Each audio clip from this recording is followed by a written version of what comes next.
The moon shone quite brightly over Lavis Vindica, a grand construction with multiple towers. However, laid out on the floor were bodies after bodies of fallen monsters. One person remained standing, clutching the legs of a big, hulking figure that stood at the center of this massacre. The wailing man cried, asking the big man if he thought that he could get away with a massacre like this. Meanwhile, the intimidating man with blazing red eyes and a frightening stare looked down at House Hilt, asking if they really thought that he would not find out about what they had been up to. What had happened here was no massacre. This was an execution carried out by the House Vindica. Saying these final words as the other man looked at him with bitterness and hate in his eyes, the Dark Lord raised his evil claw and dispatched the poor man at once, striking him down. The final scream echoed through the land, and then there was silence as he faded away. When the lights came up once again, a different lord was fuming at the action taken by Lavis Vindica. Apparently, he found this type of behavior to be completely unacceptable, and he called the intimidating man an arrogant, foolish boy. The man in charge had ordered Lavis to find evidence of treason, not to exterminate an entire family. The wild, murder-crazy lunatic had disrupted the order of the demon realm, and he had gone way too far this time.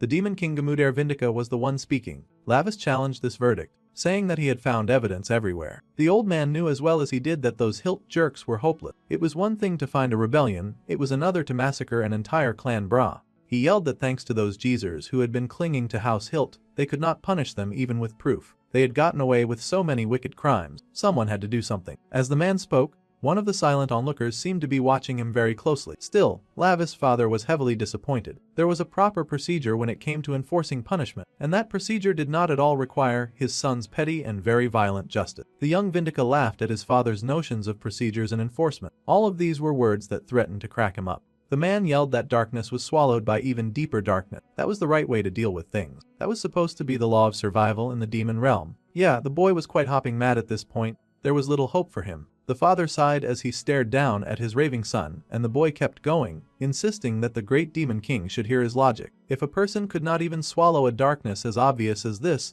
then there was no way the House Vindica could call itself the ruler of the realm. His father knew the order of the demon realm was being toyed with by the nobles. They were demons for goodness sake, ruthless monsters that lived in the pits of the deepest of abyss. The young lad did not see why they shouldn't tear through everything to solve their problem. Unfortunately, his father did not share the same mindset. In fact, the old man seemed rather dismayed by his son's painful short-sightedness. The boy was truly an incurable fool, and there was nothing to be done about that. The House Vindica could only survive if the House Hilt was destroyed. The young prince insisted on this. House Hilt was committing all those crimes in an attempt to take the throne. He believed this was why he had been sent as an investigator, instead of those cowards hiding behind House Hilt and turning a blind eye to the order. The demon king remained silent as he regarded his ever tenacious son, before heaving a rather heavy sigh. There was no reasoning with the young lad. The fact was that the prince believed he was right, and so it would be really hard to convince him otherwise. The 12 black seats, and the king had already decided on his son's punishment. The boy was flabbergasted. He could not believe that he was getting punished right now. Lavis Vindica, for the crime of violating demonic law and massacring the House Hilt. He would absolutely not be getting away with that, and he would be banished to the human realm. What a pathetic and horrible place for a demon. The poor guy was horrified. He shook and yelled that his dad could not be serious. He did not want to leave with those pathetic weaklings. However, the boy had to pay for his crimes somehow, and this was fairly better than banishment. His powers would be sealed in the human realm, and there he would hopefully learn the true dignity of being a Vindica. This whole situation felt like rubbish to him. The poor dude started to beg for mercy. Sure, he had killed the Hilt brats, but he did not destroy their souls. They were only a little bit dead. However, the demon lord was quite done listening, and he ordered his people to execute the sentence at once. The 12 black seats got busy and started their little demonic chanting. Lots of purple magic circles took front and center, and the young demon prince yelled and screamed that he would not accept this kind of bullying. Unfortunately for him, that kind of thing was not his choice at all. Even if he kept insisting that he did nothing wrong, he was still getting tossed out and sentenced. The one who had been staring at him earlier put their hand down on his face, and the Lavis screamed in agony and possible fear as his powers got sealed away. The bespectacled weirdo told the little rogue prince to go ahead and have a wonderful time. They would take good care of things while he was gone. Now that sounded like a threat, and the prince snarled to hear it. If he were not here, he could not protect his father from whatever threat the black seats were planning. Unfortunately, it was too late to turn things back now, and the man screamed in pain as the punishment took effect. There was light in action and chains. Hereby, Lavis Vindica was sentenced to descend into the human realm. The rules that he had to follow were to live faithfully as the host of the body that he inhabited. He must not take his own life until his natural lifespan ended, and he was not allowed to kill any humans. Violation of any of these rules would result in the annihilation of his very soul. Lavis was still screaming when he finally woke in the human realm. He gasped when he pushed up to a sitting position, his body covered in sweat as he lay in bed. Slowly, his racing heart slowed, and he glanced down at the body in front of him. Fortunately for the guy, he was not starting from the baby stage, though he really hated to be here at all. The hands before him were unmistakably human. The body he was in lacked fangs or power. The boy cursed at his terrible luck, his head falling into his hands. He had really fallen somehow into the human realm, and he was sick of it. Bambi, that jerk, had been the one to betray him like this. Once he got back, he swore to find that traitorous coward and pull his horns out for treating him this way. He could not focus too much on his revenge plan though, because his body was hurting and he had no idea why. It was odd to him that human bodies hurt so much. Slowly, the boy pushed to his feet, and he stared at the pathetic body that he'd been trapped in. Naturally, he was not a fan of the situation. Those hilt punks were useless to the very end, and it was hard for him to even breathe in this awful human world. There was no sulfur flowing nearby for humans to access. Finally, someone showed up to check on the screaming buffoon. It was a lady, and she asked what on earth that sound was he had been making. She called him Appa, so she was clearly younger than he was. The boy was shocked to see her at all, but the girl was overjoyed, racing towards him and celebrating that he was finally awake. She threw herself at him, holding him tight because she had thought that he would never wake up. It seemed that she was the sibling of the body that he was possessing. The boy frowned and raised his head to see an older woman looking at him in shock and disbelief. So that was likely his mother. She called him Min Ho, and she sobbed in relief to see that he had woken up. The boy must have been in so much pain. Everyone around here was acting really dramatic about him standing up from bed. The boy had no idea what he was supposed to do in a situation like this. After all, demons did not usually cling to each other in such a way. They say that human relations were one of the 3 great hells. Dang. Bro really did not like being nice and cuddly at all. He was worried about whether or not he could survive in such a suffocating atmosphere. Suddenly, in came a man with a bit of a cold demeanor. He was not at all soft like the woman and the girl. This was likely his father. The wife happily told her husband that their cute son, Min Ho, had just woken up. The man glared like an emotionless robot, and the boy stared right back. Then, the man just told the boy to snap out of it and go to school tomorrow. A curtain, very short greeting with barely any softness or love. The boy had been in bed for a week, so he had a lot of schoolwork to catch up on. The real Minho would probably have been depressed if his father greeted him like this. The mother was worried about the child's condition. After all, he had just woken up, but the father really couldn't care less about the situation. The boy was awake, and that was enough. The newly awakened human could not stop staring in awe at the way his father treated him, even as his sitter nervous asked if he was okay. The dark aura from that man had been such a wonderfully pleasant surprise, and the boy beamed with joy. Now that was the kind of attitude he was used to in the demon realm. He definitely liked a cold and calculated person like that very much. He had not realized that even some humans could act like demons. That was such a delight to discover. While the dude was gushing over his father, his sister was very confused. Then Lavis caught himself. He did not want to be caught dead liking anything from the human realm. He needed to be careful until he got his body's memories back. That was a wise move, because the boy could tell that there were a few things that he probably should know about his family. Just as his father had demanded, the next day, the young man found himself in a school. They did not really have this kind of thing in the demon world, but his mother dropped him off and told him to call if he felt sick during class. The boy said that he would and trudged forward while the woman watched with worry. The young lad had already graduated from school a good 600 years ago in the demon realm. Having to share this mundane exercise with humans was hardly going to be a delightful experience, and he cursed the fact that he had been sent back at an age to go to school. This really was hell. Human relationships were hell, and even in the classroom, the boy remembered that humans did not live for 100 years. He figured that he would just stay quiet and avoid soul annihilation while he was here. It would be too unfortunate if he were to accidentally kill a human just because one of them got him upset.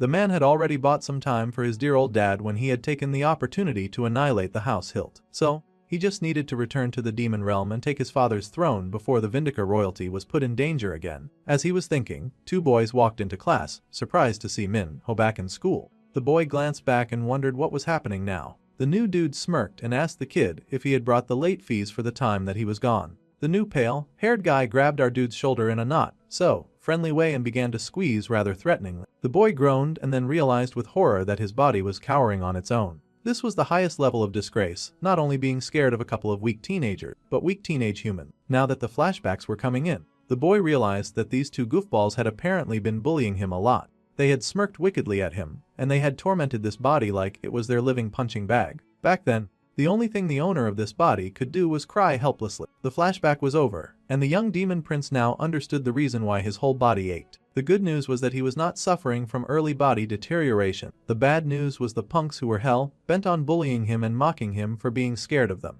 They laughed that the boy had gotten even more pathetic, and they wanted to give him a proper welcome. Not only did they take joy in beating him up for fun, but they were apparently also taking money from him. The young demon prince could not believe it. He was totally getting bullied right now by a couple of punks. He recalled when he was younger at school, and the teacher had shown the image of a human. Everyone was so disgusted by their hornless and vulgar appearances. The demoness teaching them had smirked, saying that humans were definitely infinitely vulgar beings who would do anything to hide their own weakness. Moreover, they were foolish creatures who worshipped both demons and angels. Back then, Lavis had scoffed that they should just burn those pathetic humans away. Even the teacher agreed with such a statement. If they ever encountered a human, crushing their vulgarity into dust was definitely the best course of action, and she happily tortured the demons dancing on her palm. A mere human now dared to bully him, heir to the Demon King's throne. Lavis could not believe this insufferable insult from a weak loser. Meanwhile, the bully was chilling. After all, messing with people was his daily routine. He had no idea that he was about to get the shock of his life. Suddenly, a hand fisted in his hair, much to the boy's surprise, and the boy's face got slammed right into the desk. Without wasting any time,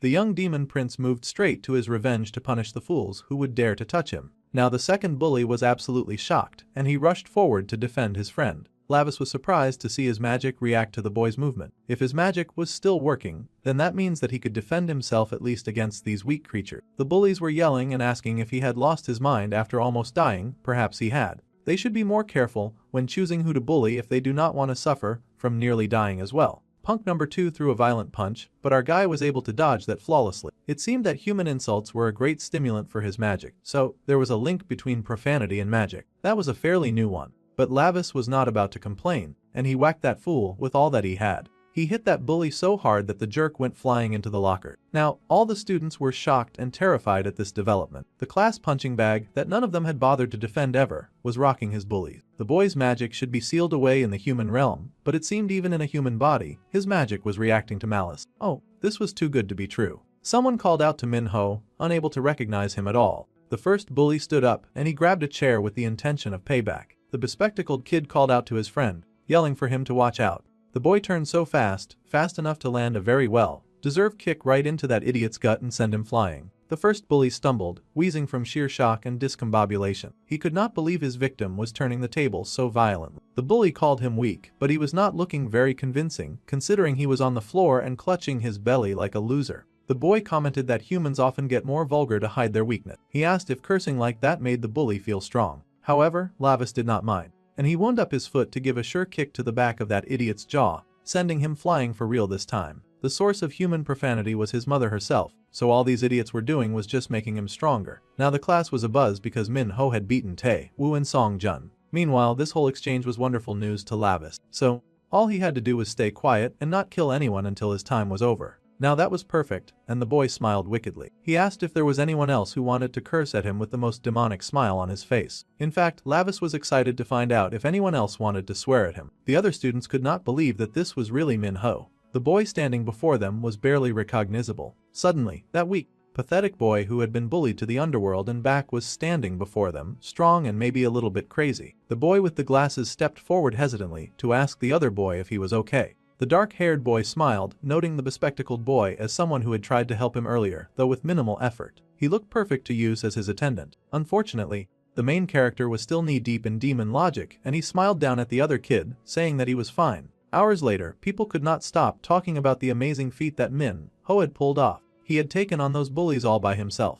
That was amazing, and the little nerd asked if the boy had somehow reincarnated into another world or something. The demon prince was shocked that he had been found out so quickly. The little nerd asked with excitement if he had reincarnated from a martial world. That was the kind of thing that usually happened in comics like this, or if the boy had come back from a journey inside a game. Meanwhile, Lavis was thinking that this attendant had already noticed his true identity. Back in the demon realm, he had been warned against killing humans, as that would result in true soul annihilation. The demon prince had scoffed back then, pointing out that their teacher had encouraged them to crush vulgar humans. His friend Bambi had said that was just something that was said offhand. They really could not treat human death so lightly, apparently. They were gods who governed death. Just like the angels protected their flock, they had to look after their own set of devoted believers. However, the boy pointed out that humans were always trying to kill each other. Yeah, well, those tiny beings were foolish, and that was precisely why the demons existed. Lavis did not really get it, but Bambi wanted him to remember this. Killing a human would lead to soul annihilation, and this mattered greatly. The man scoffed that he was a demon god, so he would likely never go to the human realm. Funny how life worked. And now he was stuck in that stupid realm trying to decide how to handle the matter of the squirt who knew his identity. He was not familiar with Isekai, so he had no idea that was what the little nerd was talking about.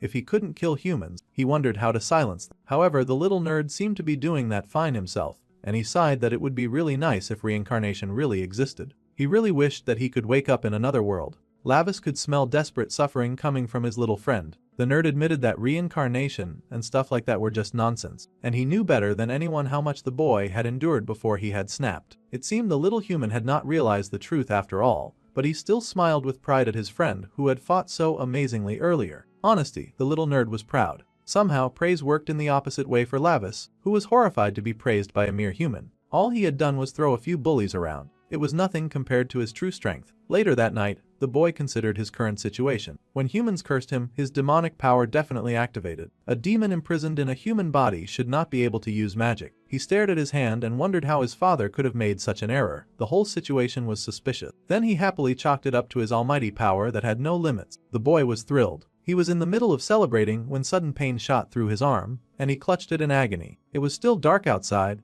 but the boy was writhing in pain. Despite being so advanced, he groaned at the fact that his body was just far too weak to handle his own power. His whole body hurt. He had only lived as a human for one day, but things already felt quite miserable. If his body hurt this much from exercising just a little bit of his power, the boy wondered how on earth he was going to get any darn sleep. Eventually, he did fall asleep, and the dark sky outside slowly brightened to the light of the morning sky. The sun rose over the school, and it was back to learning in the human academy. It had been forever since they had a normal day at school without those bullies hounding them for their money. Thanks to Minho, nobody was messing with them. The boy scoffed that he would rather just beat up anyone who dared. Honestly, his attitude was way too different from the original owner of that body. Lavis did not care though, he just wanted to test out his awesome power. Someone then called for Jang Minho. The boy slowly turned, and of course, the bullies had shown up with backup. Geez, those guys could never let things go. Apparently, the bully had told his big brother that some punk had packed him up at school. The bully laughed that he had been protecting these people this whole time, and this was how they repaid the favor. Minho smiled to see this new gathering of goons. What a wonderful present the bully had brought. In fact, the boy was practically beaming to hear another insult getting hurled at him. He reacted so happily to an insult rather than praise. The bullies asked him to follow them, and he happily obeyed. Much to the horror of his nerd friend, Tiwoo got scolded for going around and getting beaten up, and he also got his ass kicked by a weakling as well. The boy apologized to his Hong, but now it was time for revenge. Jang Minho was just standing there with his pretty eyelashes, and the big brother smirked, saying that he could not just let the kid go. He needed to teach him a lesson. He poked the young boy and asked if this was what his mom had taught him, to beat up good kids. The young boy smiled a rather dangerous smirk as he informed them that this was exactly what his mom had taught him to do. The big brother laughed in offense, calling our dude a punk. Now he really wanted to teach him a lesson. That boy's hand went up, aiming right for the main character's face. The sharpest curses were the ones that reminded him of his mother. They were really the sweetest. That hand never made contact with Minho's face. In fact, his grip tightened on that audacious arm, watching in mad glee as his new victim struggled in his hold. Oh, his almighty mother, who gifted poison to the tongues of humans, was his greatest joy. With absolute excitement, the boy threw his hands with all of his might, knocking down the wicked one who tried to oppress him. Violence only binds the flesh, but they said a rotting voice gnaws at the soul. These pitiful beings were desperately calling out to his mother, and the other bullies watched in horror as that dude got pounded into the pavement. The big brother was getting beaten badly, and he yelled for his backup to actually be useful in his life and back him up. They're bad, they thought that he got this. Now, they were going to sink to the pathetic low of coming after him as a group. Truly, humans were pitiful creatures, but this worked well for our dude as well. Against great evil, greater power gathered. As all those pathetic rats raced at him, the boy worked hard to beat them back and forth. His eyes shone a brilliant red, and he gave those bullies the kind of beating that would rest their moral compass. It was so shocking that even his nerd friend got terrified just witnessing it. By the time he was done putting his hands on everyone, our dude had to flex his fingers for a second and take a deep breath. All the pathetic weaklings lay at his feet, coughing and gasping in dismay, and the boy spread his arms like this sort of agony was what brought him true joy. It was so refreshing. His uncle had granted violence to humans when his mother created curses. Violence was really the best. Now he understood why that power had been given to humans too. Truly, the best for any type of communication was violence. Basking in the overflowing ray of his uncle's gift, the young prince expressed his joyous gratitude. Now that all the D-class bullies had been taken care of, our dude recalled that his nerd friend was still in the area. The boy Minho smiled with joy, but there seemed to be a pair of demonic eyes watching him. It was a little spying rat, literally a rat. As they could see, the task that had been ordered had been carried out properly. The uncle smiled as he looked down at his adorable nephew Lavis. It seemed like the young kid really liked his uncle gift. Lavis sure had a really loving family. A demon bloodstone had been embedded in his eye instead of the taboo stone. Bambi had made sure of that. Now, they wanted to see just how long this boy would be able to endure without killing someone and eternally damning his soul. There was a lot of demonic laughter echoing from the Vindica family castle. Lavis was not exactly the most loved person in his family, especially after the stunt that he pulled with wiping out the entire Hilga family. The demon prince was known for always getting his way, and no one was crazy about this. There were a few who could rein in that stubborn brat. Still, tossing him into the human realm without a second thought was really something. Gamodere really showed no mercy. To deal with a vicious high-ranking one, only subjugation by force would work. That was the creed of the Lord Gamodere, the great demon king. The human realm was where even the demon world sent its worst criminals. It was kind of crazy that a life of weak mediocrity was peak punishment for demon kind. Lavis would likely not adapt easily at all. That tiny brat had grown up so fast, and now he was causing so much trouble. The uncle remembered fondly how he used to bully the heck out of him. The assistant Bambi asked if this was why the uncle had gifted that brat a demon bloodstone. Suddenly, a new attendant came in with the announcement that the preparation to manifest the sinner sent to the human realm was complete. The demon grinned. He wanted to see them at once. The demon obeyed the command and worked his magic over the bowl before him. Since Lavis descended to the human realm, the boy had long departed from the land of all things wicked and sinful. He would inevitably come face to face with a group of rather devious individuals. Dark magic was summoned by the Lord Barca and transferred to the bowl that Bambi was currently working on. The magic boiled and rolled together, churning and spasming in Banca's hand. He was very excited for his nephew, and he wanted to show him true darkness because this was how demons showed love. Later that day, someone had to ask Manhwa what on earth had happened. Even Taewo Hyung had gone down so easily. The nerd was excited and happily cheered for his friend, saying that it felt like he had been watching a movie or something like that. The main character just laughed as he tried out this dish called Hellfire,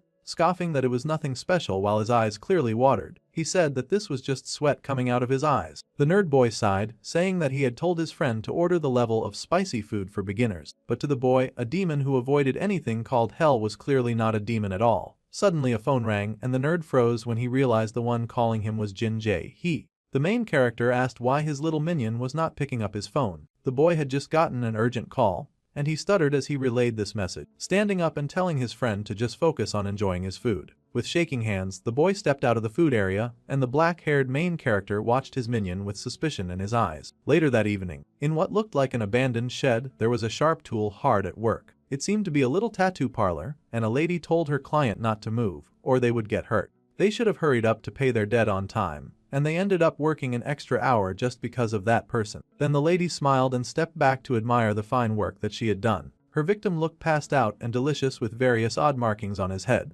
It seemed that she had signed her name on his head or something, and she giggled that it worked so nicely because he had such great skin. Then, a voice called out to Miss Jae-hee, telling her that they had brought the person that she was looking for. The lady turned, a femme fatale, and she smiled down at the trembling little boy before her. The lady smirked, asking her little visitor why he had come so late. His name was Cyan, and he was the main character's nerd friend. She wanted him to come a little closer. There was something that he had to see. Naturally, the boy was a little hesitant about this, but he did come, and soon he fell into the trap of her unforgiving grasp. The lady held his face in a vice grip, telling the boy to open his eyes wide and look carefully. He showed the boy the work that she had just finished on the other man, who was lying delirious on the table, asking the kid what he thought this meant. The little markings that she had made on that man's head spelt "do" in, which meant thief. He was a lowlife who could not pay his debt, so she'd had to punish him. It would be really unfortunate if she had to do the same to the cute little boy in her grasp after all. The boy trembled as the dangerous lady asked how his story was going to turn out. Lim Shan had a promise with her, and she asked how that was coming along. The boy shook as he struggled to say something,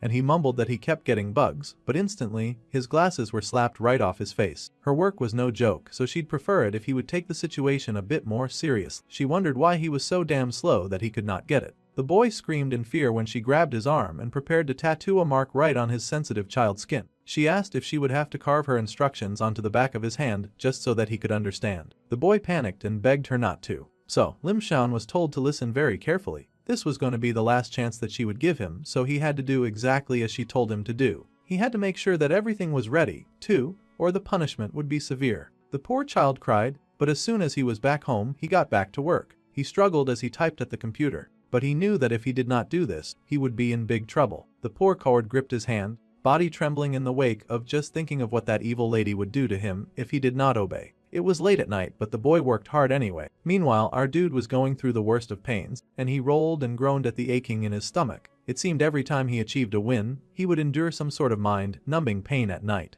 It made it so hard to get any good rest doing nonsense like this. Though this punishment felt like it came from indulging in spicy food, his stomach burned, and his whole body felt like it was falling apart. He had only forgotten a little, but it felt like his shoulder was about to pop out. He was getting a double whammy beatdown from both the food and the fighting, the two evil F. This weak, pathetic body was the bane of his existence, and he tossed his shirt in rage. Lavis Vindica would not fall to something as pathetic as bodily pain just from exercising his devil-given might. Immediately, the boy dropped to doing intense push-up, raising and lifting himself from the floor to build his arm muscles. He would rehabilitate this trash body no matter what and reclaim his all-powerful nature from the depths of despair. No pain would ever make him submit ever again, and he screamed with all of the strength that he had. The bright morning sky came in, and everything sparkled and shone under the sun. The young lad San looked at the little device that he carried, the dangerous app that he seemed to have formulated. It was a terrifying thing made at the request of a very terrifying woman. She had instructed him to make sure that everything was ready, and the boy curled his hands into a fist. He did not want to be responsible for something like this, but he had no idea what to do and how to keep living a normal life when a crazy witch was after him. Suddenly, someone grabbed his shoulder, and the poor boy screamed. Of course, it was Minnow, his friend, or his master. The way Lavis saw it,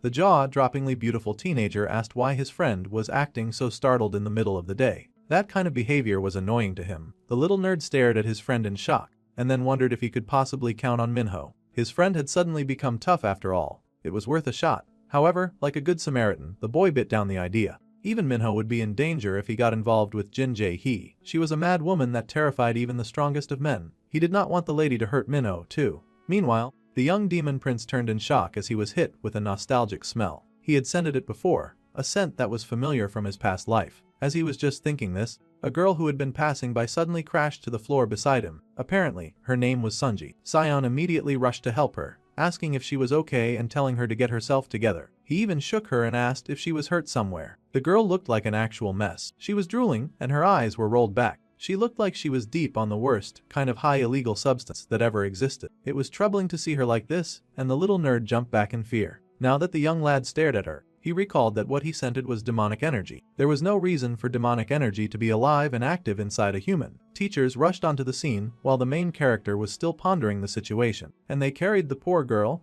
telling her to hang in there as they took her to the infirmary. As she was whisked away, the demonic teenager noticed something else that was odd. The girl had a demonic magic circle carved on her arm for some reason. It was the crest and symbol of the Hilka family, the family that he had worked so hard to wipe out. So those lousy demons were going to keep bothering his life even while he was getting punished. Of course, our dude had no intention of tolerating their nonsense. He had no idea why that crest was on a human body, but he was about to find out. Later that evening, someone approached. The security was alarmed to see the hooded figure and told that person to pause. She asked if this strange visitor was Sunji's friend. Even if he was a friend, he could not go in as she needed to eat right now, and they were not taking any visitors. However, the boy turned to the security lady and immediately hit her with some almighty oblivion. The woman's eyes lit up in shock and demonic energy took hold of her mind. The poor lady returned to her seat, abandoning her duty, which allowed our dude to go in uninterrupted. Even with such faint demonic power, he was impressed that he could still use this kind of ability. It would be temporary, though, so he needed to hurry this meeting up pronto. Once he was inside, he found the student sitting up and glaring at him. She asked who he was, and he redirected that question because who on earth was she supposed to be? No human should have a demonic mark. The girl immediately tried to get snippy with him, asking what was wrong with him and why he was suddenly barging into her room. However, he grabbed her hand, and she yelled that it hurt. He did not care. He needed to know why a human would be carrying a symbol of a demonic family. The girl yelled and asked what on earth he was talking about. She was not being forthcoming with answers, so he threatened her. If she did not want to suffer even worse consequences, then she would hurry up and answer his question with all the honesty in the world. He demanded that she reveal her true identity. The girl trembled when she activated his demonic eyes, and she found herself at a loss for words when faced with the might of his grand demonic power. The poor girl was face to face with a demon. She was not having a great time at all. A dark, demonic aura pulsing with every evil power known to man was hardly the kind of image that any normal high school girl wanted to see after a breakdown in the middle of the halls. She was horrified to see a demon, shaking with fear as she desperately tried to explain. The situation was very easy, and the boy growled at her to spit it out. This poor girl was not having a very good time, but she would try her best to explain. Really and truly, she did not know anything about why she had collapsed that afternoon. Jae-hee had told her that he had to get this tattoo if she wanted to join their crew, which was why she had it in the first place. He had also said that he would give her some diet pills too. It seemed that the scary woman who had been haunting Xion was actually a dude. The faint scent coming from the trembling girl was definitely demonic, and he recognized it as a scent that he had smelt from the demon realm. It seemed this young girl was telling the truth. He remembered a time when he had ventured down the path of a very deep and long spiral staircase. Bambi had been there, they had both been younger back then, and his favorite demonic blonde sidekick had complained that they were going into a restricted area. Lavis had just shrugged at him and smirked, calling his blonde friend a coward. Of course, his friend got annoyed by the insult and yelled that he was not scared, he was just not crazy about getting punished because of the rebellious prince's antic. If he was so bothered about it, Lavis told him to just leave, but the blonde was not going to leave either. It seemed the boy had a thing for nerds with glasses. His resident demonic nerd had worried that the prince would get into some serious trouble if he left him alone. Still, the kid was a little worried, and he wondered just how far they were going. They ventured deeper and deeper into the underground, reaching a very dark and wide, menacing-looking door. As they looked around, the blonde saw it as an opportunity to drop some neat fun facts. First, he asked if Lavis knew that being in the dark reminded him of a story. Of course, the prince was not aware of the story he had in mind, but he was all ears. So Bambi began his narration. It was about those who possessed eyes that transcended their species. From what he knew, there were two ways they lost their sight. The fight way was that the light was too bright, so it would blind them, or creatures that saw nothing at all and their eyes had atrophied. In a dark place like this, it would not be out of place to find creatures like that. The prince suddenly shushed him, hiding behind a nearby door. He whispered to his tan friend that something was here. He could hear the sound echoing through this odd chamber that they had snuck into, a sound that did not come from any creature that they were very familiar with. Lying on the ground seemed to be a body with a flower blooming out of the palm of a hand. The little blonde demon was frightened and wondered what they were looking at. Lavis wondered that too, so he decided to take a closer look. No matter how dangerous things looked, curiosity always won when it came to the prince of the demon realm. Soon, they were up close and personal with that fancy feathered flower. As they stared, they realized that the flower was not blooming from only just the person's hand. This body was covered with flowers. Even worse, they recognized who they were staring at. It was the body of Jeremy Hilke. Looking at the state of the poor guy, he was clearly already dead. His lips had become charred and dry with flowers blossoming where his eyes should be. The strangest thing about this scene was definitely the flowers that seemed happy and healthy. Without even thinking about any form of self-preservation, the young dark-haired demon yanked the flower right out of the boy's clothes. However, as he pulled it out, it came out with a lot of blood-red roots with sharp edges like a hungry mouth devouring all that it touched. The smell was nasty too, and the prince groaned while his friend panicked. However, this situation was something that clicked in his nerdy mind. This was the knowing flower. Yeah, now Lavis could remember where he had experienced such an offensive scent, and this girl in the hospital was carrying the same scent as the gnawing glower. The poor girl sobbed, asking for the boy to spare her, and he fell silent as he stared at the pathetic, chugging idiot. Looking out the window, he could see a nice gathering of bats outside, and those creatures were definitely watching him. It seemed someone in the human realm had been expecting his present, and they chucked at finally meeting him. Later that night, in a fairly abandoned area, a hooded figure casually walked around with his hands in his pocket. Pretty soon, he had found the Jin Jae-hee tattoo shop. The Hilke crest and the gnawing flower were two signs that he could not ignore after he had put in all of this effort to wipe out that evil family. In fact, it was all so shady that the boy could not believe that any of this was a conversation. Meanwhile, some goons were just standing around and waiting near the exit area. They sighed greatly, wondering why their bro Youngmoo was so obsessed with that high school brat. However, their bro did not want the brat, just the app that the brat had made. One of the goons laughed, asking if they were going to be doing high-tech jobs now. Some of the other goons could not focus on his words because they realized that the idiot was playing around with the blue ribbon substance. Youngmoo had only developed that one recently. The other goons warned the guy to go easy on that stuff because they had already heard about what happened to Ju Sangai. The other idiot laughed that it was brand new, so the side effects were gnarly. At any rate, the idiot goon did not really care as long as the drug felt good. They were laughing and having a good time when the hooded figure suddenly showed up in the lobby. Just a glance at them and Lavis could see that those goons had the same mark on their necks. They had the same scent and the Hilke crest. This whole situation was just oozing with the scent of bad news. He stepped up, asked the group of idiots if they had gotten those tattoos from this Jin Jae-hee person. These goons, of course, smirked, wondering who was asking. They asked if this dude was a friend of Jae-hee, and he should show some respect. Those disgusting human hands dared to cradle his face. That was not going to end well. Immediately, that hand got slapped away. The little rat had a lot of audacity to touch the prince so casually. Lavis was not having it. Immediately, he decked that guy so hard that he was seeing stars. Seeing this kind of action, of course, the other goons were bewildered. Their blonde buddy hit the ground like a stone and they had to jump in immediately. They asked who had sent this new and terrifying brawler, suspecting that he came from a rival gang. Unfortunately for them, our dude was the type who liked to work solo, and he did not answer questions from people he thought of as beneath him. A punch came flying in, and it knocked out that dude so fast that he went reeling. At this point, the goons were just standing around and watching each other drop like flies and dominoes. One of them got a little brave and swore at our dude, racing for him and telling him that he was dead meat. That guy threw a punch, probably the only member of the team to succeed in doing something like that. Of course, it did not make contact, but the main character's punch definitely did, and it landed square in that guy's face. The more profanity and rage they threw at him, the stronger he became. The last guy was going for a little cheat skill, and he pulled out a knife. It was rude to bring a knife to a fist fight, but Lavis did not mind. Within seconds, he had knocked down that fool before the knife even made contact with his skin. That idiot went flying, but Pretty Boy stayed cool and fresh, asking the question that he most wanted the answer to. He needed to know where Jin Jae-hee was. Suddenly, someone pulled up. Oh yeah, it was that blonde who had taken the mysterious blue substance from before. He was spouting some demonic stuff about murder, and he looked drooling and possessed. The boy's eyes widened in shock, wondering how this guy's demonic energy had suddenly spiked so much. The goon looked rabid, like he contained some sort of supernatural, contagious disease. Obviously, the main character was not crazy about coming in contact with such a rabid dog.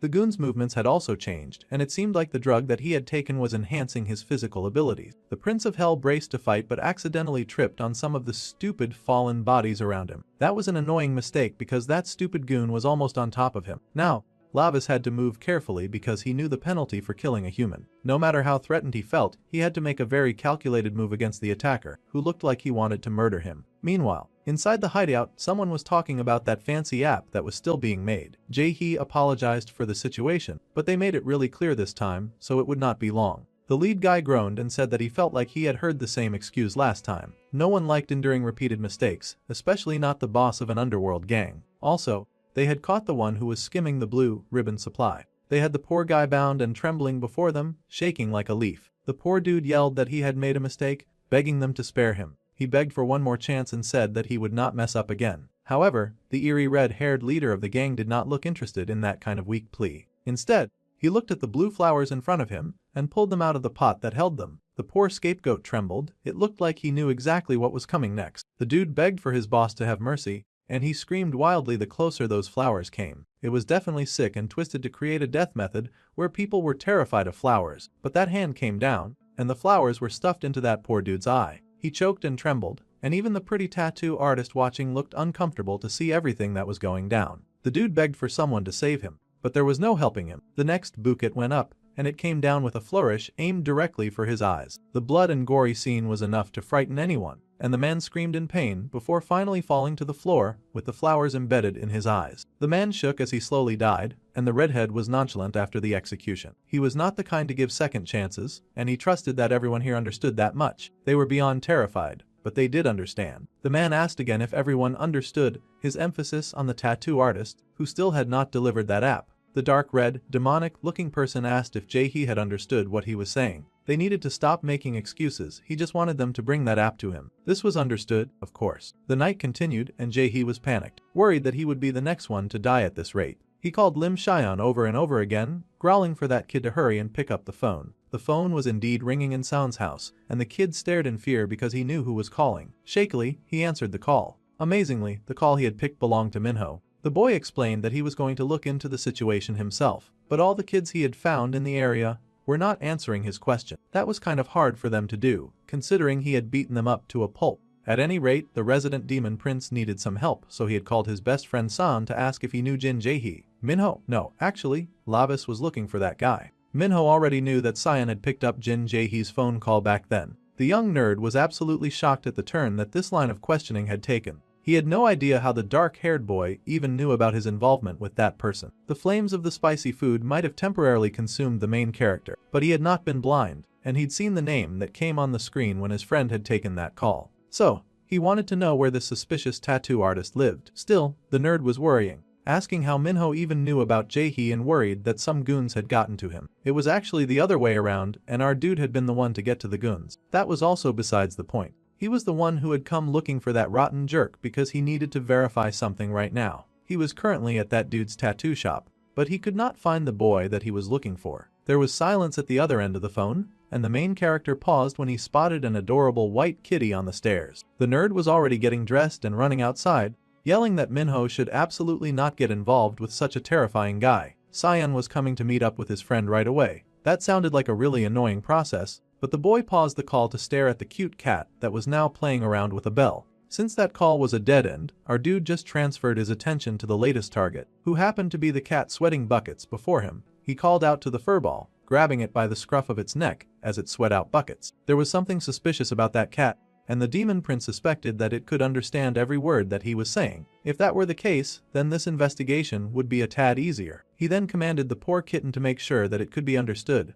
because the dark-haired demon had questions, and he was getting answers one way or another. The poor cat immediately responded with an affirmative in a language that the boy could understand. Good, so they were finally making some progress around here. Last time it was a rat, then a bat, and now a cat. Minho had already suspected that there was something watching him, and he demanded to know exactly what this creature was. The poor thing was a little nervous, but it admitted that it was a monitor from the demon realm sent to the human world. Its simple mission was just to keep an eye on prisoners without being noticed, that was all. Clearly, it failed terribly at the not being noticed part, but that was the only reason that it had been watching over the Lord Lavis is all. The boy narrowed his eyes at the pathetic creature before him, wondering why its demonic energy was so weak and pathetic. Honestly, he was finding it hard to believe that the creature was a demon at all. However, the little creature admitted that it did not know how the Lord had managed to notice him. A white cat in the middle of an alley like this stood out way too much. Plus, the stupid thing was standing on 2 legs right now. If it were going to spy as an animal in the human world, it should at least know how those animals behave.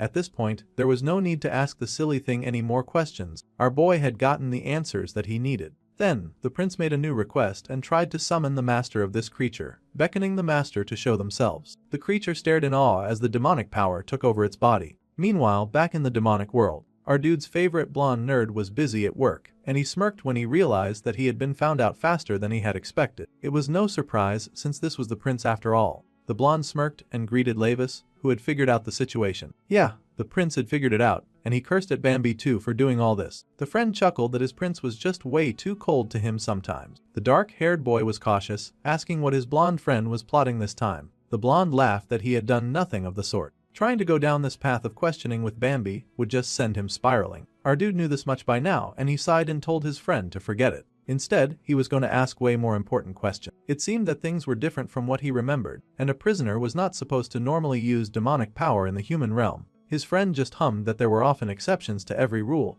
The prince would figure out what was going on soon enough. Then he asked if the Royal Highness wanted to know anything else. So, Lavis asked about the devouring flower. That scent was strong in this world, and that was not supposed to be. His blonde friend was familiar with the scent since they had discovered it at the same time. It was a flower that was forbidden even in the demon realm, yet he could sense it in the human realm. That made no sense to him. The blonde hummed that the demon realm administration already knew that the Hilt family's reach had spread to the human world. They were persistent troublemakers, so they could not exactly say that they were completely wiped out. This got Lavis heated immediately. He had wiped out the entire Hilt family, yet the Hilt family was still causing trouble even in the human realm. It seemed that they had some remaining forces in this world. Bambi laughed because he could neither confirm nor deny any claim, but the human realm was not what it used to be. It was now a playground for all sorts of conspiracy. In fact, this current situation worked perfectly fine for their agenda. Since the prince was already there, he could go ahead and clean up all the troublesome things that existed on Earth, too. The prince frowned and wondered what on earth his friend was talking about.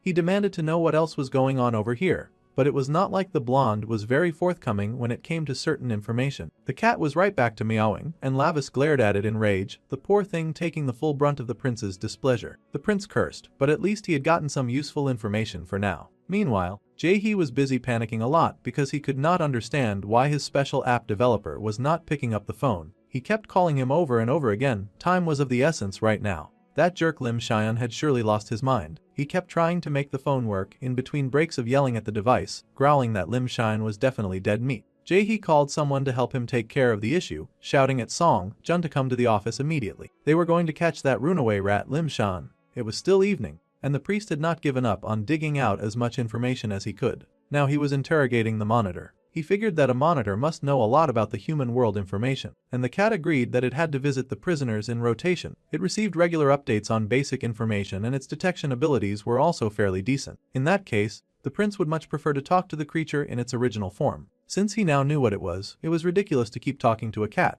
The cat was surprised by the request, but the prince had no intention of asking twice. He expected immediate compliance, or he would be dragging that poor creature from its fake form with his bare hands. Of course, the terrified creature agreed immediately. With a focus of power that was the bright light of transformation, the little cat turned into a rather pretty demon girl. She manifested with a bright smile on her face, beaming with joy, before our dude. Now that the protagonist got a proper look at her, he scoffed internally because she looked painfully weak. Still, Bambi must have had a reason for sending her. Then, he asked what her name was, and the girl nervously admitted that she did not have one. She was just a monitoring spirit after all, a tool that existed to be used. In that case, Lur dark-haired main character proceeded to give her the most random name known to man. He called her Street since he had picked her up from the street, so that she would never forget where she came from. It was such a lousy name that it would be better for future generations if he never gave anyone another name again. However, the poor girl was so bottom-rung in demon society that she was overjoyed about getting such a rubbish name. With joy, she thanked the prince for naming her. Since he had sort of officially claimed her for his own use, he then instructed Hatchi tell him everything that she knew about the human world. The girl leapt into obedience immediately. Meanwhile, the young Cheyenne was running as fast as he could to find his friend. He was worried about Minho being in danger, and he groaned that he should have kept refusing those wicked people until the end. Now his friend was in trouble.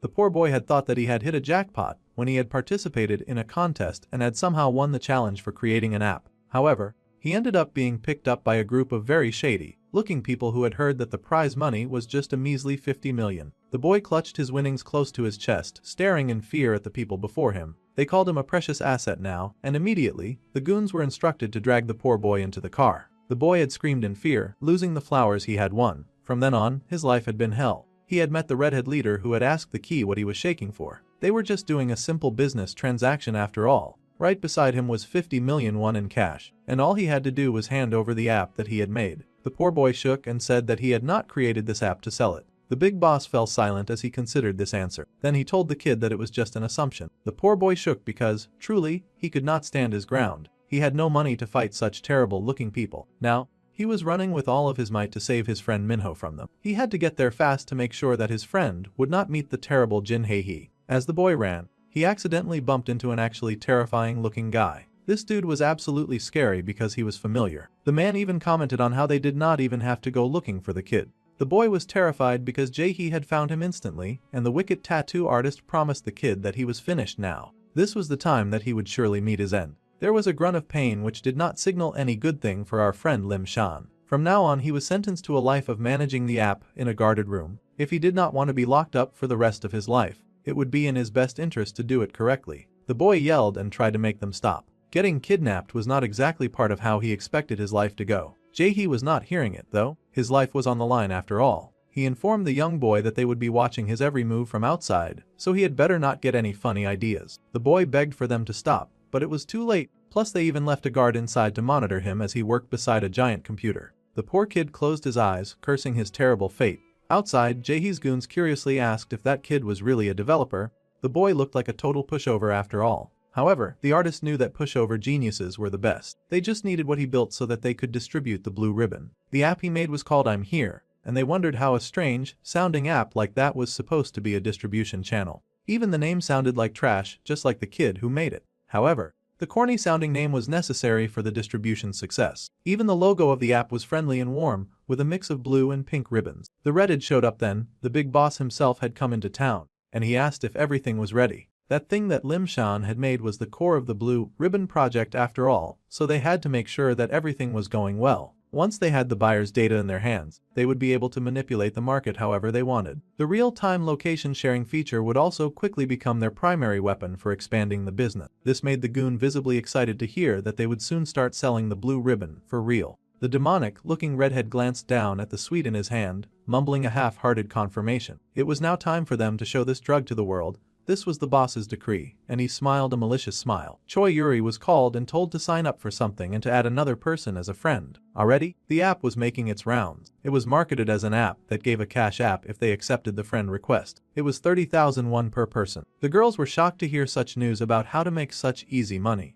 They would even get 100,000 if they just added 3 people. This got the other people excited, and the girls hurried to get their friends to take part. Even in a class of idiots, there would always be one who adhered to caution, and she had to ask what this app was even for. The oppressive force of the group did not even care as long as she got money, and she told the sensitive girl to just obey and sign up. There was even an event for signing up, and they gasped in awe at the very dangerous drug that was being marketed as diet pills, proof that young people would really buy anything. They were offering these diet pills for free, of course, and they dared to lie that the health functional food was certified by the Ministry of Food and Drug Safety. The girls cooed because they found the name of the drug to be very pretty. In just a day, their numbers had skyrocketed thanks to all their lies and the power of trends. The little gang was amazed by how many people were joining their app. It was as expected of Boss Youngmoo. Still, Jae-hee was kind of pissed that her goons had not caught the monkey that trashed his shop. The goons admitted that they had checked the CCTV in the hope of placing a face. Unfortunately, for a reason that they could not understand, they had been interrupted by a bat. Despite how weird it sounded, the goons had gone into the security room, and a big bat had been hovering there, staring right at the camera. They had gone round to check the other cameras, but they had an even weirder interruption, like a rat that was plastered to the CCTV. None of this made any sense to the tattoo artist, and truly, the main character had been right about that monitoring spirit being so bad at acting casual. The big main goon checked his phone, and then he called the artist's attention. No matter how heated he was, they had other things to attend to, and it was time to go. The blue ribbon stock had just arrived, and they had to go deal with that. The sun continued to set over the scene of the beautiful city, and our dude was on the move again. He was pretty, exceptional, and glaring down at the latest thing to catch his attention. He asked what street his unfortunately named familiar was up to, and the poor cat first apologized for putting on a bit of weight lately. The boy could not care less about that. He wanted to know what was up with the investigation that he had directed yesterday. It was by no means an easy task, but he finally figured it out. Flashback to then, the main character had knocked down the blonde and troublesome character, and he remembered picking up the odd package blue product that had fallen from the blonde's hold. A quick sniff immediately informed the dude that it was definitely the scent of the gnawing flower. So humans had been consuming this nonsense so that they could awaken their ungodly powers. It was impossible to cultivate the gnawing flower without a host, and our dude wondered how they had been able to get their hands on a flower that was wiped out even in the demon realm. So his little spy had come back with some vital information on that candy that he told her to stalk called the blue ribbon. Apparently it was spreading among humans in various forms as diet pills or supplements in disguise. The boy asked about the raw materials, and apparently, the blue ribbon was being manufactured so secretly that it was difficult to track down the source of the material. Obviously, the prince was not so pleased about this lack of any form of concrete information. He needed something that was actually useful, not air that led to nowhere. The spy got nervous, but she also got useful aid away. It turned out that the finished product was currently spreading rapidly. Since the volume was so darn massive, if they followed the concentrated traces of demonic energy, they would be sure to find the manufacturer. Now that was the kind of information that our bro liked to hear. However, if the little rat had already figured it out, then she would have gone there already to scope out the area. There was no way she expected him to do her work for her. The little thing whined that the Master Bambi had told her to only go accompanied by the demon prince. How dare that little jerk try to dictate his movements from hell? Now he wanted to know if this little double-faced spy was busy reporting his movements to Bambi as well. Well, she was originally the blonde spy. The poor thing apologized to Master Lavis, but she was just a lowly creature following both their orders, a command whore that just obeyed whatever big and powerful bully that was pushing her around. Well, Lavis was not having that. It was time for Street to pick a master immediately. She could only serve one, and she had to decide who it would be. It was either him or the blondie jerk that kept commanding her from the depths of the underworld. The little bluinette struggled to make a decision on the spot, tears in her eyes as she tried to think of the best answer that would not rock the boat. However, the demon prince was going to make the choice easy for her because he layered in some heavy amounts of intimidating and dark ladder, saying that if she went with him, then he would make sure that she would no longer be a lowly creature. After all, he had done her a favor by giving her a name. At this point, she owed him a favor. The girl stared in awe at her master, thinking in amazement of the kind of clever and sexy demon that she could become under his tutelage. The portrait was very enticing, and she gasped in excitement. If that was the case, her forehead kissed the ground, and she happily pledged her blood and flesh to the great darkness of the Prince Lavis. The boy felt very satisfied, smirking rather demonically, and he lifted his hand to pat her head. He, Lavis Vindica, would now take the little maiden as his personal subordinate. Something seemed to fly out of her head, and it looked like Bambi's control over her. Now that the dark-haired prince had established dominance, the kitty was truly his now. Now that he had permanently gotten rid of Bambi's control, the prince announced to his new pet that they would now head out to the location where the blue ribbon was being gathered. Immediately, she hopped to it, and the sky continued to darken into the evening. They arrived at an odd-looking place in the woods that seemed to act as a makeshift warehouse with a lot of large tanker boxes. This was apparently the area where the demonic energy of the blue ribbon was concentrated. Now that they were here, the prince was interested in one-upping. However, the kitty paused because there was a seriously tight lock around the boxes. It was held closed with heavy chains as well. The prince just told the weakling to move and raised his fist. With a swing of his hand, the chains fell apart, and the kitten stared in awe as the box definitely creaked open. Both stiffened as the doors opened, and their sensitive demon noses were hit with a thick scent of something absolutely nasty. It was enough to make them want to barf. Inside the box were dozens and dozens of sealed boxes. Every single one of them was a product made from the blue ribbon plant. The prince stiffened in horror. He could not believe just how many of these things were available. In the realm of the demons, a loud and hearty laughter rang through the mountains and the valleys. It was Lavis' uncle, and he seemed involved in a very serious sparring match against his dear sweet nephew. No matter how hard the little demon fought, the bigger demon laughed that the boy was still far too weak. The little boy snarled in anger, growling that his uncle was disgusting and vulgar. The bigger shameless demon just laughed that if his nephew was not going to have the decency to be cute, then he should just hurry up and die. The requirement for some uncle loving was apparently some cuteness. However, the little kid had no intention of dying, and he raised his arm to block that ferocious blow. He managed to use his elbow to slow down the intensity of his uncle's punch. The purple-haired demon was rather proud of him. However, Lavis was still a kid, and soon the poor boy found himself screaming as he got tossed down the side of a cliff. He had fallen, cursing his uncle the entire time. The boy really did not know the first thing about being cute. The purple-haired demon laughed as he watched his descent, asking his cute nephew if he really had plans to die like that. Child raising in the demon world was truly unconventional still. The bigger demon had the decency to hop and skip down the cliff to join his nephew. Many stones fell from the top like rain as he skipped on down, and the poor kid had actually hit the ground at a really awkward angle. The poor kid groaned and shook in pain, but his uncle was not even sparing him a second to recover. Like a haunting nightmare, his uncle landed by his side and teasingly asked his nephew if he was dead just yet. The boy glared, but they paused when they scented something off. There were gnawing flowers at the bottom of the pit, loads and loads of bodies on the floor with flowers sprouting out of them. So, this was where they had all been hiding, a terrifying breed of plants that were deadly to whatever they touched, and the starting point of their decay always seemed to be the eyes. The young prince stared in shock at the pile of bodies on the floor, and his eyes widened the more that he understood what he was looking at. When darkness and light were sundered, and when incompatible beings were created to oppose one another, unable to merge with any color, that was the place where these sickening entities thrived. Humans had discovered them at some point, staring down at the flower that bloomed in the beginning, where they had gathered. Those wicked flowers that turned even the most beautiful soul into an ugly disaster would devour the discarded celestials and ton demons. The deepest desire of that gnawing flower was, of course, the annihilation of the world. What a wicked but beautiful creature. The entire pile of them had been burned by the boy's uncle immediately, mercilessly ending their wicked and terrible reign. Those flowers would never get the chance to leave the pit, and the purple-haired demon smiled with pride while his young nephew looked on at the flame. Now here he was in the human world, once again confronting the awful beings that were those flowers. They certainly should have all been incinerated back then, but it seemed that the demonic found a way to grow no matter what. The little spy covered her nose as she agreed. The Lord Demon King had scarred the demon realm and wiped them out completely. At least, that was how the story went. However, if that is true,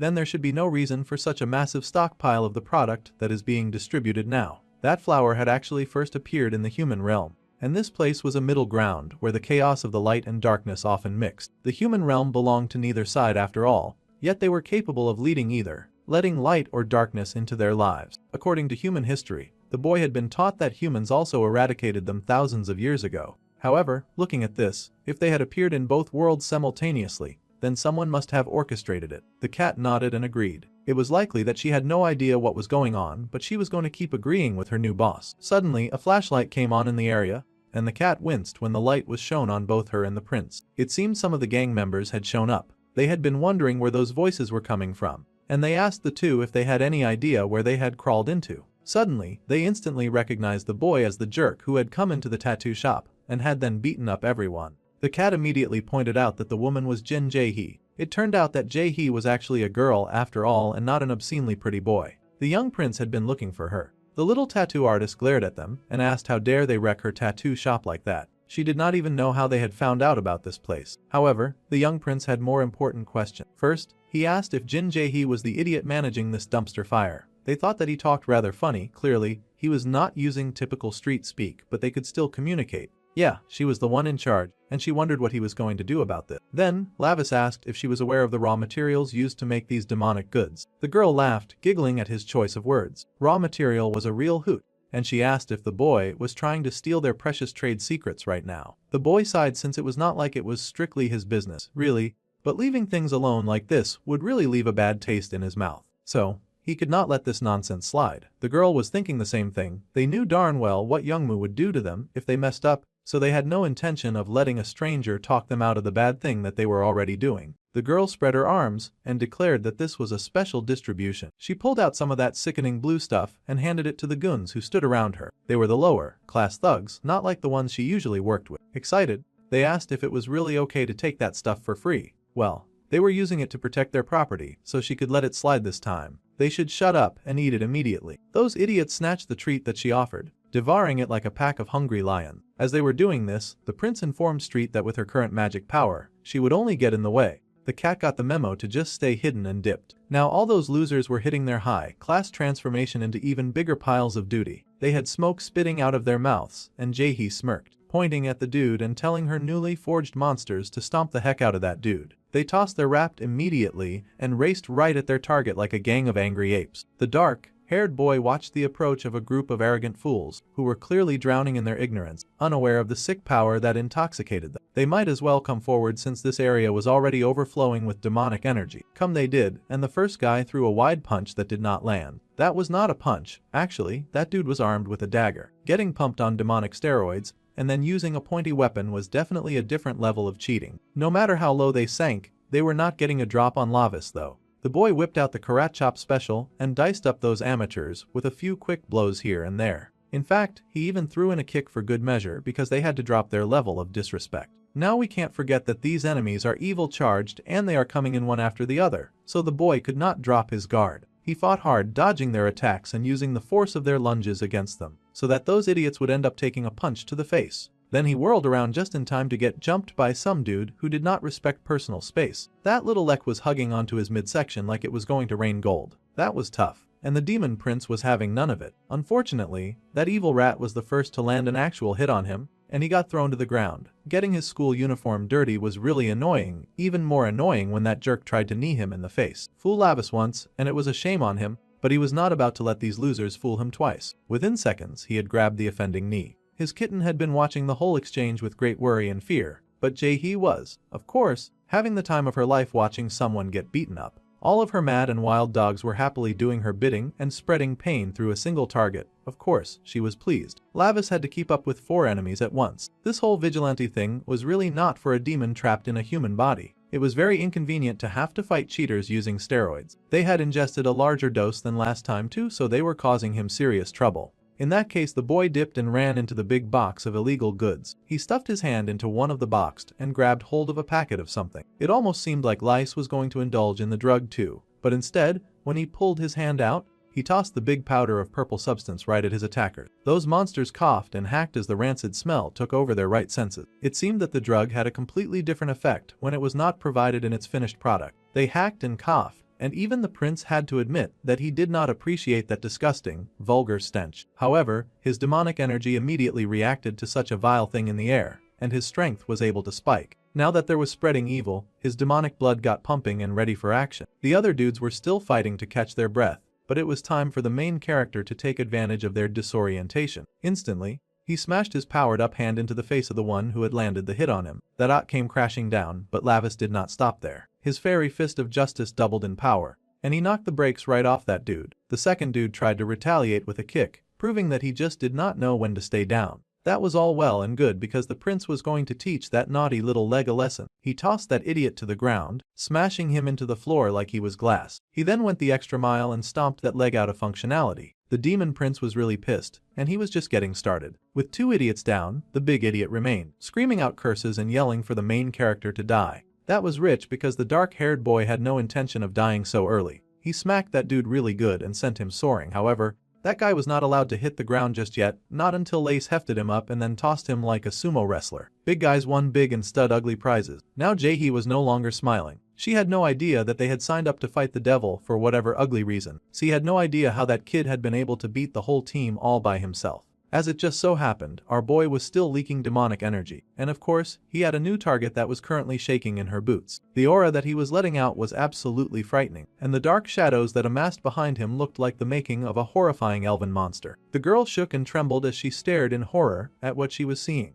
The boy that they were facing was like a ghost or maybe even something worse. At the 5th SC Concours, the ballerina on the stage took a bow, as she stood on the stage in a frilly, cute little outfit. Then Yuri was called in. She was Kang Haeon-ja's daughter, and with her skills, they could have easily joined the Venus Ballet Company. Just then, the redhead barged in to greet their very important customer. The woman yelled and asked who on earth these guys were. They had no idea where they were, and they should not dare to barge into this place when they were a bunch of thugs. They also had a pile of that special diet drug that they were selling to people. The redhead and his team chuckled at being called thugs, and they apologized for their rude entrance. However, they had just come in person to deliver a bulk order of blue ribbon. The lady stared in shock at the drugs drop before her. It was a bright blue color, sealed in a jar, and the whole thing had a foreboding air. The lady's eyes were wide in horror as she stared at the medicine in front of her. The redhead said that she had no reason to look so flustered. They handled everything from manufacturing to sales themselves, so she had nothing to worry about. The woman was still hesitant. She had not expected the diet pills that she ordered to be brought in by a bunch of dudes who looked like they worked in the crime industry as the actual criminals. She needed to know if consuming this was safe.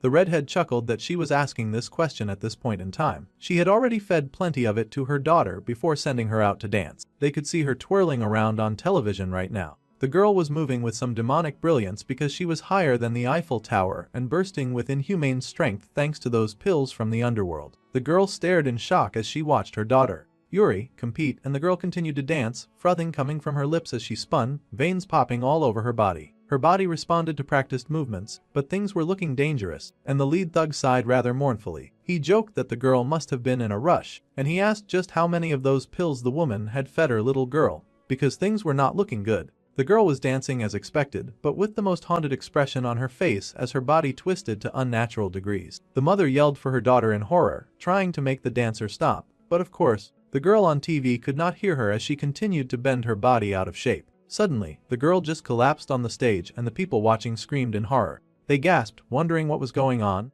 most of the audience going pale at what they had seen. It was clear that something had gone wrong with the girl, and some of the security approached to help her off stage. The mother shook as she saw what had become of her precious child, tears gathering in her eyes, and she cursed at the thugs who had dared to sell her those awful diet pills. She yelled that they had promised no side effects. She had trusted a bunch of strangers that she only knew online. Of course, the redhead smirked and said that the lack of side effects only applies when they stuck to the recommended dosage. At any rate, now her precious daughter was in a very difficult situation. The poor thing was twisted up and teeming on the floor, and it looked like there was no hope for her now. The mother would just have to satisfy the girl with fake desires just to keep her alive. Even in this terrible situation, they were still offering those sickening and lurid, awful drugs in hopes of creating a change in society. The mother squeaked in alarm, but the redhead just laughed. Now her precious danger would not be able to live a single day without a blue ribbon, and as their VIP customer, she had to keep buying their product. The mother was busy having a mental breakdown about the situation. She had spent so much money on her daughter after all. She had worked hard to get the dancer into the top position and health, so that they could achieve their dreams together. As the woman broke down, the vain youth smirked at her despair. Suddenly, he got a call from Jin Jae-hee, right? That was the lady responsible for monitoring his favorite app, Goose that laid the golden eggs, so it was not really a call that he could ignore. With a sigh, the boy picked up what was apparently a video call and asked what was going down now. First, the girl tried to apologize to Yangmu. This was likely not what he wanted to hear right now, but they had a situation. The dark-haired Mina character then butt his head into the frame. He wanted to take a good look at the monitor responsible for making the blue ribbon. Yangmu stared down at the demon prince with massive offense on his face, asking who the heck he was speaking to. The demon prince smiled because he could recognize that aura right from the phone. Well, that was great, because Lavis wanted to meet up with the redhead for just a second. The call ended, and the redhead took a deep breath. He informed their kind VIP customer that something urgent had just come up. Later that evening, the meetup was going down in a nice foresty area where all of the drugs were stored. Our dude was waiting with his cat, Jae-hee, and his cat asked why he thought that humans did drugs. She guessed that it was because they were stupid and arrogant. Even when they took drugs, they were so darn overconfident that they would not get addicted. They would indulge in such reckless depravity, and then fall into a very sickening trap. They did this because they had nothing to believe in. That was why they clung to something so small, so dangerous too. Some movement caught the kitten's attention, and the Lord Lavis turned. It seemed the King Yangmu had made it to the location. The boy had moved rocket fast. Now the redhead had shown up, and seeing the discarded bodies of the goons on the floor, he could easily guess that this was also the dude who had been responsible for the tattoo shop incident. Since that was the case, then they could hurry up and cut to the chase by asking why this dark-haired dude was looking for him. The boy scoffed and said that he had no interest in human trash like him. He had more important questions, like where they had gotten this supply of disgusting and stinky purple powder. It should be hard for a mere human to acquire. The redhead stared in shock at the language that this dark-haired boy was using. Just now, he had called him a mere human. Yongmu knew this was bad news if that guy was who he thought he was. Now we get an epic flashback as the redhead remembers a time when all sorts of junk were lying on the floor. He had kicked his dad and complained that he needed more meds. No matter how much he kicked his decaying dad, he did not get any answer. The more he stared at the shriveled up person before him, the more he slowly realized that his dad was never getting up. Drug abuse was such a sad thing, with how much it stole from people. The boy's parental figure had lived his whole life as a junkie, and now he had died as one too. It was very likely that his son would die following the same path. The boy screamed and yelled that now that his dad was dead, there was no one to get him the drugs that he wanted. He beat on his dad's corpse like a madman. Perhaps he already was a madman. He needed his drugs, but he was underage, and he had no money. There was no way for him to buy them, and he screamed as he punched at his dad in rage. Suddenly, his dad's eyes flashed purple, and the boy froze in shock and fear. He could not believe it when that old shriveled corpse sat up slowly as his dad had come to life. The demonic aura in the body took a little look at the area around him, chuckling and asking if the man's death was sorrowful in any way. The redhead stared in shock at the demon, and it lurched forward with a leer. If the boy's sorrow desired it, he could return this man to him. The redhead just laughed like a mad person. He did not feel sorrow. In fact, the kid was happy that his stupid dad had died. He did not need trash like a dad. The boy screamed that her just needed some darn drugs. The demon was not too bothered by this wild behavior. If drugs were all that the kid needed, then all her had to do was feed his father's corpse to the gnawing glower, and he would get all of the drugs that he needed. There was actually a demon passing around that flower to human. With that, a covenant with the boy and the demon would be established, and the kid would obtain what he desperately desired, which was drugs. The boy stared in awe at the flower. Then the demon added that if anyone deceived his loyalty, or denied the gnawing glower, then the redhead could go ahead and kill them. This covenant would protect the human who established it. The boy stared emotively at the flower for a bit, eyes focused on it like he was staring at a weird creature from space. Slowly, that blank look stretched into a wicked smile, and the boy gleefully took that flower and planted it right inside of his dad. He was truly a very wicked creature, and blood splattered all over the room as the covenant was formed. Now, in the present, the redhead was offended. He could not believe that this boy and a stranger had called him a mere human. The dark-haired demon hummed, saying that he must have something to believe in. The redhead did indeed have something like that. That person had given him a new life. Just as the demon prince had thought, he had made a contract with a demon. Now, the dark-haired main character smirked, saying that he did not know what kind of trash that the bro believed in, but both that rotten demon and the redhead were a pity. The more that Yongmu heard, the madder he became. This insignificant little rat was here insulting his lord and savior. Immediately, the demonic head of the gang ordered that his goons should drag that little punk over to him immediately. Well, they rushed to do as they were told, like they feared their deaths if they failed. Immediately, the cat took off because she could already tell that she was no match for whatever madness was going on around her. This back and forth situation with fighting low-effort goons was really boring Lavis. This was a serious situation here, and he wanted to clean up this filthy mess as soon as possible. So, the fight began. A vehicle went barreling down the street, and the poor, rich woman had no choice but to buy more of those terrible drugs as she rushed her precious child to the hospital. Now that they had gotten a good number of people addicted to that stuff, orders were now skyrocketing since the drug had launched. Blue Ribbon was totally hitting the jackpot, and they were increasing very important customers nationwide, which would be a piece of cake at this rate. In fact, the company was already preparing to become some kind of global enterprise. There were already a few cases of unfortunate fools who had passed out from the overdose. Their brother Yongmu had already opened up routes in China and Japan. They believed so strongly in their big brother Yongmu, believing that with him, anything was possible. Meanwhile,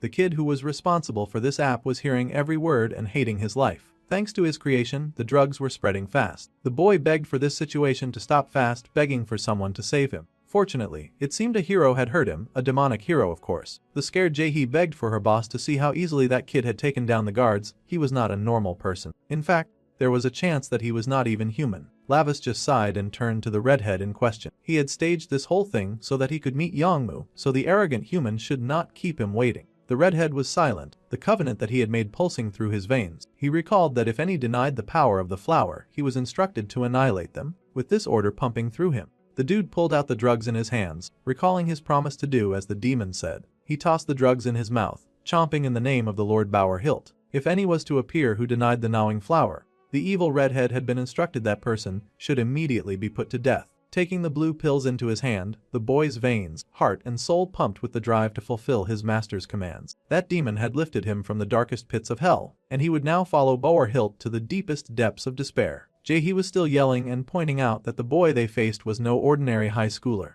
Any idiot with a brain would be able to tell that there were many things wrong with the kid. He in fact just might be with the kids that was making that new drug. Now this was curious, and Lavis immediately asked what drug the girl was talking about. He had come to stop the production of one drug just to hear that there was another being made. That was rather annoying. However, the conversation was going to have to be put on hold because the fierce, raging youth had appeared behind him. Instantly, the boy moved, turning slowly as he saw that punch coming right for his face. He managed to dodge the punch that followed with his arm, but the redhead was not slowing down. Punch after punch was thrown at the main character, numerous hits attempting to damage his body and break his spirit. The opponent was fast and he was clearly on a different level from the previous guys. Still, Lavis was able to persist and continued to block Yongmu's attacks to the point that he asked how this was possible. The redhead suspected that this kid had also received the blessings from the demon lord. The redhead, however, was not accepting that. The Lord Hilt was his god and he had no intentions of sharing. He was going to be selfish until the end and hog onto this power that was his and his alone. The dude was a real piece of work, but now the prince could understand the gnawing flower and this disgusting smell. The god that the redhead believed in was clearly Bauer Hilt. The redhead could not believe it,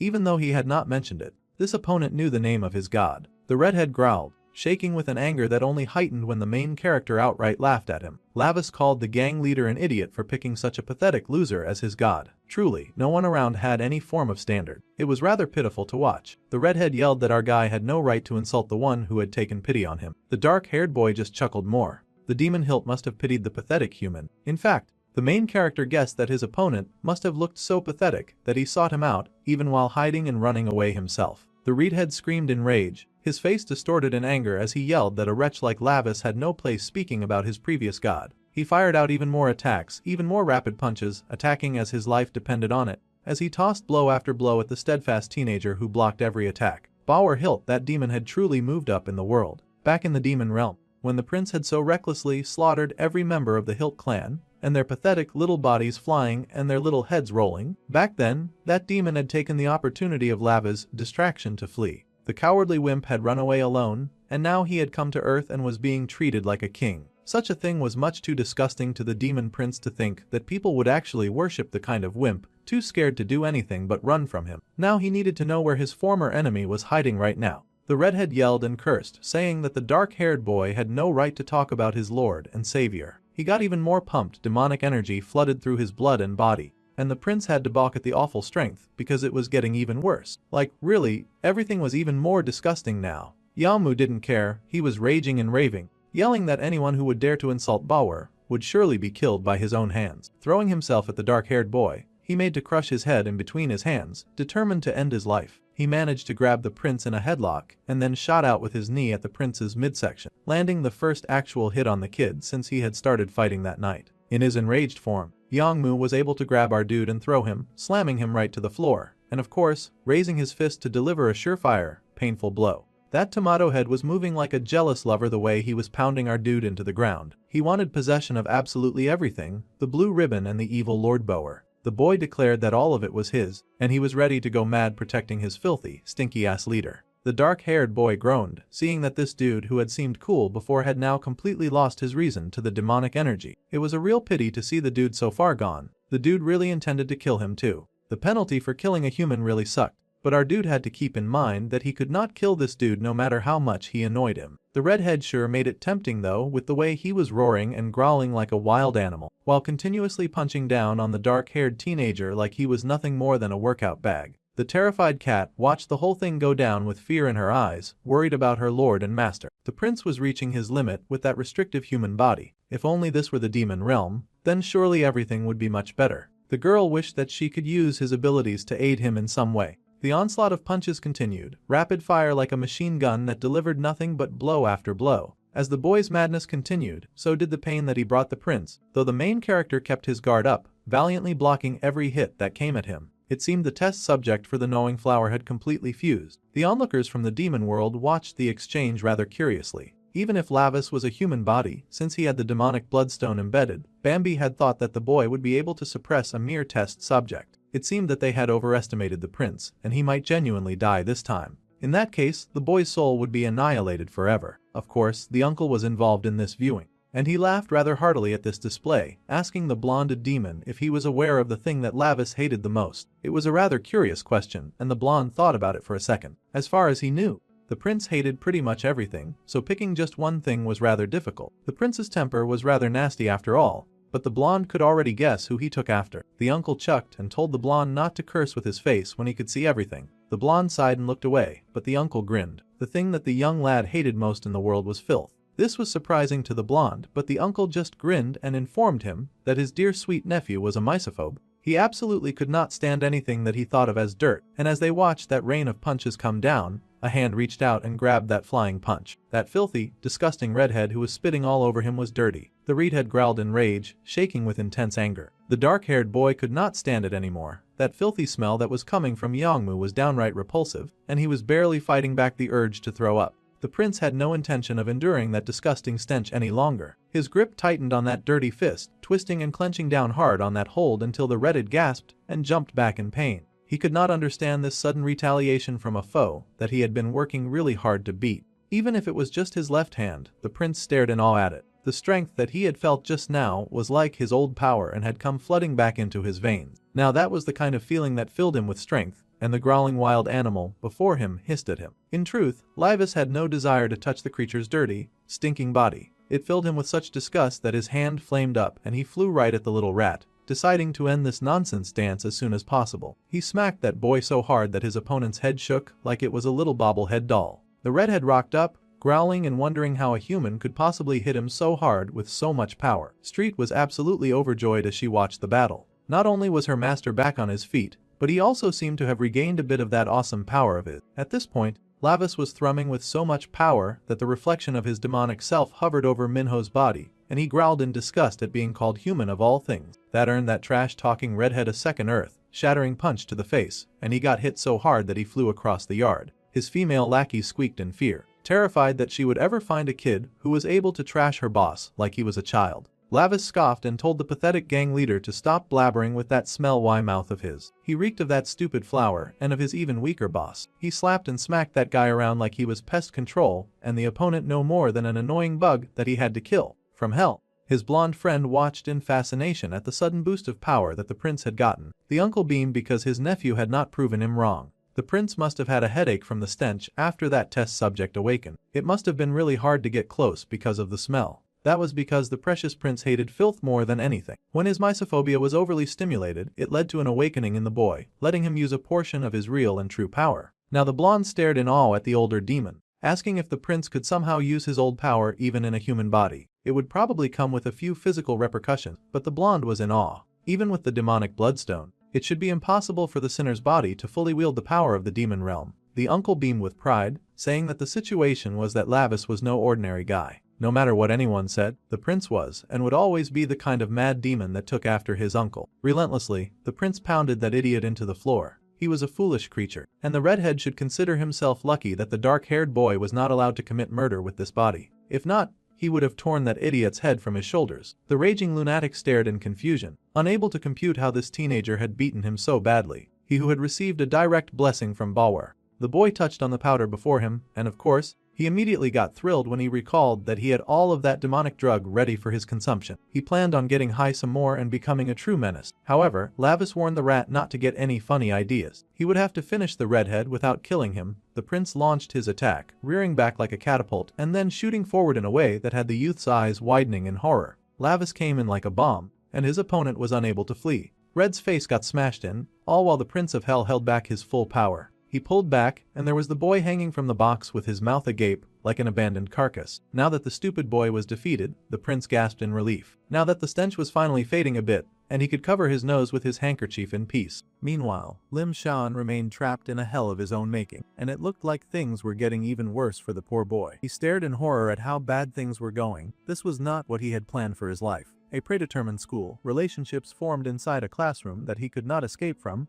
The young boy had endured all this just to survive and avoid becoming a target. He had worked so hard and forced himself to act like he liked someone, acted like he hated other people, without needing to pretend to be too close. He had done nothing when his friend had gotten bullied, but deep down inside, he just wanted to help people find relationships that they truly needed. That was why he had created that app in the first place. This was not what he had intended. He did not make an app to sell drugs or anything like that. The boy worked hard to disable it somehow, to end the reign of terror that was spreading fast. He worked as fast as he could before the punks guarding his room could notice. Of course, they eventually noticed, and they growled, wondering what was going wrong with their equipment. Now they were getting some kind of messed up error message, and they growled, mumbling that the apps were now acting weird. It was a last-ditch effort, but Sion had to hurry if he wanted to successfully break everything before his captors found out what he was doing. They were kind of stupid and slow, so they should not have noticed what he was doing. The boy hurried and put a chair at the door, which immediately alerted all the strong jerks in the room that he was definitely the one responsible for all the errors. It was a move made too fast to think logically, because he could definitely see the huge window made of glass that made the room very accessible to these violent punks. As soon as they realized what was going on,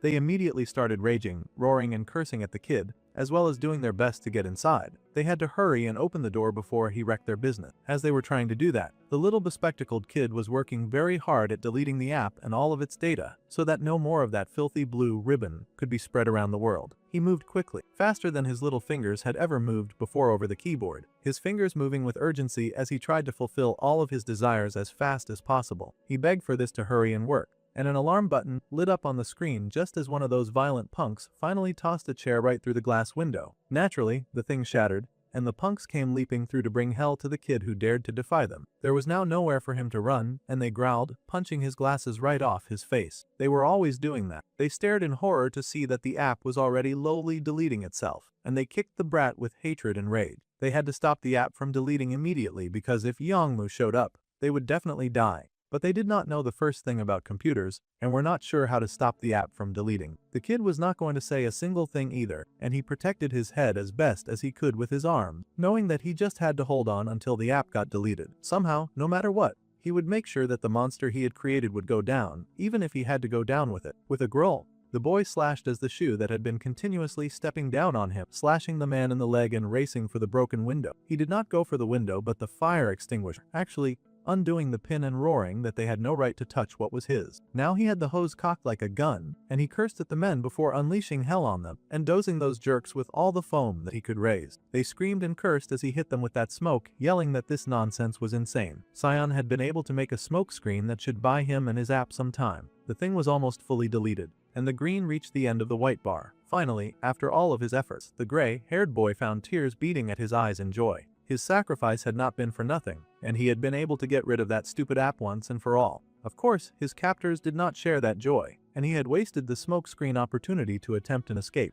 The big guy in the lead rushed at the kid as he dropped his weapon, to end up getting strangled. The poor kid fell to the floor, and the dude cursed, yelling that the other goons should bring something to restrain that stupid nerd. The others agreed, and were struggling to get their bearings so that they could obey their leader's command. The little kid struggled, trying his best to escape the murderous adult, but he had finally reached the end of the road. In the end, this was all that he could do, and tears beaded in his eyes at how pathetic the situation was. This was as far as he could go, and he was fine if this was how he died. Of course, the dudes that were using him were not fine about their situation at all. The app that they had commissioned and finally just started working was gone, and their boss was going to kill them. Naturally, they wanted the kid to pay for this. However, someone else had shown up, and it was not their boss. It was a different type of boss. A boss who had already called dibs on the minion that the jerk just so happened to be strangling, and he was pissed to see that dude manhandling his property. The dude in the lead froze when he heard that menacing voice coming from behind him, and he slowly turned in confusion because he had not expected to hear a voice like that. His confusion lasted for a few minutes, but a few minutes was all that Lavis needed to stretch out his demonic hand and attack that brute. It seemed the minions were still standing, and they wondered why their precious Song Jinhong was screaming like that. The mist cleared a bit, and they could finally see that their precious Hyun was getting whacked very fiercely by some kid who had suddenly shown up in the area. Naturally, they were stupefied to see this and gaped in shock at what was before them. When they had finally picked their jaws from the floor, they rushed at this stranger to get some revenge, but the prince had already dealt with bigger fry that night, and these guys were hardly worthy opponents. He rushed to meet them too, and those idiots got whacked by the heavy power of a misophobe who could not stand dirty people or their dirty deals. Those two idiots came crashing down, and Lavis glared at their audacity to lay a hand on his one and only servant in this stupid world. That was his first servant, and he was kind of territorial of it. Even if he died, he would not let what was his be taken. The way demons did things, they were very protective of what they claimed to be theirs. The little scion pushed to his feet in confusion and surprise to see Minho here. His friend had come to save him. It was a miracle. The boy remembered the first time he had shown his dark-haired friend the app that he was developing. It was the kind of application where people who got along could gather and interact. If they lived nearby, Then they could share locations with each other and even form study groups. The kind of app that was formulated by someone so disconnected from reality that they could not consider how dangerous such an app could become. Of course, back then, Minho had been really impressed to see that his friend could make something like that. Then he paused and pointed at the strange-looking read alarm button. The boy blushed and explained that back when Minho was dragged away by Taewa's gang, he was sorry that he could not help back then. At the time, he honestly could not find where the dark-haired boy had gone. So, he had an extra safety feature. If that button was pressed, then the boy's location would show, and it would be sent to only friends. It would help friends find each other when they were in danger. If something happened, and Minho got kidnapped again, then Sean wanted his friend to just press that button. Then no matter what, he would come to help him, whether it meant reporting it to the authorities or gathering friends like them together. The dark-haired boy had been so touched by this feature back then. Minho had softly mentioned that he would download it too back then. Now, Sion found himself face to face with his friend, who had appeared and had saved his life. His eyes watered with tears as he stared in shock at the kid looking down at him. The boy had indeed gotten the red alert, and he had seen the location. Lavis was able to guess that his attendant had sent this message. His friend had gotten his signal. This was a very intense and heart-warming moment for the gray-haired boy, and he was so close to tears. His app had finally worked in the way that he had designed it, with the intention that he had for it. Tears fell down his face, and he broke down in tears of relief and joy, thanking his friend for coming to save him despite the danger. The poor kid fell to his hands and knees and thanked his friend with all of his strength and power. Meanwhile, Taehi was cursing and hissing and spitting. She could not believe he had lost luck,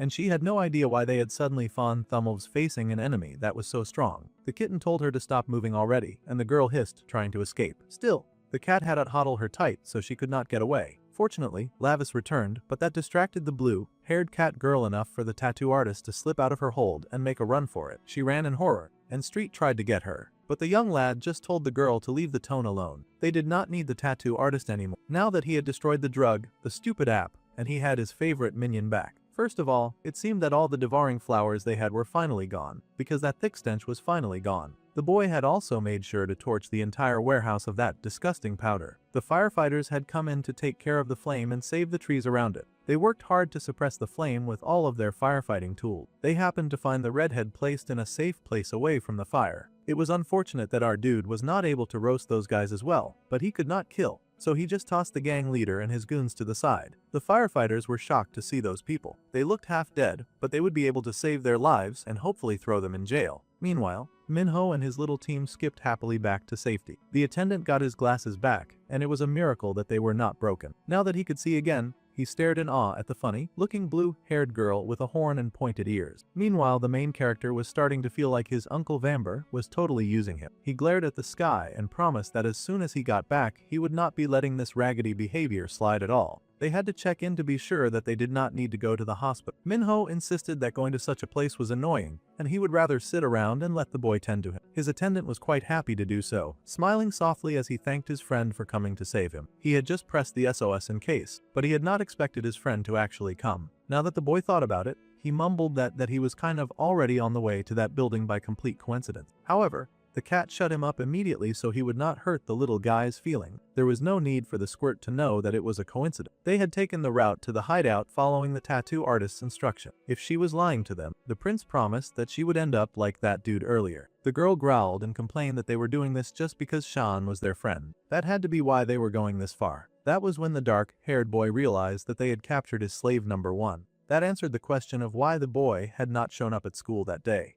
The girl was shocked that the boy had done all this, and he had not even realized that they had his friend. In that case, she had to ask what the reason was for him doing all this. Of course, Minho had no intention of answering a bum like her, but he did notice that the red alarm on his phone was beeping considerably. At any rate, it would be rude to mention now that the whole thing was just a coincidence, and it would hurt his friend's feelings. That was not how human relationships worked after all. Besides, no matter how high and mighty he was, this sentence was still a punishment, and the demon prince had to live here a while, so he needed to work harder at developing human relations. Plus, this student was clearly looking up to him, so he could stand to be much nicer to him. Sion was like a puppy happy to follow him into the line of fire if that was what it took. Right, Sion had been wondering for a while, so he had to ask just who this blue-haired person was. The main character said in the most bored tone of voice that his newcomer was his subordinate, and her name was Street. Now the gray-haired boy stared in awe, his old theory of his friend crossing dimensions coming back. could it be that Minho had some kind of world-changing secret? Now, the little nerd had a serious question to ask his friend, and he would prefer an honest answer, of course. The way the dark-haired boy had changed was so unreal that he now had a subordinate wearing the strangest of clothes. The little nerd shook and forced the words out of his mouth. He was apparently worried that his sweet and innocent Minho had probably joined some kind of bad organization. He hoped so much that his friend would not get involved with bad people, but it had come to this. Meanwhile, the main character was thinking that now that he had claimed the little nerd as his, it was possible that there would be others trying to target his servant in the future. In that case, he guessed that he could not keep lying to the boy forever. That was right, just as his little slave number one had thought. He was the son of the great demon king who had descended from the demon realm, and his name was Lavis Vindic. That was not what Cyan had thought at all. In fact, the poor little nerd was staring in shock at the black-haired boy as he had suddenly switched to speaking Spanish. There was no way anyone would guess that he was some kind of demon prince. That idea was absurd. It was so much for the little guy to wrap his head around, but the main character just smirked that this was how it was. Since the boy already knew, he now had to help him with his work from now on. However, the gray-haired boy was still in some disbelief. He had not expected Minho to spout nonsense about being the son of the demon king. Before he could finish that thought, he looked down and saw a cat nuzzling up. That creature had come out of nowhere. Right. Well, the prince did not feel like handling any form of difficult things, so he told Street to explain it to him. He had fought all day, so he was tired. Without missing a beat, Street went ahead to explain, never mind that he was speaking while still being in the form of a cat. The poor nerd was about to lose his mind from all the things that were happening around him very fast. He had a talking cat in his house, and his best friend was suddenly spouting nonsense about being the Prince of Hell. Of course, the poor guy was overwhelmed. It was so much that his brain seemed to zone out, and he lost all color. Meanwhile, back at the fire wreck, the gang leader was just waking up. Once again, it was a huge shame that they could not just kill the dude. They had burned everything, and they would head out first by transporting this kid to somewhere safe. While the kid was busy crashing out inside the van that they placed him in, being heated about how he had not been able to kill Lavis, suddenly, someone showed up before they could cart the redhead away. The firefighter asked for the stranger's identity, trying to tell him that the area was restricted, but the poor guy was silenced literally, and then waved away. It seemed to be Lord Hilt that Yongmu loved to worship so much. The demon greeted the poor child, saying that the boy looked so miserable. The boy greeted his Lord Hilt, swearing that he would definitely kill the dude who did this to them. The demon told the kid that they should go talk, and he retrieved him from the wreck. Meanwhile, the female firefighter was looking through the site. They had received the report that all the dealers had been subdued, but they wondered who on earth had made their work so easy for them. Plus, the drugs had been approved by the Ministry of Food and Drug Safety. Now that was dangerous if illegal, harmful drugs had sway over even the government. They had already spread in large quantities among young students as well. This was trouble, and the lady cursed at those wicked people who would create such a terrible thing. Suddenly, she glanced to the side to see one of her colleagues drop to his knees and groan about a headache. The lady rushed over to ask if the detective was okay. The man groaned that she should check the car first. She stared in horror to see that the lead drug dealer was one, and none of them had any idea where that dude had gone. Meanwhile, somewhere deep in the woods behind some really tall building, the redhead was in chains and screaming out to his lord, yelling that he just needed one more chance. How pathetic that he mirrored that one subordinate of his that he had punished before. The boy insisted that if he got more drugs, then he would surely be able to kill the one who attacked him. Meanwhile, the demon chuckled and asked the human if he knew how valuable those burned flowers had been. He had planted the long roots of each of those demonic flowers into many unfortunate who were left lying on the floor or hanging on the walls. The demon had gone through so much trouble to gather all of these humans, just so that he could use them for this crazy experiment. The demon sighed that all humans were worthless, and this was exactly the reason why it was better not to trust them. His precious flowers had been laid to waste by that evil prince. The redhead was still yelling and screaming at the top of his lungs that he just needed one more chance. However, the demon was done listening. Just like before, when Yongmu had executed that one dude from the past, the demon did the same and stabbed the boy's eye with the flower. The dude would have been better off just staying in the detective's van. The boy screamed and yelled about his eyes, writhing on the floor as the flower took root in his body and slowly ate his flesh and blood. The demon scoffed and asked the human if he could remember the blood oath that they had taken. The promise was that the human would prove his final loyalty with those flowers that he had been given. Just as he had grown them, he would now become their eternal fertilizer, and the human screamed in agony as the flowers took root. Meanwhile, the terrified tattoo artist was hurrying to call someone, mumbling about how she had to survive. She just needed to grab the coin wallet and run. That was her whole plan. She seemed to be raiding an office and cursed because she could not find what she was looking. Someone found her and then informed her that they had gone to the office, but the police were there. In fact, he had come just in case. It was that dude that she had tattooed on the head, and he had a knife. It seemed that he had come for some kind of revenge. The girl leapt to her feet, cursing at him and yelling that he had no right to cause any trouble. However, he had not forgotten what she had done to his forehead. In fact, He had also had some of that blue ribbon stuff that they were selling, and he was hungry for more. The girl called him Cray, wondering just how much he had already taken by himself. She noticed a nearby weapon and grabbed it, determined to fight and defend herself. However, she had a stick, and he had a knife. It was a huge weapon imbalance. One stab and the lady fell to the floor, gasping and grunting in pain. The dude was still completely out of it, gurgling as he asked for more of that very addictive drug. He screamed like an animal, head thrown back, mouth agape and heavily drunk on the drug that they had peddled. Now the lady was feeling mass regret. Taehi did not want to die like this. She cursed and sobbed that she wanted to live. Her vision got blurry as something purple manifested in front of her, and it only grew larger. Suddenly, Bambi popped out and giggled. If this happened, Lavis would hate it even more. The girl had no idea who was talking, and she begged for someone to save her. Well, the demonic blonde did not have the strength to do that,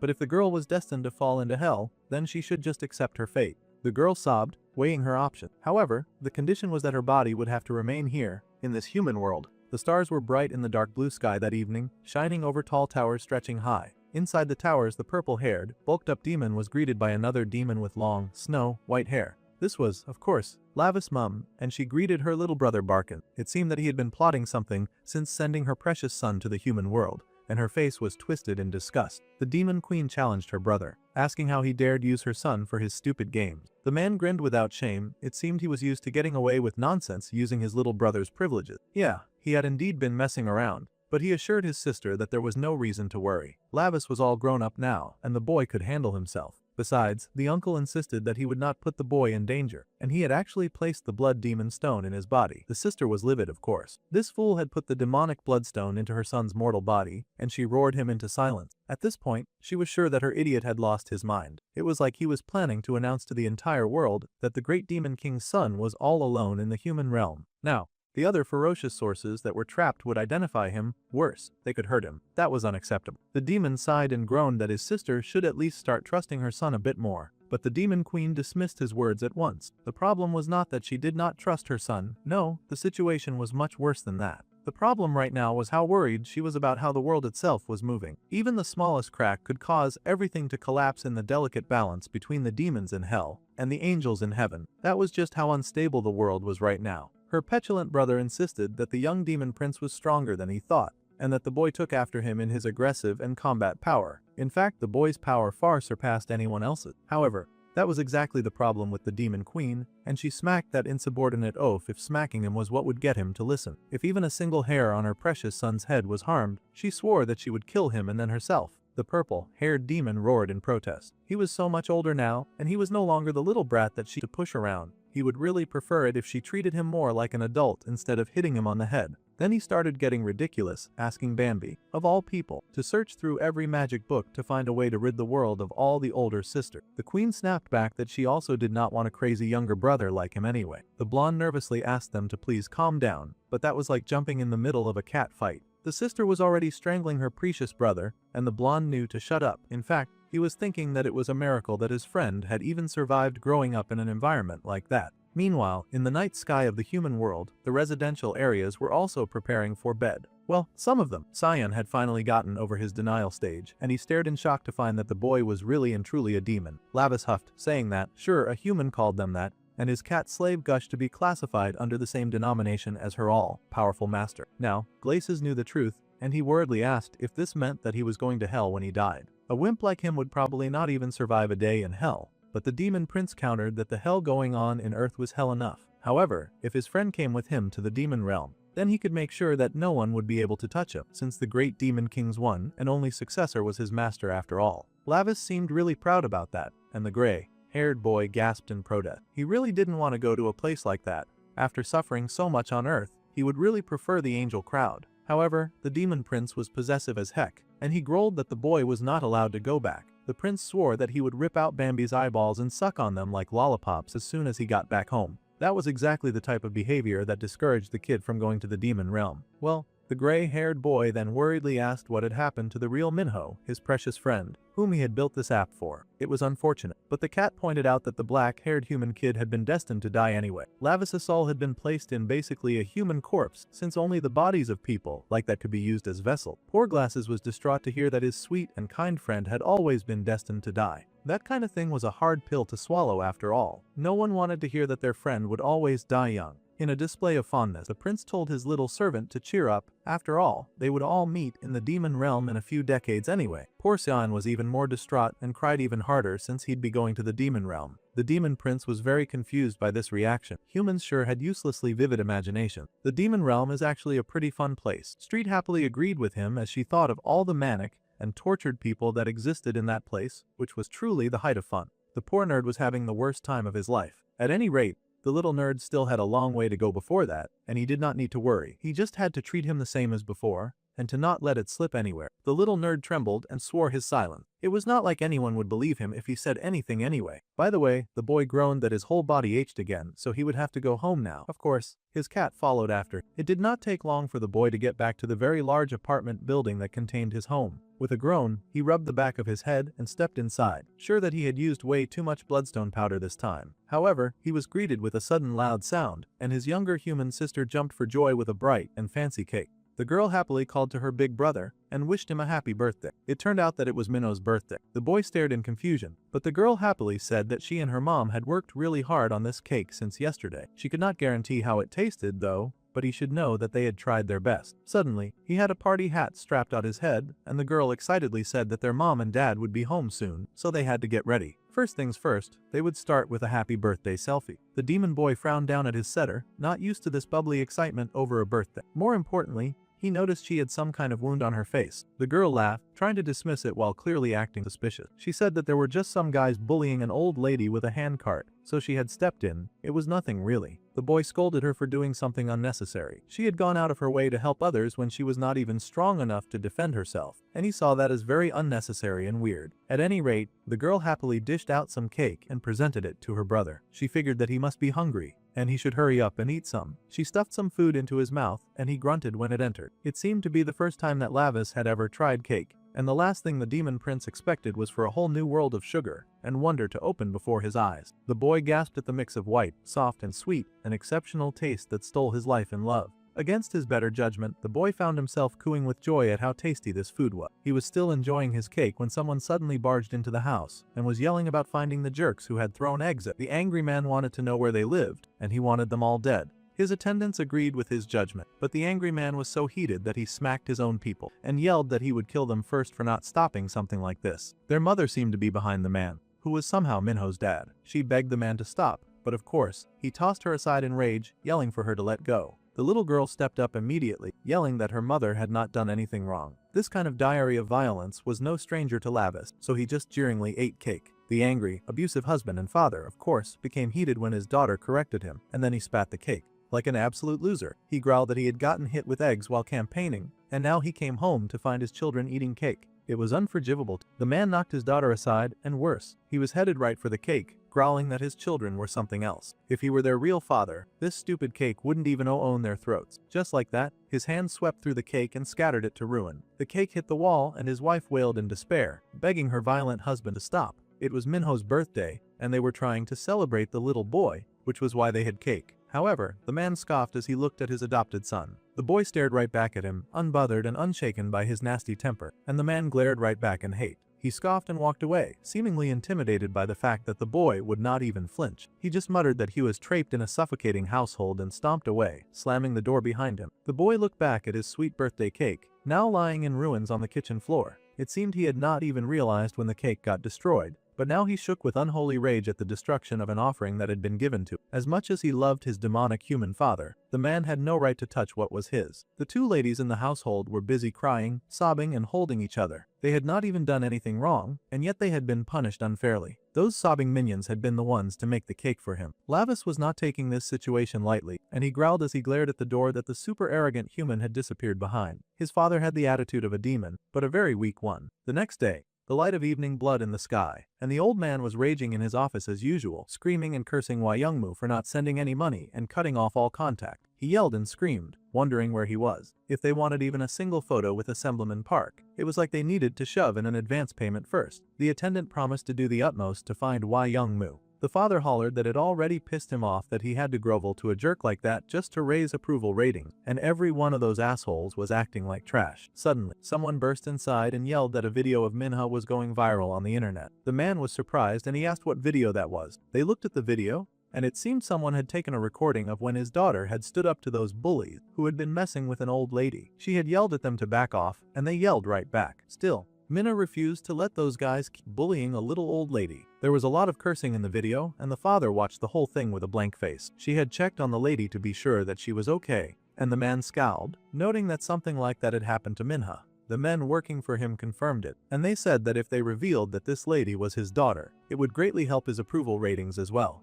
The comments were exploding with people proud of her generous act. The wicked man smiled in exploitation, and he grinned with evil in his eyes, ready to take advantage of public approval. Now people were gasping and praising the beautiful face that they were seeing, wondering how such a beautiful face could have been hidden. Hanyang and Heinsu were called forward. Two very oddly beautiful people were asked to come forward. They were watching television along with someone else, and they pointed out that the face on the television was their mother's new vessel. They all agreed that Minha was so pretty. The three took a moment to admire that beautiful and happy schoolgirl. The mother asked her young if she liked that beautiful face, and the child replied that she did not. The mother teased that Young was jealous. That child had the face that the mother had bought. She was talking about a living person, as if they were no more than her property that she could pick up in a market. Since the mother liked the face, she decided that the girl would become her new body, no consent necessary. A human body, unfortunately, aged too quickly, and the woman sighed as she stared at her wrinkled hand. Human bodies gained wrinkles, shriveled, and it would eventually become so ugly. However, now she had discovered such a perfect new vessel on television too. The mother's eyes grew wide with hunger, declaring that this was surely fate.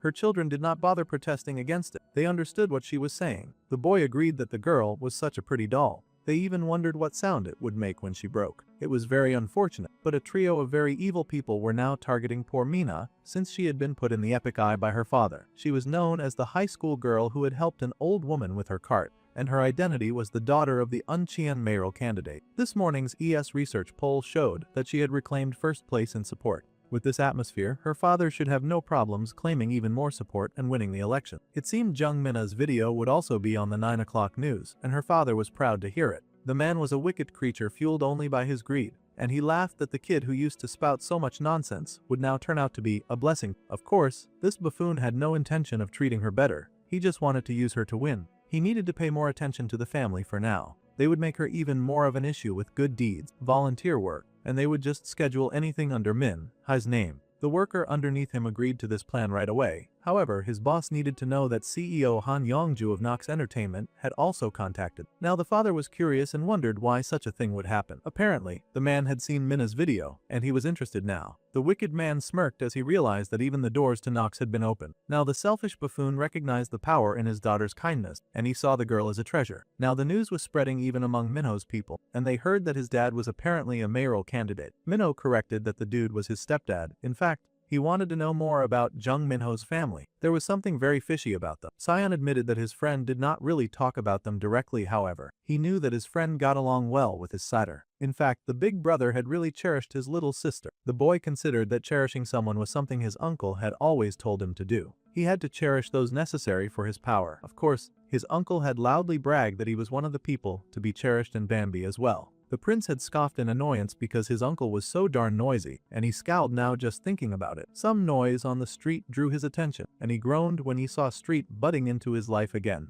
The boy had been planning to lead a quieter life now that he had dealt with his first problem. The cat admitted that she had eaten too much these past few days. The prince scoffed, asking if all the gates to the demon realm were so narrow that they could not fit his servant's fat bum. Anyway, that aside, he asked what Bambi said. The cat explained that the blonde had not been present, but he had left them a note. The blonde happily greeted his prince and mentioned that he was sending the royal a little gift. The boy was to do his best with it. The prince growled and tore up the present immediately because he could tell that the stupid blonde was trying to use his powers for his own benefit, just like his uncle. Now, when he returned to the underworld, he was tearing apart the stupid blonde first before touching his uncle. The cat begged her master to please calm down. After he settled for a while, they addressed the matter at hand. At this rate, it looked like Minho's father would get elected as mayor, especially with all the deals that he had been making thanks to Minna's popularity. Public opinion was extremely in his favor now. The demon prince frowned, and he considered what it would be like to have his father rule over the whole city. The nerd explained that it would be more like managing than ruling, but same difference. Now that the dark-haired boy thought about it, the man was greedy, just like a Cinyras. The boy asked Street if Jung Taesik could possibly be a Cinyras who came to the human realm. See, a Cinyras was a kind of gluttonous demon in the underworld, and it was the kind to eat endlessly to the point that other demons hated its guts. However, the cat pointed out that it managed the district, and the man, Jung Taesik, was just a normal, greedy human. Sometimes they were just built like that. This was really suspicious to the main character. He had never seen a human so demonic, which really showed how rotten the human world was, too. At any rate, the prince reminded his servant to eat in moderation before she ended up a Cinyras as well, and that would not end well. The girl sobbed and agreed with her Lord Lavis. Meanwhile, Cyan was still looking over information about the boy's father. The man seemed intent on exploiting Minho's sister. It did not look good. Now that the prince thought about it, Jung Minha had been someone that the original owner of this body had cherished. Meanwhile, back at home, the prince returned to his human household and wondered how things would go with his sister going forward. He ended up walking in on a meeting being held in his home with his stepdad and a trio of really suspicious people. They were saying that Minna's looks were truly outstanding, and if she just learnt to dance, then she could debut quickly, and as the center too. The mother was, of course, concerned. After all, her daughter was still a student, and she had never expressed any interest in being an entertainer. Of course, the father did not care about anything like that when he was trying to impress the CEO. A child born with talent should not hide it from the world. It was very clear that the man was just trying to exploit her, of course. The poor girl was silent, and her mother watched her with a worried look on her face. The man happily laughed and apologized for his family's behavior, saying that his wife was just a little reserved. The Sioux chuckled, saying that the mother had no reason to worry. At Nox, they would make sure that she could balance school and her activities very well. Idols these days were different, and they could still perform and get into any university that they wanted. Minko strolled into the room, watching this conversation, and his eyes narrowed at the one dude eyeing his sister like shoe as a pack of meat.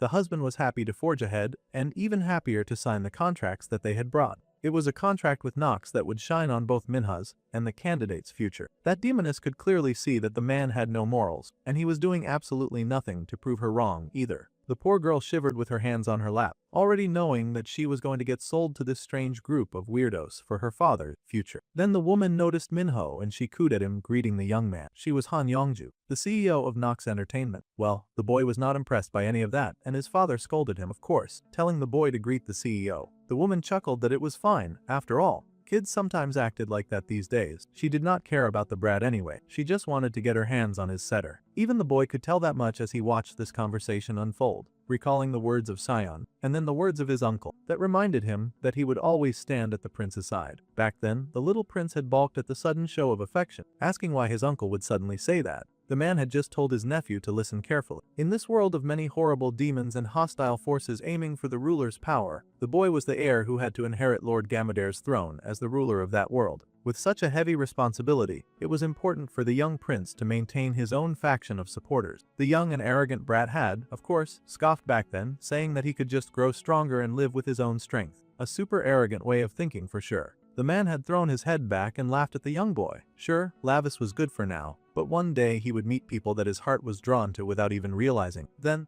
the boy would start to change without knowing it himself. The uncle's smile was proud and genuine back then, though the little prince could not imagine changing so dramatically. He swore that he hated complicated talk, and he just wanted to train already. Well, that was the behavior that the man expected from his nephew, and it made him laugh heartily. Now, back in the human world, the young boy made a stand, and he placed his hand on his sister's shoulder. Jung Minho was of his faction, and she was someone who was cherished by Jung Minho, so he asked her if this was what she really wanted. He asked no one, but the brunette looked up at her brother, with eyebrows dipped in pain. If she were being forced, he wanted her to say it here and now, because he would get her out of it immediately. The demon prince wanted to know if the girl was being forced, and if that was the case, then she should just tell him, he would sort it out. The girl was hesitant as she considered the situation. The last thing she wanted was for her big brother to get hurt after all. The girl recalled how many times their stepfather had beaten their mother for rejecting his kindness, and how he had laughed at the fact that she could not take her son and daughter and leave. There was on his family register. The poor woman had cried for the man to just let them go, but the abusive, horrible man refused. He told them to go ahead and try to survive without a dime to their name. The two children protested and tried to stand up to their father. The man was taking advantage of the wealth that their grandfather had left to them. It was not his own. However, the man just growled and cursed their mother even more, calling the children not RV. The man laughed and asked if the children understood the real key to surviving,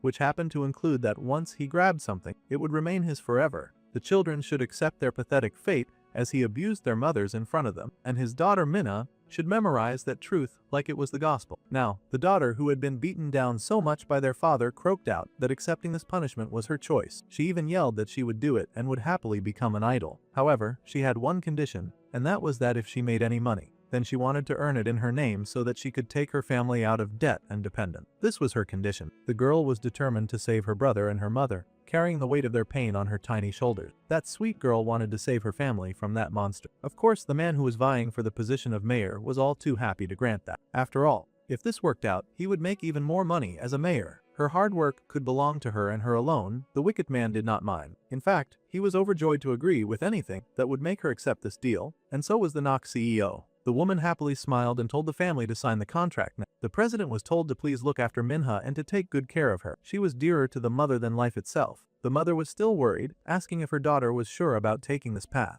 The girl smiled, telling her mother to trust her just this once. She would work hard and become an idol if this were the chance that would make it possible for her brother and mother to escape this hell. The girl happily smiled at her brother and thanked him for his concern. Well, Lavis stared down at the smiling girl but said nothing. She had not asked for his help, so he really did not need to do anything extra. Time passed and the evening continued in a fancy black car. The CEO was busy, high on joy and elation. The more she looked at that dazzling young skin, the more perfect the girl seemed to her. She was so deeply in love with her new vessel. Even those eyes had that rare purity that barely existed these days. She loved everything about it. However, Jung Minho had nearly ruined her chances. Her son mentioned that the boy seemed off somehow. Curious, the demonic mother asked her daughter what she thought. The other child admitted that she had also sensed something special coming from Minha's brother. Whatever he was definitely not human. Since that was the reading, the mother smiled and considered that the boy could possibly be a tracker from the demon realm. How troublesome. The boy was overly excited, of course, and asked his mum if he could handle the problem. However, she had to tell him to calm down. Rash moves could spark bigger trouble for them after all. For now, all they had to do was watch her precious chosen body, which was her priority now. The demonic son sobbed and wailed, saying that the boy's glare made him want to rip that dude apart.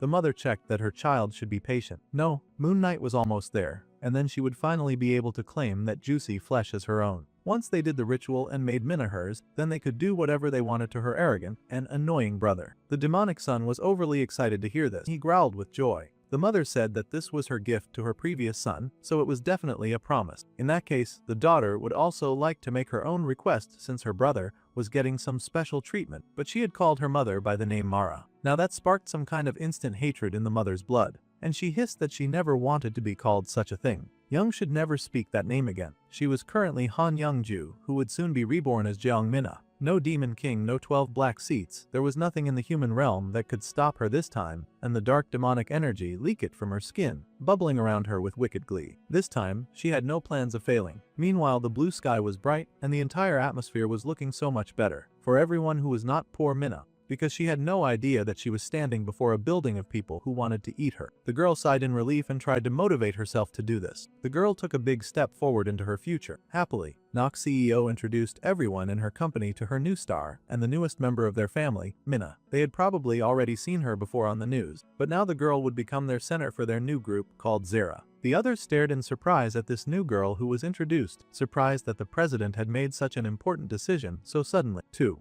One of the other girls had been training to be a center her whole life. The president dismissed the poor thing, saying that she had done good work so far, but now she should support Minna as her sidekick from now on. The poor girl was, of course, furious, but the president did not care. She just told her new human side piece to make it work and left the girls to greet each other. Once the door was shut, of course, the old center immediately growled at the new girl and accused her daddy's backup. They all knew that her father was vying for the major position, so the girl being added to their group as the center made it clear that she was a political move. Naturally, people who had to work hard for everything in their lives hated people who just coasted through life thanks to amazing connection. The former center had fled for 4 years, trying to make it as the center. But now this girl had come out of nowhere, and she bet that Minha had probably asked to be the center on purpose. The brunette tried to protest, but the old center was not having it. That poor, misguided idiot actually dared to slap the precious face that their boss so badly wanted to possess. The girl with the pigtails was furious, grumbling that they would see just how far that backup got her. She had come all this way.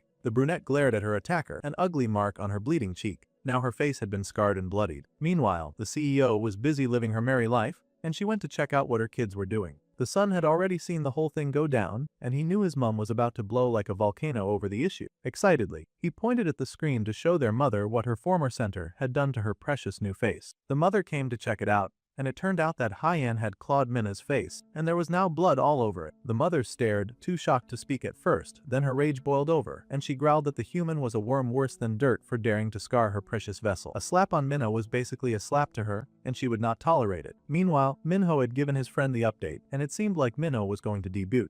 This was huge news since Nox was legit a very famous group, and the girl could dominate the human world if she nailed it. Street knew everything, and the cat girl happily laughed, thanks to her overwhelming knowledge. She had lived in the human world for 200 years after all. The prince muttered that if this was his little sister's decision, then it was not his business to interfere with her life. However, that president lady and her kids rubbed him the wrong way. It would be easier for him to let it go if they did not feel so darn demonic. There had been no Dion aura, but they had not flinched when he glared at them. That was a model for a group of normal business. He wondered if they could be demons hiding in the human world. The cat girl considered it and said that long-term human world demons were often good at hiding their aura, and it was better to be safe than sorry concerning situations like that. Even Lavis should be more careful. He should not shoot so much aura so blindly from Minho's body, as he could attract bad news and hurt himself. Even Sion joined in to scold him and said that no one liked that glare of his anyway. The prince scoffed, but he doubled down on his suspicion that those three were acting weird. Even without his aura, he could spot a demon. That was rich considering he had lost that one demon that got away and caused the first trouble with the flowers. Now these two were just getting him heated on purpose. The prince growled and commanded his cat servant to drag that punk to the demon realm now. The gray-haired little nerd might as well get a head start in the Hell Boot Camp since he wanted to act so darn cocky. The boy repented immediately and told his friend to stop treating him, while that stupid cat was more than happy to comply. She would do nothing to get the promotion that she was promised. The prince was so upset about his situation. He could not wield the demon bloodstone correctly, and even stupid dogs ignored him when he glared at them. The amount of disrespect that he suffered in this human body was unforgivable. Then, he told his cat servant to figure out how he could reclaim the bloodstone's power. The girl happily agreed and said she would find a way to restore Lavis's demon power. While that was happening, he would work on reclaiming his strength, and for now, she should stalk that weird Han Yongju and the twins with Servant Number 1. Servant Number 1 meant Sion, of course. The poor boy wondered why the heck he was getting delegated as Servant Number 1. Meanwhile, the poor girl with the pigtails had no idea who she had just stepped on by slapping the newcomer. She was on her way home, crying that this cold could not be happening to her after she had worked so hard to become a center. She had worked for 4 years, and now she was in the background. The poor child had no idea that her life was about to become worse because a demonic blade had appeared behind her. Startled, the girl asked who was stalking her in the darkness. The very unfortunate answer was the daughter of the wicked mother, who stood there in her really hot goth getup and the blades she held. The former center recognized the girl from work,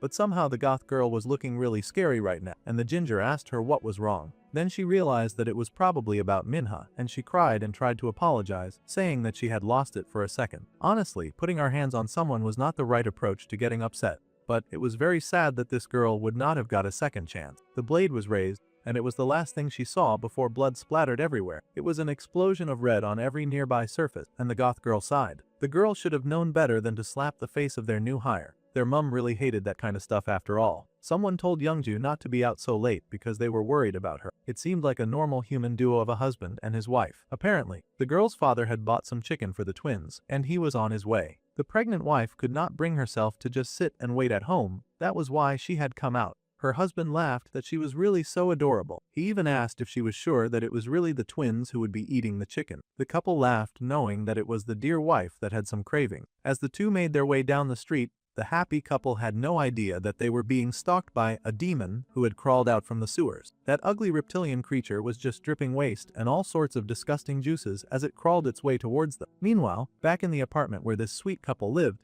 the poor wife found that she could not sleep. She groaned, tossed and turned from an intense nightmare, and when she finally opened her eyes to find the root of the problem, the poor, horrified angel found before her a slimy monster that was hovering over her and cooing about how much he liked her. It was the last thing that a person would like to see, and the poor woman was horrified, asking who this horrible person was. The poor lady did not get a chance to scream for long before he thrust his very disgusting hand deep inside of her mouth, and she choked, screaming and coughing as she tried to escape him. The wicked creature laughed and told the lady not to worry about the kids because it would raise them with care. This seemed to be the origin story of that evil creature who called herself Mother. She dove into the pregnant woman, chuckling about how she was in need of a child. The poor woman was distraught, and she struggled desperately out of fear for her children. Unfortunately, Wei Shi was powerless to protect them, and that evil, slimy creature pushed deep inside of her, crawling into the deepest parts of her body and taking over her mind. The The woman's strength was feeble against the might of such a terrifying being, and soon the lady's lips stretched in an unnatural smile as the creature established dominance within her. It laughed madly, chuckling wickedly at its success now that it had found a human host. It was at this point that her loser husband woke up, not even realizing what had happened. He just asked his wife if she was doing okay, because he had heard a strange sound and he was wondering what that was. However,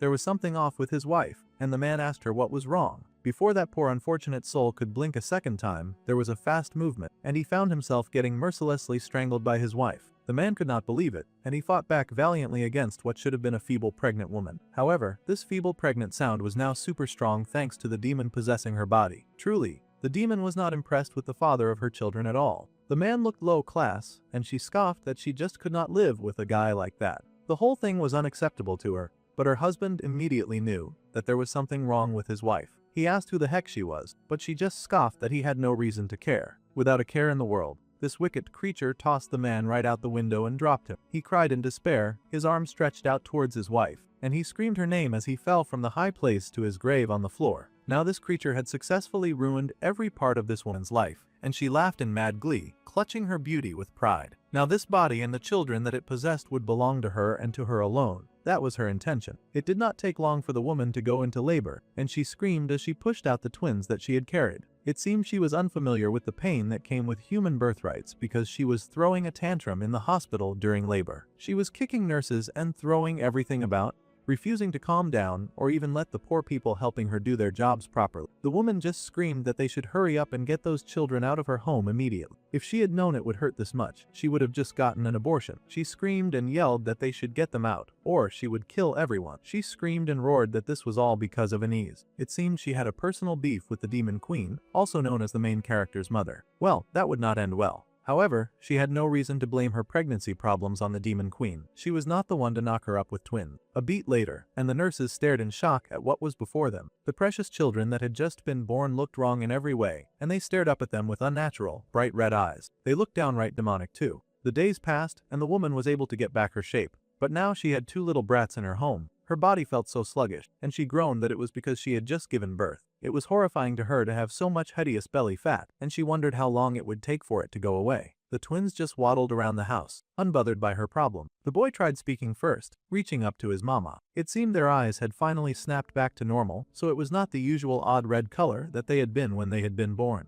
The woman was not really crazy about being a mother after all. The kids had taken some of her magic power, and she wanted them to pay her back pronto. It had not at all been her idea for them to take some of her own magic. Also, she wondered how long the children were going to keep crawling around. She would much prefer if they started acting like functional adults immediately. They should hurry up and become her little slaves so that they can protect her. This arrogant, terrible excuse for a parent really had children for the sake of convenience and was not at all interested in raising them at all. She wanted them to look after her until they could find a vessel that could fully hold her vengeful spirit. Much later, the people in town began to whisper. They knew that it was normal for the white-haired lady to be in shock because her husband had taken his own life. Still, the way she was acting was a bit too much. Comforting her only went so far, but she was really barely the Yongju that they used to know. Now she was going around town flirting with different men, and no one even knew how the kids were doing. She had not shown them to anyone, and they heard that the lady barely stayed at home anymore. Yongju had been so happy that she finally got pregnant after all that trouble, but suddenly she was barely making time for the kids. Instead,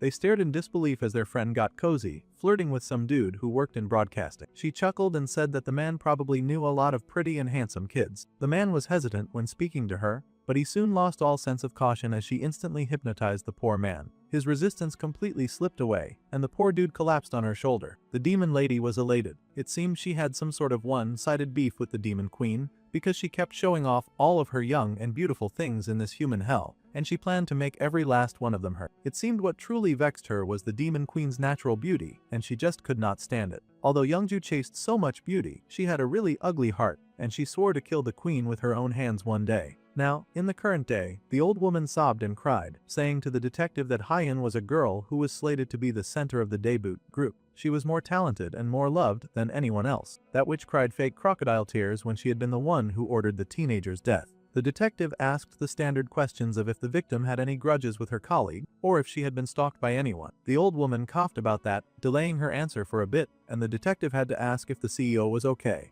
The lying pretender was more than okay, but she had to really sell the situation if she wanted to get the police off her back, so she blew her nose for dramatic effect. The boy, who was suddenly acting all civil and sane, said that it would be best if they stopped her for today. His mother was clearly overwhelmed, and they did not want to affect her health. Besides, the CEO thought of that girl as a daughter. The dark-haired girl even suggested that the detective go ahead to question the other trainees first. The man sighed and nodded, accepting the situation before leaving things. It was time for them to head out, so he went with Detective Park Song-hoon, and they left the two alone. The other detective was ready to go, but she did look back at that very suspicious family. Even if she could not place it, she could still tell that there was something very off with it. The door closed behind them, and the old woman barfed from all of the pretense that she had to keep up. Suddenly, she threw up a whole flood of the most disgusting creatures ever seen. It was worms and greens and the most vile bugs to ever exist. The woman roared in hatred, causing the detective to scour the place like a rat on the hunt. She should have expected that when someone from the company died, the police would step in. That was how the human world worked. The woman raged that she had spent so much money that she had funneled to them. She wondered what the top brass was even doing. Her son tried to cheer her up, telling her that the detective would eventually stop.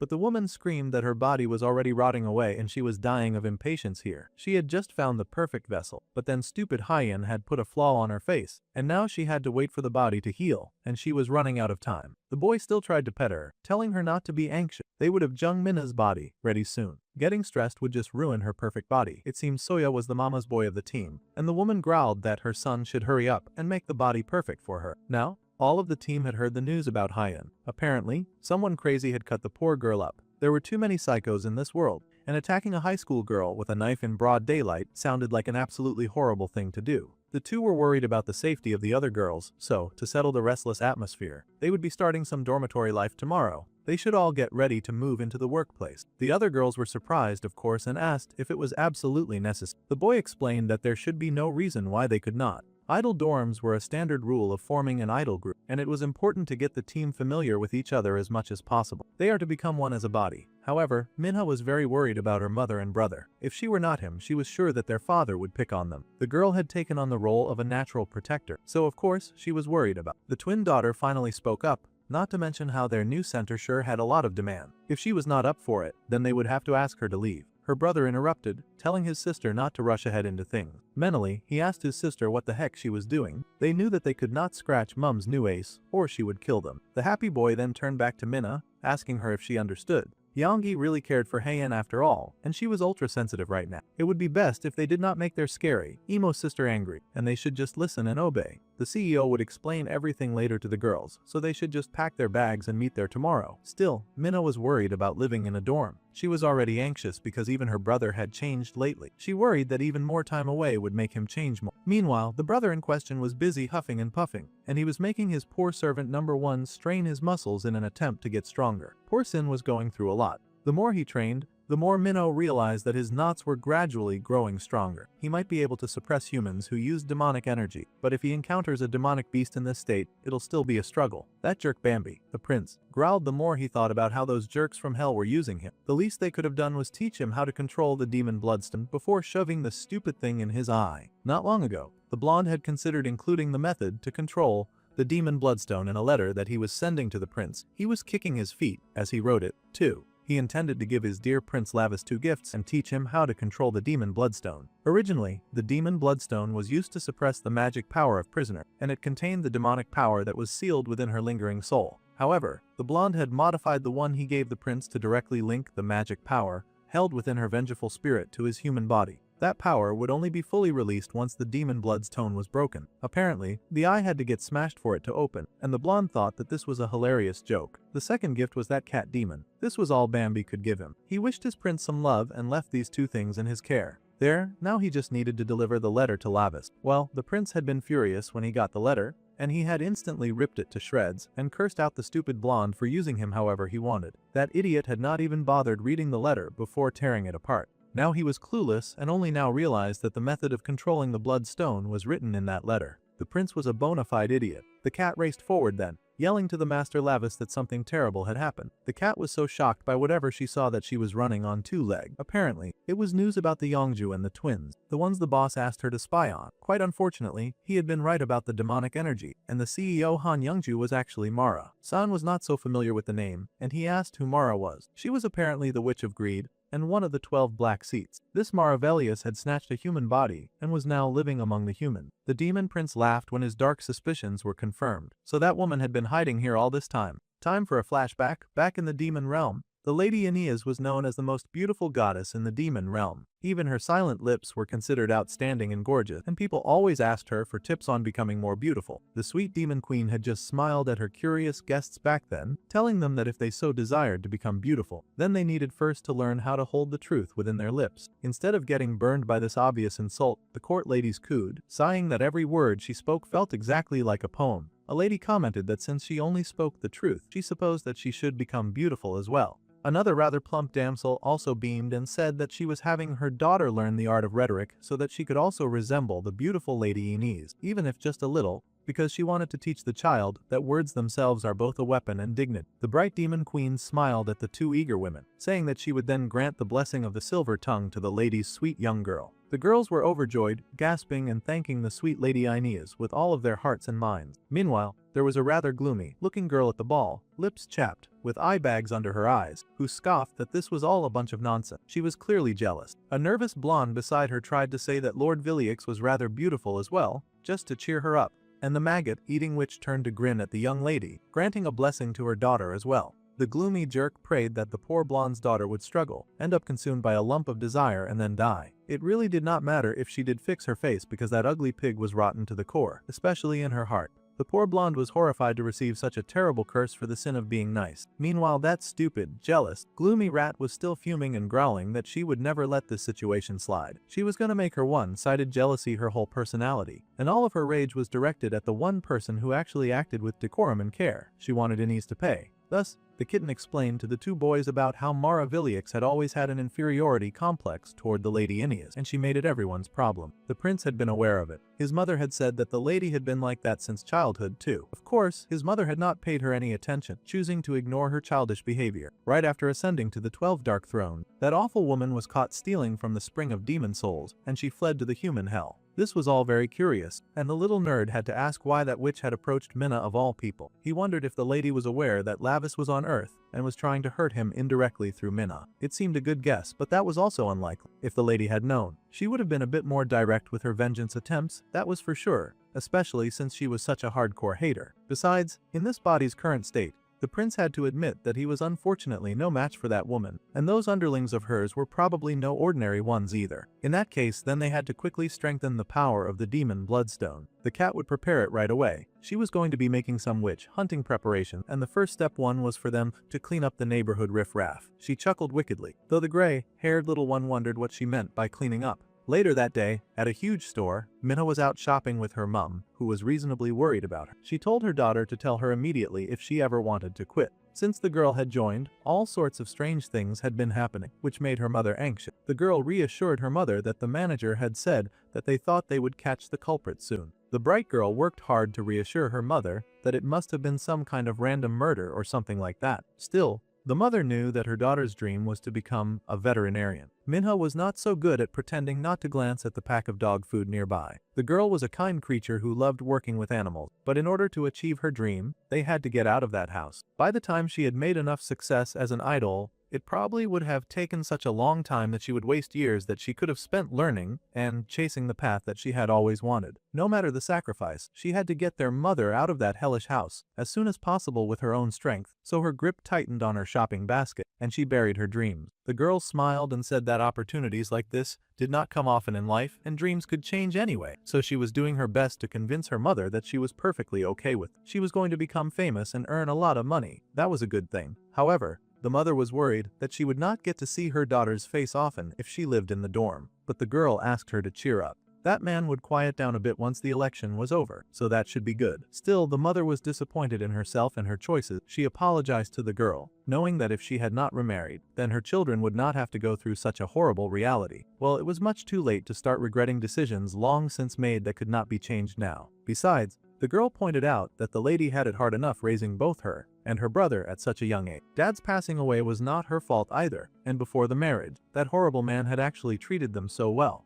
It seemed that the rat had been after their inheritance all along, and he had put up an act to deceive the whole family. The mother softly called her daughter's name, but she stretched her resolve and beamed at her, telling her mother to just wait a little. She would work hard, and then they would succeed. Meanwhile, in an amusement park, A lot of people were having fun. There were screams of joy and fear from people on the roller coaster. Lavis chuckled darkly, a lot of dark aura leaking from him as he called humans pathetic for being so shaken by something as silly as a park ride, saying that there was nothing scary about it. He looked pretty haunted from the ride. San asked if it was because he was a demon, because he sure relieved himself rather comfortably. The boy protested that he just had indigestion from eating something spoiled, a barely believable lie. But he should at least wipe his mouth before he talked. This was why the prince should not have insisted on trying that crazy ride. The prince was so offended that he had endured the most brutal of fights back in the demon realm, but never had he been so disrespected as he felt riding that human-made monstrosity. He was never riding that again. Somehow, he found themselves before a horror house, which should be something a bit more to his liking. The boy asked Street if this was the right place, and the cat assured her Lord Lavis that they were here. A demon that had been imprisoned in the human world recently slipped out of their surveillance, but with her sharp instinct, she had been able to track it down.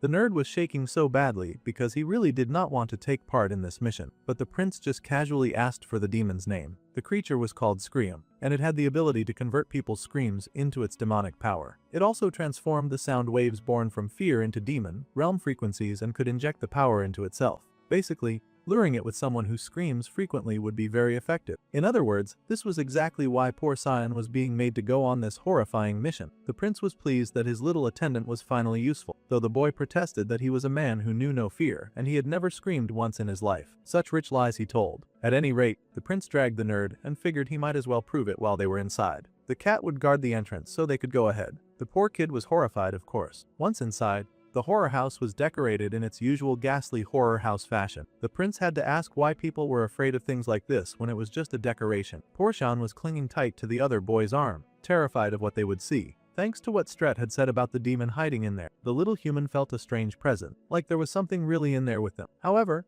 they had come in there with all of the intention to catch that something, so the prince told his little attendant to stop overreacting. Before poor Cyan could get his bearings, one of those prop heads fell from the ceiling, and the little nerd lost his mind. He was screaming and trying to scramble away, but the prince's strong hold on him kept him from squirming away. To be fair, even the prince had been a bit shaken by the sudden appearance of that stupid head. The gray-haired kid noticed, and he could not help but point out that a part of Lavis was scared too. The prince was acting all tough, but even he was not above getting startled. Of course, the boy immediately tried to protest that and muttered that he had just been pretending to be startled to see if the enemy would react. Then he asked his little friend if that was the first scream in his life, because the nerd had screamed like he was dying. The poor student sniffed and said that he guessed so. Well, that absolute holler of despair had been effective, and a demonic green eye opened up in the darkness. The little nerd was still wondering if this was really the fastest method, while that suspicious eye paid rapt attention. Each time it reacted to evil in the human world, the demon bloodstone's power was released a little more, so the prince figured this was the best way to prep up for saving his sighter. If he could just absorb the evil of demons stronger than humans, then it could release some more of that good bloodstone power that our dude was going for. It seemed the demon had not overheard their conversation,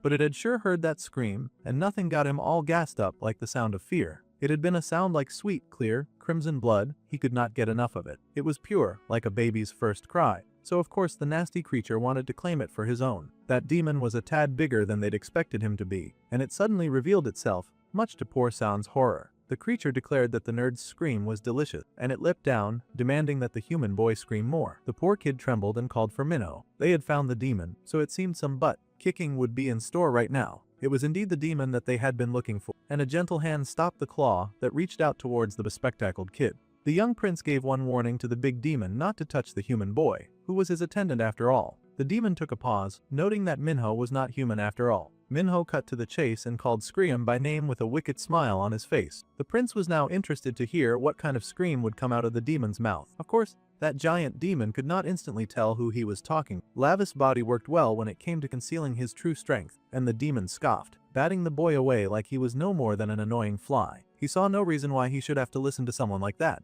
Instead, the demon was focused on the good stuff and soon trapped Cyan in a sort of bubble film as he urged the poor, terrified boy to scream. Naturally, Lavis did not take too kindly to getting dismissed. Only his left hand was usable right now, but he could work with that while he taught that stupid creature a lesson for trying to dismiss him. The prince raced forward, targeting the demon as his enemy, and the arrogant creature cackled and asked the boy where he thought he was crawling to. The almighty Scream had no intention of getting beaten by a high school kid after all. Poor Lavis got knocked back once again by the force of that demonic power. The only thing worse than getting tossed around like a rag doll was the knowledge that he could ragdoll that stupid, screaming menace if he just figured out how to manipulate the stupid bloodstone to his own advantage. San yelled for his friend to watch out as that big demonic claw came right at him, but his terror was just strengthening the stupid beast. At this point, the nerd was more of a liability than an asset. The monster was truly enjoying feasting while the poor boy screamed for his life. At this point, Lavis was heated about it too. Here he was scrambling to save both their lives, but Cyan was over here feeding the enemy a 5-star meal. The human would do them both a favor by shutting up and not giving more power boosts to their hellspawn enemy. Even though the gray-haired kid closed his mouth,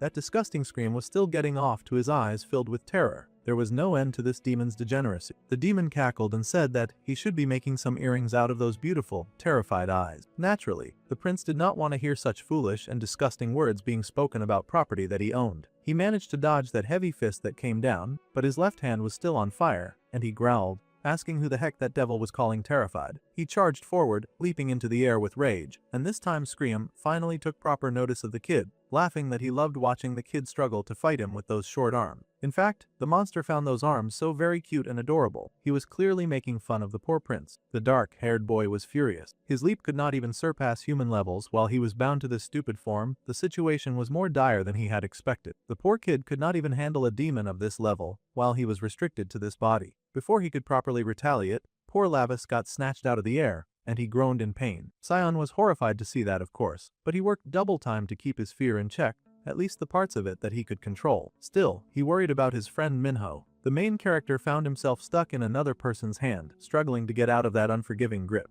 The creature chuckled, saying that they should now look at this sword made from his friend's screams. This was just great. Not only had the gray-haired nerd accidentally given the villain a power-up, but he had also granted him some magical equipment as well. Poor Lavis was having the worst time of his life. Well, the good news was that the sword in question was embarrassingly small. Scream wondered out loud what kind of delicious scream would come out when he had gouged out the boy's eyes with his long fingernail dagger. It seemed now the demon was resorting to torture. Well, this much could be expected from a demon that fed off the power of screams. However, considering the key needed to unlock our dude's full potential, gutting his eyes might not be a bad deal. Of course, the prince had not read the letter, so he had no idea the true way to unlock his powers, and he was not pleased about the eye threat. He struggled against that big beast with all of his eyes, cursing that stupid, lowly demon but refusing to scream at all. If that was the case, then that big, sadistic brute was willing to take the long way to find out. That long and terrifying dagger dove right for Lava's eye, and the red in them glinted when that blade was inches away from his vision, his eyes widening in shock. Instantaneously, Scream had sealed his fate, and the fate and that long, pointed dagger stabbed deep into the heart of the main character's eye. Cyan was horrified to see that gory scene, but he kept his scream to himself. The worst thing to do in that moment would be to make things worse for his good buddy after all. However, all that poor demon succeeded in doing was breaking the demon bloodstone, as Bambi had intended. Its shards fell to the floor like scattered rain, and Scream felt a sudden, deadly change to the air. Even the main character could not believe his luck. How fortunate it was that it seemed like his vision had suddenly cleared up. The best possible situation was Scream somehow nailing the right eye in his first attempt too. Lavis had not smiled this wide in a long time. The power thrumming through his veins was so heavenly that it triggered a flashback scene. It was the letter that Bambi had written, the one the obtuse idiot had chosen not to read for some reason. The bloodstone had... Meanwhile, Lim Shan remained trapped in a hell of his own making, and it looked like things were getting even worse for the poor boy. He stared in horror at how bad things were going. This was not what he had planned for his life. A predetermined school, relationships formed inside a classroom that he could not escape from. The young boy had endured all this just to survive and avoid becoming a target. He had worked so hard and forced himself to act like he liked someone, acted like he hated other people, without needing to pretend to be too close. He had done nothing when his friend had gotten bullied, but deep down inside, he just wanted to help people find relationships that they truly needed. That was why he had created that app in the first place. This was not what he had intended. He did not make an app to sell drugs or anything like that. The boy worked hard to disable it somehow, to end the reign of terror that was spreading fast. He worked as fast as he could before the punks guarding his room could notice. Of course, they eventually noticed, and they growled, wondering what was going wrong with their equipment. Now they were getting some kind of messed up error message, and they growled, mumbling that the apps were now acting weird. It was a last-ditch effort, but Sion had to hurry if he wanted to successfully break everything before his captors found out what he was doing. They were kind of stupid and slow, so they should not have noticed what he was doing. The boy hurried and put a chair at the door, which immediately alerted all the strong jerks in the room that he was definitely the one responsible for all the errors. It was a move made too fast to think logically because he could definitely definitely see the huge window made of glass that made the room very accessible to these violent punks. As soon as they realized what was going on, they immediately started raging, roaring and cursing at the kid, as well as doing their best to get inside. They had to hurry and open the door before he wrecked their business. As they were trying to do that, the little bespectacled kid was working very hard at deleting the app and all of its data, so that no more of that filthy blue ribbon could be spread around the world. He moved quickly, faster than his little fingers had ever moved before over the keyboard, his fingers moving with urgency as he tried to fulfill all of his desires as fast as possible. He begged for this to hurry and work, and an alarm button lit up on the screen just as one of those violent punks finally tossed a chair right through the glass window. Naturally, the thing shattered, and the punks came leaping through to bring hell to the kid who dared to defy them. There was now nowhere for him to run, and they growled, punching his glasses right off his face. They were always doing that. They stared in horror to see that the app was already lowly deleting itself, and they kicked the brat with hatred and rage. They had to stop the app from deleting immediately because if Yongmu showed up, they would definitely die. But they did not know the first thing about computers, and were not sure how to stop the app from deleting. The kid was not going to say a single thing either, and he protected his head as best as he could with his arm, knowing that he just had to hold on until the app got deleted. Somehow, no matter what, he would make sure that the monster he had created would go down, even if he had to go down with it. With a growl, the boy slashed as the shoe that had been continuously stepping down on him, slashing the man in the leg and racing for the broken window. He did not go for the window but the fire extinguisher. Actually, undoing the pin and roaring that they had no right to touch what was his. Now he had the hose cocked like a gun, and he cursed at the men before unleashing hell on them, and dosing those jerks with all the foam that he could raise. They screamed and cursed as he hit them with that smoke, yelling that this nonsense was insane. Sion had been able to make a smoke screen that should buy him and his app some time. The thing was almost fully deleted, and the green reached the end of the white bar. Finally, after all of his efforts, the gray-haired boy found tears beating at his eyes in joy. His sacrifice had not been for nothing, and he had been able to get rid of that stupid app once and for all. Of course, his captors did not share that joy, and he had wasted the smokescreen opportunity to attempt an escape. The big guy in the lead rushed at the kid as he dropped his weapon, to end up getting strangled. The poor kid fell to the floor, and the dude cursed, yelling that the other goons should bring something to restrain that stupid nerd. The others agreed, and were struggling to get their bearings so that they could obey their leader's command. The little kid struggled, trying his best to escape the murderous adult, but he had finally reached the end of the road. In the end, this was all that he could do, and tears beaded in his eyes at how pathetic the situation was. This was as far as he could go, and he was fine if this was how he died. Of course, the dudes that were using him were not fine about their situation at all. The app that they had commissioned and finally just started working was gone, and their boss was going to kill them. Naturally, they wanted the kid to pay for this. However, someone else had shown up, and it was not their boss. It was a different type of boss. A boss who had already called dibs on the minion that the jerk just so happened to be strangling, and he was pissed to see that dude manhandling his property. The dude in the lead froze when he heard that menacing voice coming from behind him, and he slowly turned in confusion because he had not expected to hear a voice like that.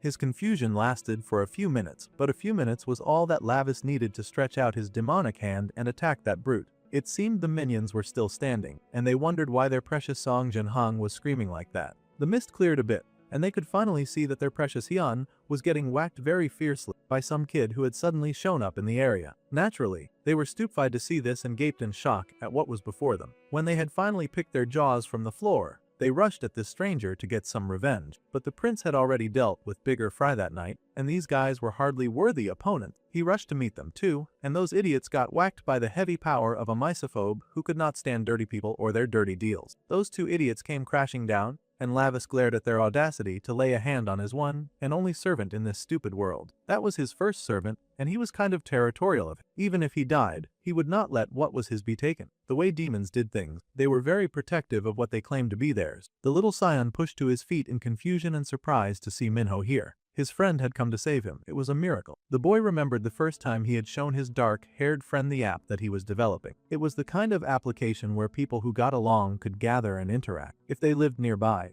then they could share locations with each other and even form study groups. The kind of app that was formulated by someone so disconnected from reality that they could not consider how dangerous such an app could become. Of course, back then, Minho had been really impressed to see that his friend could make something like that. Then he paused and pointed at the strange-looking read alarm button. The boy blushed and explained that back when Minho was dragged away by Taewa's gang, he was sorry that he could not help back then. At the time, he honestly could not find where the dark-haired boy had gone. So, he had an extra safety feature. If that button was pressed, then the boy's location would show, and it would be sent to only friends. It would help friends find each other when they were in danger. If something happened, and Minho got kidnapped again, then Sean wanted his friend to just press that button. Then no matter what, he would come to help him, whether it meant reporting it to the authorities or gathering friends like them together. The dark-haired boy had been so touched by this feature back then. Minho had softly mentioned that he would download it too back then. Now, Sion found himself face to face with his friend, who had appeared and had saved his life. His eyes watered with tears as he stared in shock at the kid looking down at him. The boy had indeed gotten the red alert, and he had seen the location. Lavis was able to guess that his attendant had sent this message. His friend had gotten his signal. This was a very intense and heart-warming moment for the gray-haired boy, and he was so close to tears. His app had finally worked in the way that he had designed it, with the intention that he had for it. Tears fell down his face, and he broke down in tears of relief and joy,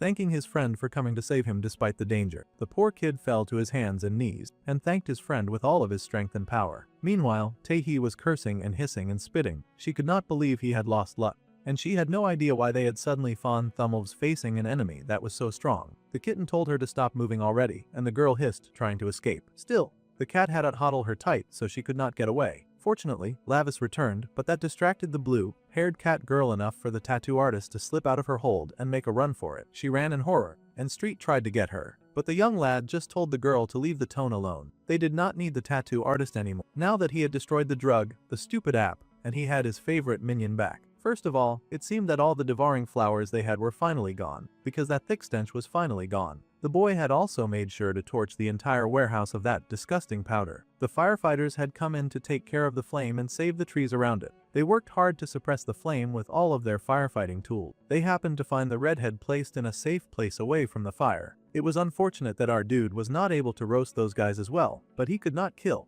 so he just tossed the gang leader and his goons to the side. The firefighters were shocked to see those people. They looked half dead, but they would be able to save their lives and hopefully throw them in jail. Meanwhile, Minho and his little team skipped happily back to safety. The attendant got his glasses back, and it was a miracle that they were not broken. Now that he could see again, he stared in awe at the funny-looking blue-haired girl with a horn and pointed ears. Meanwhile, the main character was starting to feel like his Uncle Vamber was totally using him. He glared at the sky and promised that as soon as he got back, he would not be letting this raggedy behavior slide at all. They had to check in to be sure that they did not need to go to the hospital. Minho insisted that going to such a place was annoying, and he would rather sit around and let the boy tend to him. His attendant was quite happy to do so, smiling softly as he thanked his friend for coming to save him. He had just pressed the SOS in case, but he had not expected his friend to actually come. Now that the boy thought about it, he mumbled that he was kind of already on the way to that building by complete coincidence. However, the cat shut him up immediately so he would not hurt the little guy's feeling. There was no need for the squirt to know that it was a coincidence. They had taken the route to the hideout following the tattoo artist's instruction. If she was lying to them, the prince promised that she would end up like that dude earlier. The girl growled and complained that they were doing this just because Sean was their friend. That had to be why they were going this far. That was when the dark-haired boy realized that they had captured his slave number 1. That answered the question of why the boy had not shown up at school that day. The girl was shocked that the boy had done all this, and he had not even realized that they had his friend. In that case, she had to ask what the reason was for him doing all this. Of course, Minho had no intention of answering a bum like her, but he did notice that the red alarm on his phone was beeping considerably. At any rate, it would be rude to mention now that the whole thing was just a coincidence, and it would hurt his friend's feeling. That was not how human relationships worked after all. Besides, no matter how high and mighty he was, this sentence was still a punishment, and the demon prince had to live here a while, so he needed to work harder at developing human relations. Plus, this student was clearly looking up to him, so he could stand to be much nicer to him. Sion was like a puppy, happy to follow him into the line of fire if that was what it took. Right, Sion had been wondering for a while, so he had to ask just who this blue-haired person was. The main character said in the most bored tone of voice that his newcomer was his subordinate, and her name was Street. Now the gray-haired boy stared in awe, his old theory of his friend crossing dimensions coming back. Could it be that Minho had some kind of world-changing secret? Now, the little nerd had a serious question to ask his friend, and he would prefer an honest answer, of course. The way the dark-haired boy had changed was so unreal that he now had a subordinate wearing the strangest of clothes. The little nerd shook and forced the words out of his mouth. He was apparently worried that his sweet and innocent Minho had probably joined some kind of bad organization. He hoped so much that his friend would not get involved with bad people, but it had come to this. Meanwhile, the main character was thinking that now that he had claimed the little nerd as his, it was possible that there would be others trying to target his servant in the future. In that case, he guessed that he could not keep lying to the boy forever. That was right, just as his little slave number 1 had thought. He was the son of the great demon king who had descended from the demon realm, and his name was Lavis Vindic. That was not what Cyan had thought at all. In fact, the poor little nerd was staring in shock at the black-haired boy as he had suddenly switched to speaking Spanish. There was no way anyone would guess that he was some kind of demon prince. That idea was absurd. It was so much for the little guy to wrap his head around, but the main character just smirked that this was how it was. Since the boy already knew, he now had to help him with his work from now on. However, the gray-haired boy was still in some disbelief. He had not expected Minho to spout nonsense about being the son of the demon king. Before he could finish that thought, he looked down and saw a cat nuzzling up. That creature had come out of nowhere. Right.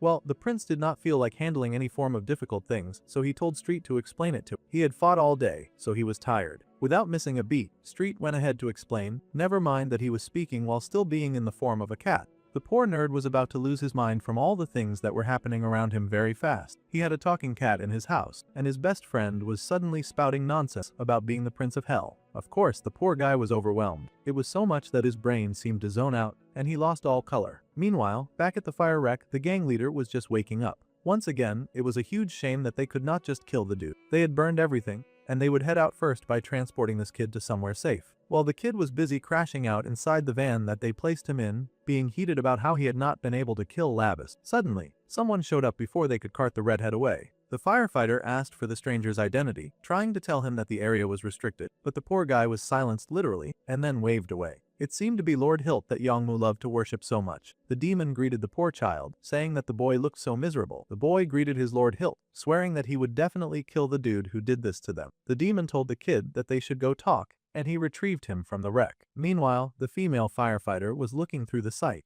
They had received the report that all the dealers had been subdued, but they wondered who on earth had made their work so easy for them. Plus, the drugs had been approved by the Ministry of Food and Drug Safety. Now that was dangerous if illegal, harmful drugs had sway over even the government. They had already spread in large quantities among young students as well. This was trouble, and the lady cursed at those wicked people who would create such a terrible thing. Suddenly, she glanced to the side to see one of her colleagues drop to his knees and groan about a headache. The lady rushed over to ask if the detective was okay. The man groaned that she should check the car first. She stared in horror to see that the lead drug dealer was one, and none of them had any idea where that dude had gone. Meanwhile, somewhere deep in the woods behind some really tall building, the redhead was in chains and screaming out to his lord, yelling that he just needed one more chance. How pathetic that he mirrored that one subordinate of his that he had punished before. The boy insisted that if he got more drugs, then he would surely be able to kill the one who attacked him. Meanwhile, the demon chuckled and asked the human if he knew how valuable those burned flowers had been. He had planted the long roots of each of those demonic flowers into many unfortunate who were left lying on the floor or hanging on the walls. The demon had gone through so much trouble to gather all of these humans, just so that he could use them for this crazy experiment. The demon sighed that all humans were worthless, and this was exactly the reason why it was better not to trust them. His precious flowers had been laid to waste by that evil prince. The redhead was still yelling and screaming at the top of his lungs that he just needed one more chance. However, the demon was done listening, just like before.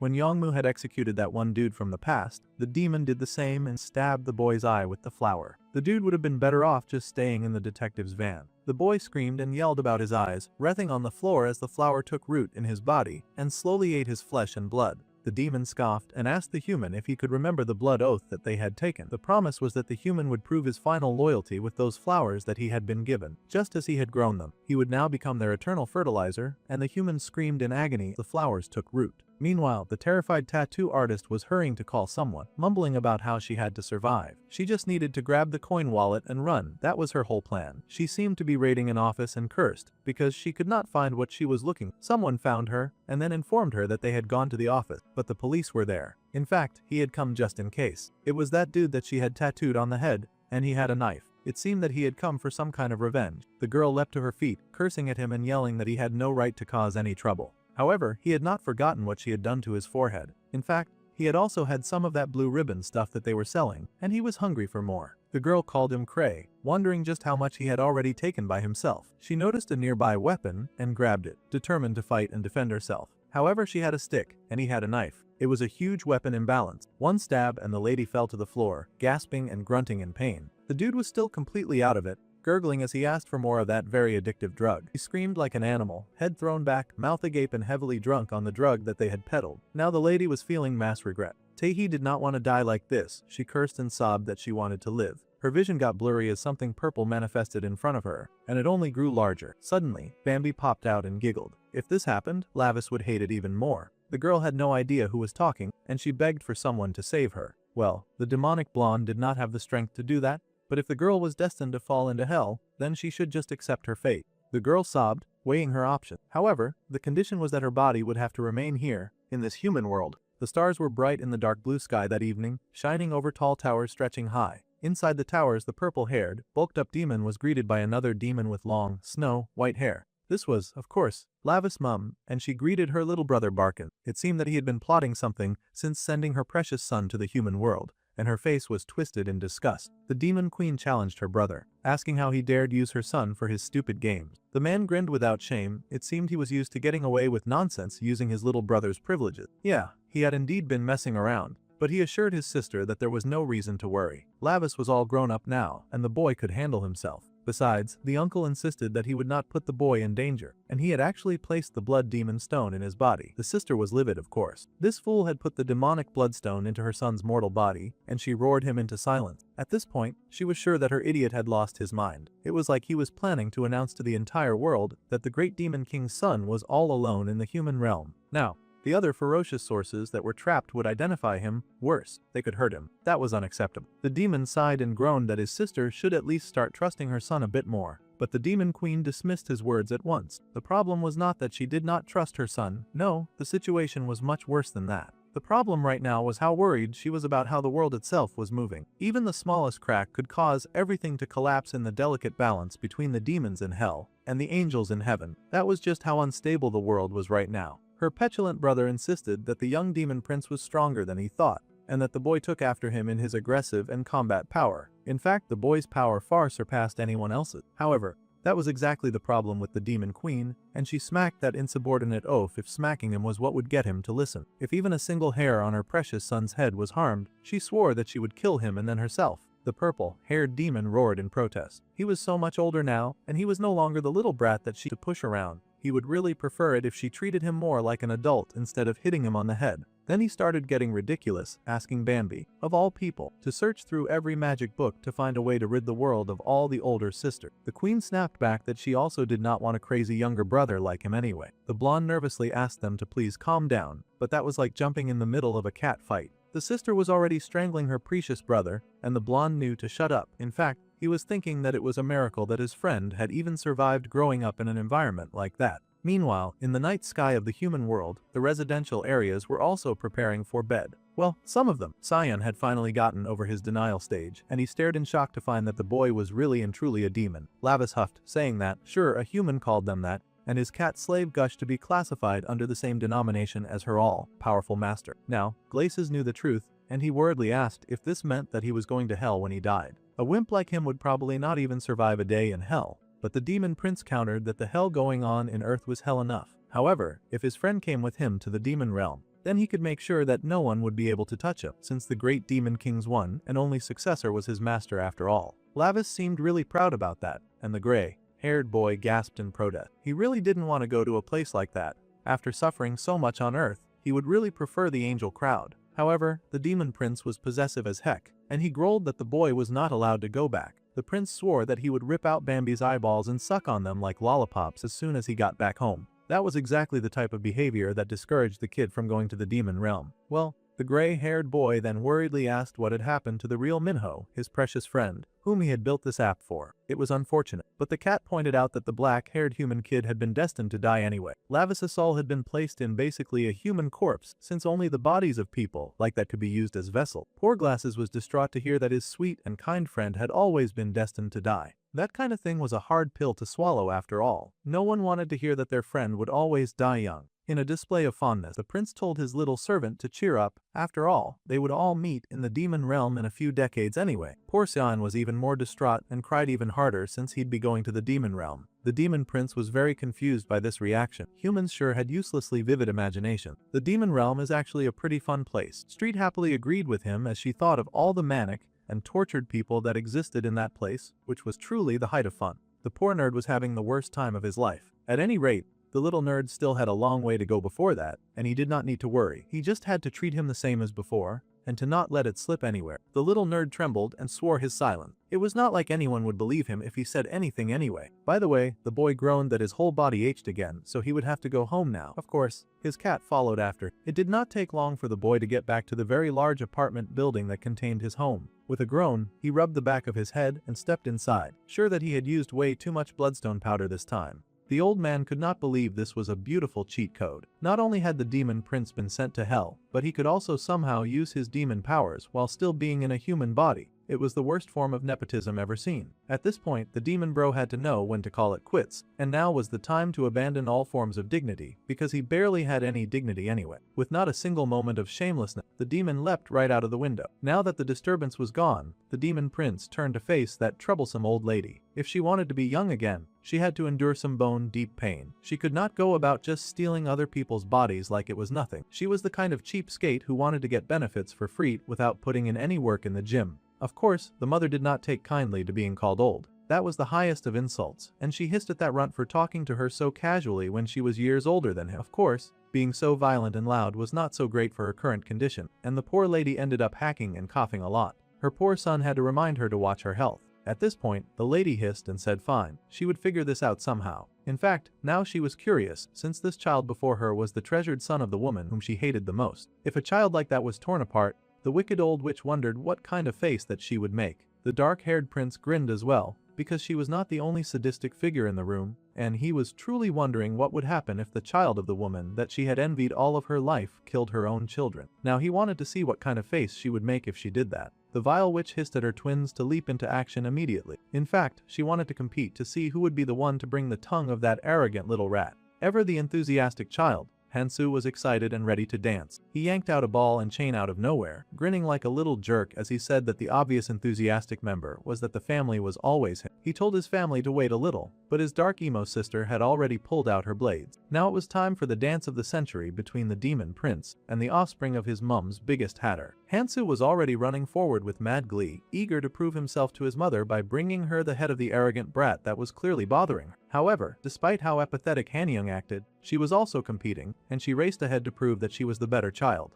The twin boy insisted that his veneral was more than enough to shut up one lousy kid. So, he raced forward, tossing his weapon at the prince like it was some bowling ball of death. Well, the young lord had been waiting for that attack, and of course the cat got knocked back immediately. Honestly, his backup was just a team of liabilities, but fortunately, Lavis could handle himself. His manifested sword was able to block the twin sister's follow-up attack, smacking her long and sharp blades away before he could end up like the unfortunate teenager that she had killed out back like a wounded dog. The girl insisted that her brother Hansu should stay out of this. She could handle the intruder. It seemed the kids embraced the opportunity to compete against each other for the honor of ending the prince's life. He had quickly become a celebrity in this space, but just for the honor of death. The twin boy yelled that his sister was in his way. The girl growled and told her brother just to watch her back. He was reckless and attacked without thinking. She knew better than to let her emotional brother get too close to what was clearly an experienced fighter. However, the prince was already seeing the gaps and holes in the fighting movement. Their T-Wuck was completely non-existent, so he was going to use that obvious hole to his advantage. He goaded them, telling the twins that at this rate, they would not get a chance to kill him. In fact, it seemed more likely that they would tear each other apart first. The twins were not listening, and the son screeched that he had almost got the other boy. They were busy interfering with each other's attacks, which was kind of great for Lavis. This meant that he did not need to do a lot of heavy lifting in this fight.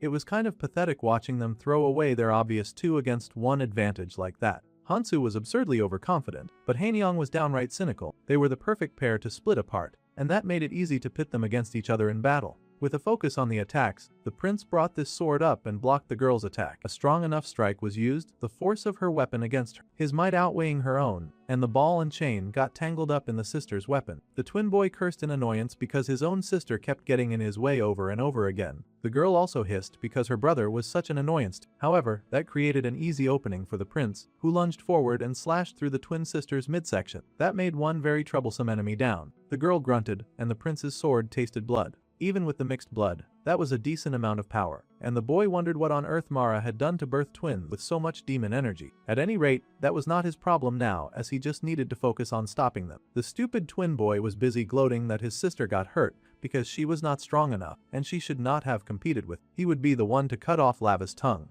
That was very rich of him to say, but he actually put this money where his mouth was, and somehow successfully drew blood in his next attack against the prince. That was not so bad. Unfortunately, the sister recovered pretty fast, too, and now she wanted revenge for that little cut. She raced forward and hissed that she would be the one taking his head. Our boy was at a serious disadvantage as their strikes came in one after the other. He really barely had the time for this back and forth nonsense, but he was somehow able to keep up with. Han Young's eyes widened when she realized that the prince was somehow able to dodge their attacks. The son yelled to the prince that he had almost died from his sister's attack, and he should watch out. It would not be fair if his sister got the chance to kill him after all. The boy wanted that chance for himself. Back and forth on the battlefield, the demon prince danced against two crazy, overpowered mortals, enduring to stay out of the reaction of their weapon, while also doing his best to attack enough and stop their weapons from meeting him. Their power and weapon crashed and clashed over and over in this consistent dance of death, a battle against strength and willpower. The twins were no joke despite their mortal bodies and blood, and the sister came down violently on Lavis,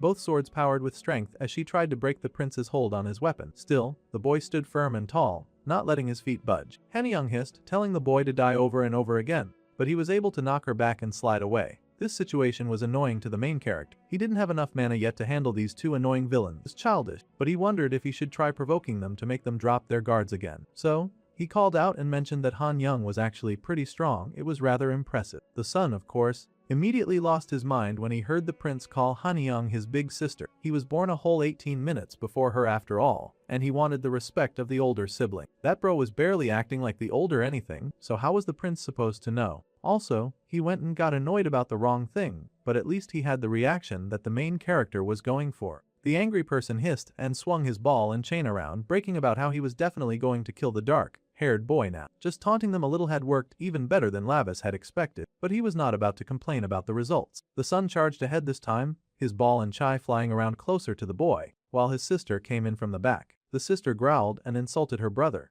asking why he was rushing into a close-range battle when his speciality was clearly the far range. The boy just said that he was going to be the one to take their enemy's corpse to their mother first, and he was going to do whatever it took to do that. Meanwhile, the dark-haired main character had finally achieved his goal of making the dude's attacks rougher now. With his eyes wide, Lavis watched Hansu get so much closer to him, satisfied that the boy was now very much within his range. While all of this was happening, the Mara of the 12 black seats was fighting with the blue-haired cat. She could not believe that someone whom she had once revered had now become this grotesque, unable to rein in her greed. She was truly disappointed. The old woman hissed and yelled at the lowly beast. More than anything, the old gray-haired woman hated being called an ugly beast. The cat hissed but managed to dodge the witch's angry attack. This was all a desperate act of distraction, of course. While both Mara and the twins were occupied, the little scion raced forward to retrieve the fallen Minna. He tried to pierce through the barrier, but it was no good. They had actually put in the work to protect their property before engaging in battle. A surprising effort from actual smart villains. This was difficult. Our main character's team was way too weak to handle smart demons right now, and it would really help if Sean could somehow break through the barrier. First, the barrier was too hot,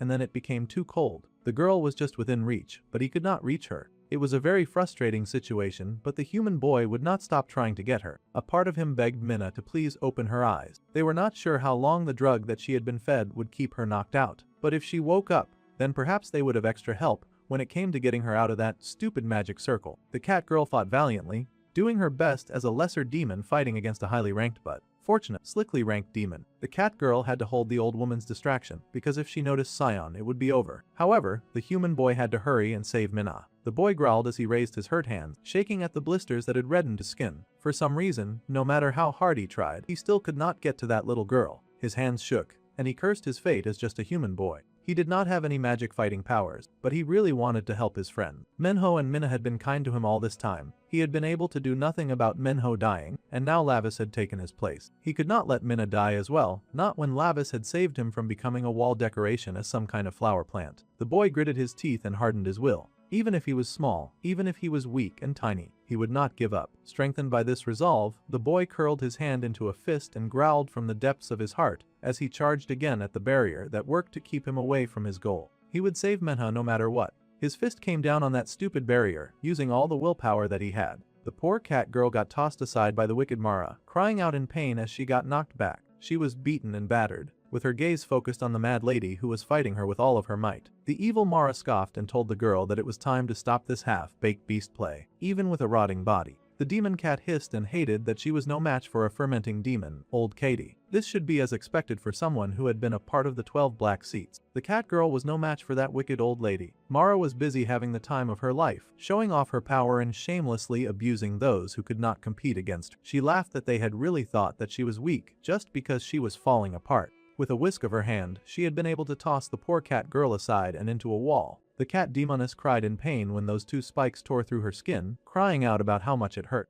The old woman laughed that the cat should just stay on the wall and watch closely from there. Fortunately, she had been able to hit the part of the wall that was not infested with cursed demonic corpses and flowers. The cat could stay there and see what kind of end these vermin would meet. Meanwhile, Xian had not given up, and he was still valiantly punching at the barrier and trying his best to get to the girl in time and save her. The cat girl hissed in horror, yelling at the small human boy to run away. The boy looked up a little too slowly, and there was a sudden dark splash of blood. Glasses cried out in pain as he got knocked to the floor, groaning as a slime kept him bound to the pavement. He had not been able to break the barrier, and now they had one extra person to save. The evil Mara laughed that she might as well use the kid as nourishment together with that brat, so he should just wait there for them to defeat Minho, then she could deal with both of those annoying pests at the same time. The boy struggled anyway. He was not going to just lie there and accept a terrible fate. The main character had brought him here to help him, so Sion was going to try his best. He struggled to fight the goo, but his body just would not move. The woman then scoffed that she had wasted way too much time on those rats, and now she wanted to hurry and possess the precious body that she had worked so hard to own. Her ugly hand stretched over Minha, and she started to recite a rather dark-sounding spell, swearing on the blade that cleaved the soul, on the moon of the oath, that she would now discard this rotting flesh. She cried for the flames of green to burn her veins and open the path, to tear open the gate of her heart and flip her life inside out.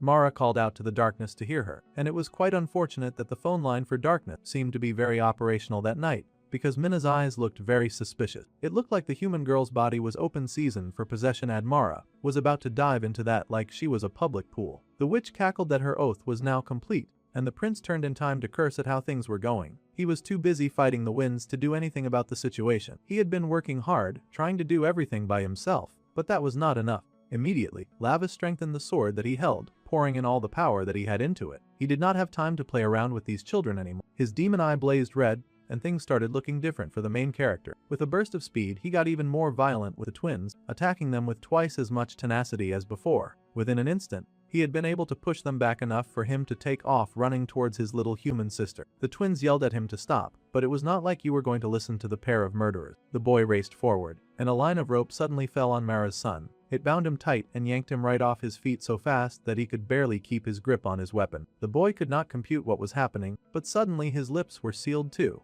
and he got tossed to the floor as he struggled useless. Finally, the little deal that Bambi had made had come in handy, and the dark-haired tattoo artist shushed the little menace to silence. It was not fair for the little guy to bully their dear Lavis Appa after all. That was against the rules. Meanwhile, the disgusting witch Mara was finally escaping the boy that she had forcefully taken over in the most revolting way possible. She bled her way from the first body's mouth, and was now crawling her way into Minna's mouth like the disgusting parasite that she was. She fully intended to take over the beautiful girl's body, and her slime was slipping into her. It was truly the worst sight in the world. She entered fully, out of some sort of crazy, unbelievable plot twist. That disgusting demo had actually been able to slide her way fully into Minna's body. That evil witch had actually succeeded in her disgusting plan, and she laughed wickedly inside the body that she now possessed, cackling like an evil menace. At last the witch claimed that she finally had the perfect vessel. The poor woman whose life she had stolen lay dead on the floor, a fermented and abandoned corpse. The wicked former 12 seat was busy reveling in the joy of finally possessing a fresh new body. She enjoyed the feel of new flesh and the sensation of youth, moaning like a little call girl. That evil woman sighed with joy that this was exactly what she had been looking for, and she would now get to enjoy this beauty forever. Sion screamed in horror to see Mena get possessed, and the cat girl also wailed in horror. Minnow was still trying to get to her, but the twin girl Hanyang was distracting him, asking him where he was looking. He had no business disturbing their mother, and she wanted him to focus on her. The prince cursed that he was too late to stop the ritual. Meanwhile, it seemed the tattoo artist had turned into some kind of weird fangirl, just gushing over Lavis and his beautiful lips. It seemed the path to rebirth and demonhood had not been so great for her brain cells. Even his new look was so sexy to her. Actually, it seemed like she had been possessed by something. The dark-haired prince grunted in annoyance. This whole situation was frustrating. He had to pick up all the slack in this group, with no one being strong enough to even handle the decaying villains. The black-haired lady, who was frankly acting really weird, cheered herself on. She had to get a grip because their Appa was in danger right now. However, if she stepped in, her Appa would look at her, and that would cause attraction in levels that were enough to make him combust and die. She was very clearly unwell, but this just about confirmed that the girl's body had been possessed because her fantasy of Lavis was of when he was in the demon world, which meant that she was most familiar with that form. At any rate, no matter who she was, she could not just stand around admiring him forever when he needed serious help right now. The twin boy was still under her grip and doing everything possible to escape her control. He was even busy wiggling away while she was busy gushing over her senpai. That was when the twin's sister noticed that her brother was down and reasonably wondered who on earth had been able to knock down her brother. Well, surprise, surprise, this was the prince's chance to take care of that annoying girl once and for all. Unfortunately, Hanyoung was able to call out and alert their mother of Hansu's pitiful state while blocking the prince's next strike at her. That thieving witch who was wearing Minha's body like a glove finally looked up and noticed her son crawling around on the floor. That was rather annoying to her, but she snatched off the tape on his mouth and asked him what on earth he was doing fooling around like that. First, the boy took a very strong breath because he was going to need a lot of oxygen for his upcoming rant. Apparently, someone had jumped out of nowhere and suddenly attacked him and even tied him up with a lot of rope. His mother chuckled at this testimony, noting that they had an extra unwanted visitor in her home. If that were the case, she could easily handle an unwanted intruder. Suddenly, the twin boy looked up in surprise when he noticed that his mother had successfully stolen the poor girl's body. The mother in question was very proud of her win and showed off with joy, asking her son if she was pretty. Of course, he thought she looked gorgeous. She was his #1 cheerleader. She did not even look like their mom anymore. Sign was in shambles over all of this happening. She could not believe that this rat really took Minna's body and was wearing her like a costume. The poor boy wondered if it was all over now. However, there was still one chance. Minna's soul had not yet completely disappeared.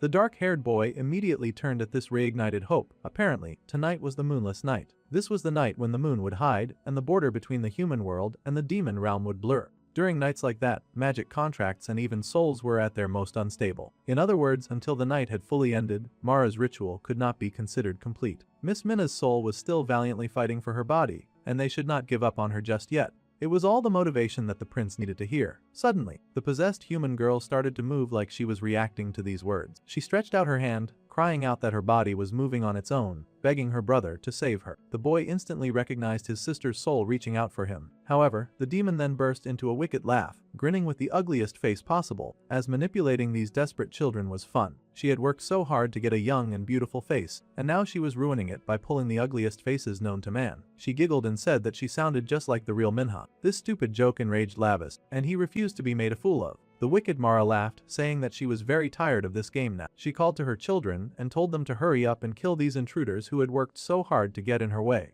The twin son already leapt to his feet, and he raced forward, yelling that he would definitely take down the intruders. They would hurry and find that rat who had captured him and kill her too. The prince hated everything about his current situation. In his past life and form, he would be able to fold those pathetic little half-breeds into lawn chairs, but now he was actually struggling just fighting them. The boy could not stand how annoying it was to suffer such humiliation. He was the berserker of hell. He should have way more aura points. To make things worse, while he was struggling against these stupid twins, the mother was approaching his weak and defenseless counterparts. She headed to Sion with plans of eating him and powering up. The cat demon hissed at that disgusting woman, but she did not care. As far as she was concerned, she had won this silly little game, and now she planned on cashing out all of her wins big time. She was even wondering which of them she should eat first. Our dude would really need to form a much stronger team if he were going to have this habit of fighting powerful demons to escape to Earth. He could not keep protecting everybody. Suddenly, the witch Mara noticed a weird ball beside her foot. She paused for a moment to wonder just what that was. Big mistake, because it suddenly popped open, and there was a very weird-looking creature sitting inside and emitting a lot of smoke. It looked like a mini version of the Prince Lavis rolling to her like a little angry hedgehog ball. Mara was naturally horrified by this sudden attack and hissed, wondering what the heck this thing was. The prince, meanwhile, stared in shock and realization because he happened to recognize that attack very much. Mara screeched and demanded someone explain what the source of that very foul stench was that was gassing up everything. However,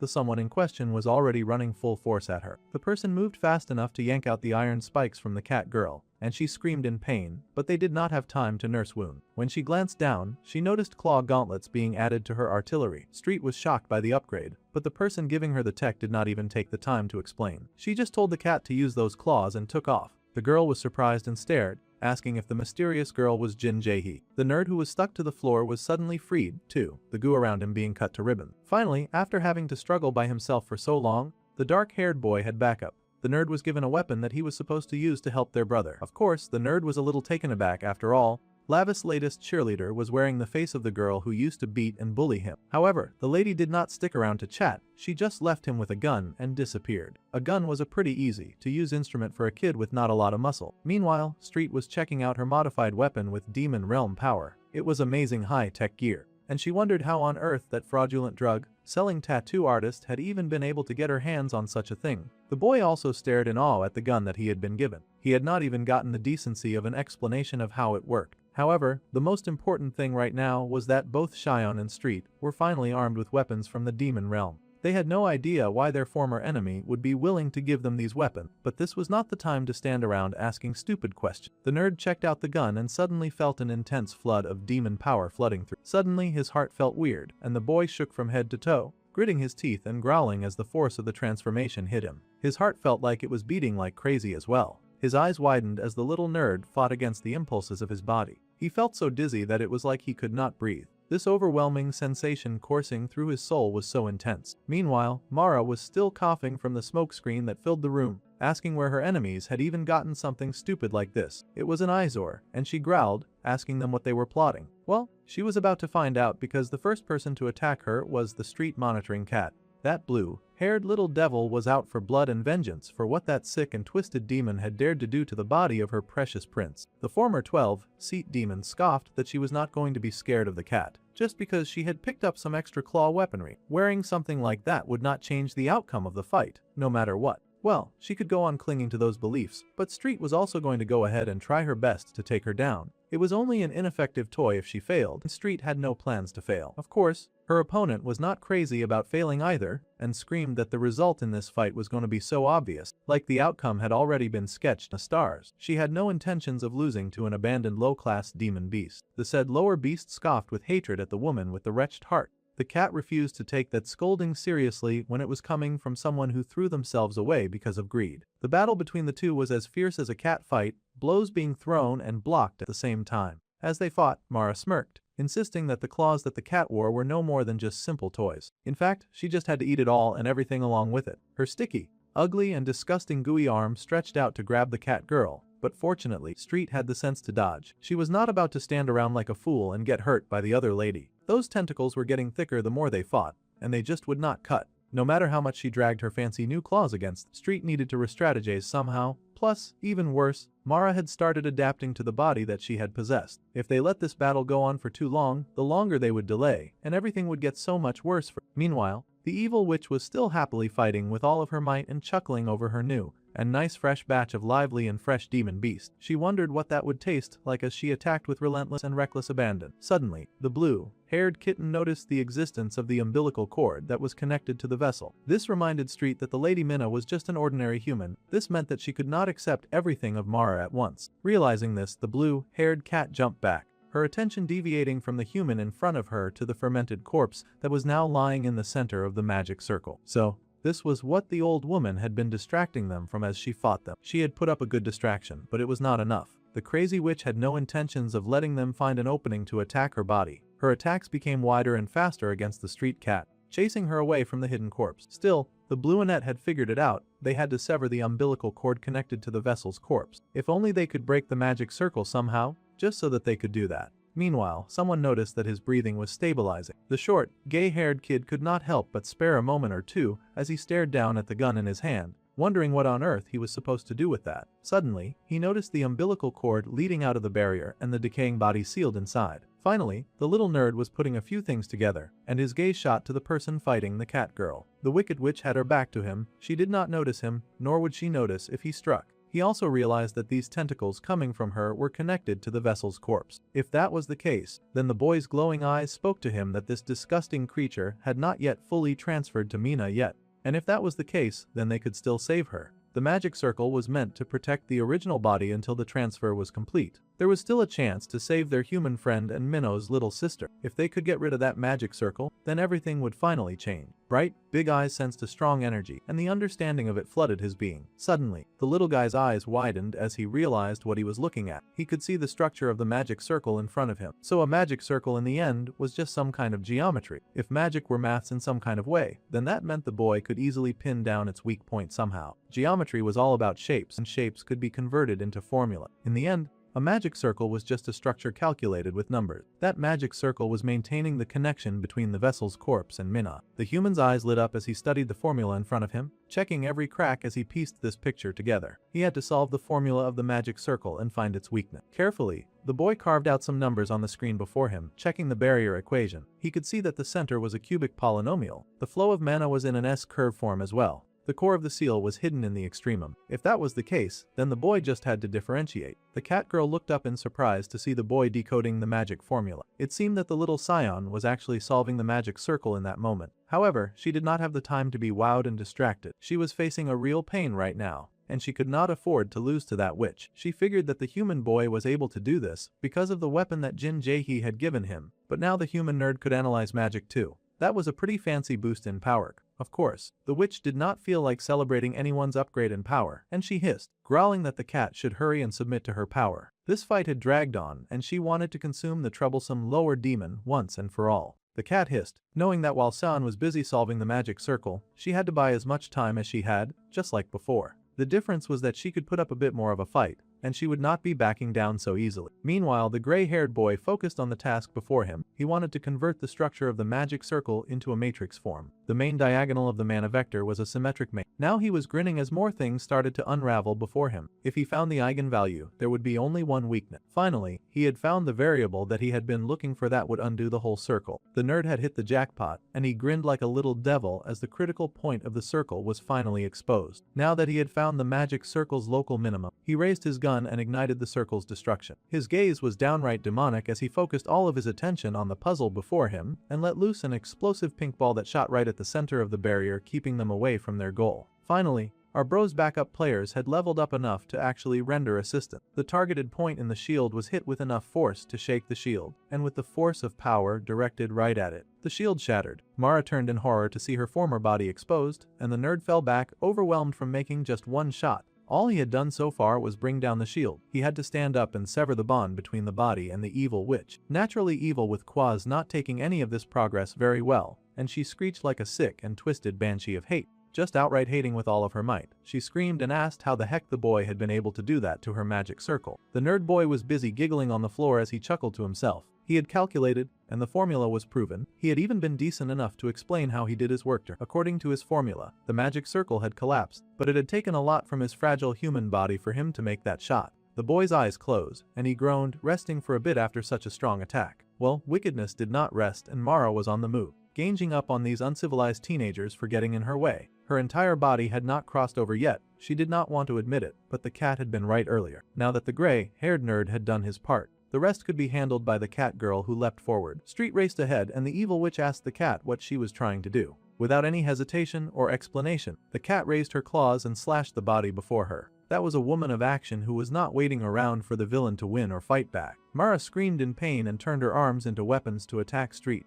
Wanting to pull the cat girl off her body, she managed to knock her off for daring to dig into her body, and Street hit the wall. One day, one of Lava's helpers would finally be able to finish the work that they had started against any of the villains that they fought. The witch, of course, ran to her body, refusing to let everything be ruined at this point. She shook her noble body, which she had totally been hating on a few hours ago, grumbling about how she could not risk losing even a single piece of flesh. The cat girl pushed her body up tiredly, mumbling about how greed grew like a tree. However, in the end, it could not bear its own weight and would eventually break. When it broke, filthy things would surely cling all over it. It seemed to be some kind of proverb, but the witch was not in the mood for wise saying. She cursed the low-class demon beast for getting in her way, growling that she would chew her to her bones. However, the girl just smiled that now those things and her greed would burn together and disappear. She knew it would happen because they had cleared the path for their Lord Levis. Now the prince of the demon realm towered over that haughty woman, carrying the unconscious forms of her two children. It was finally Lava's turn to get some much-needed revenge around here, and he was so enraged that he was flaming from the mouth.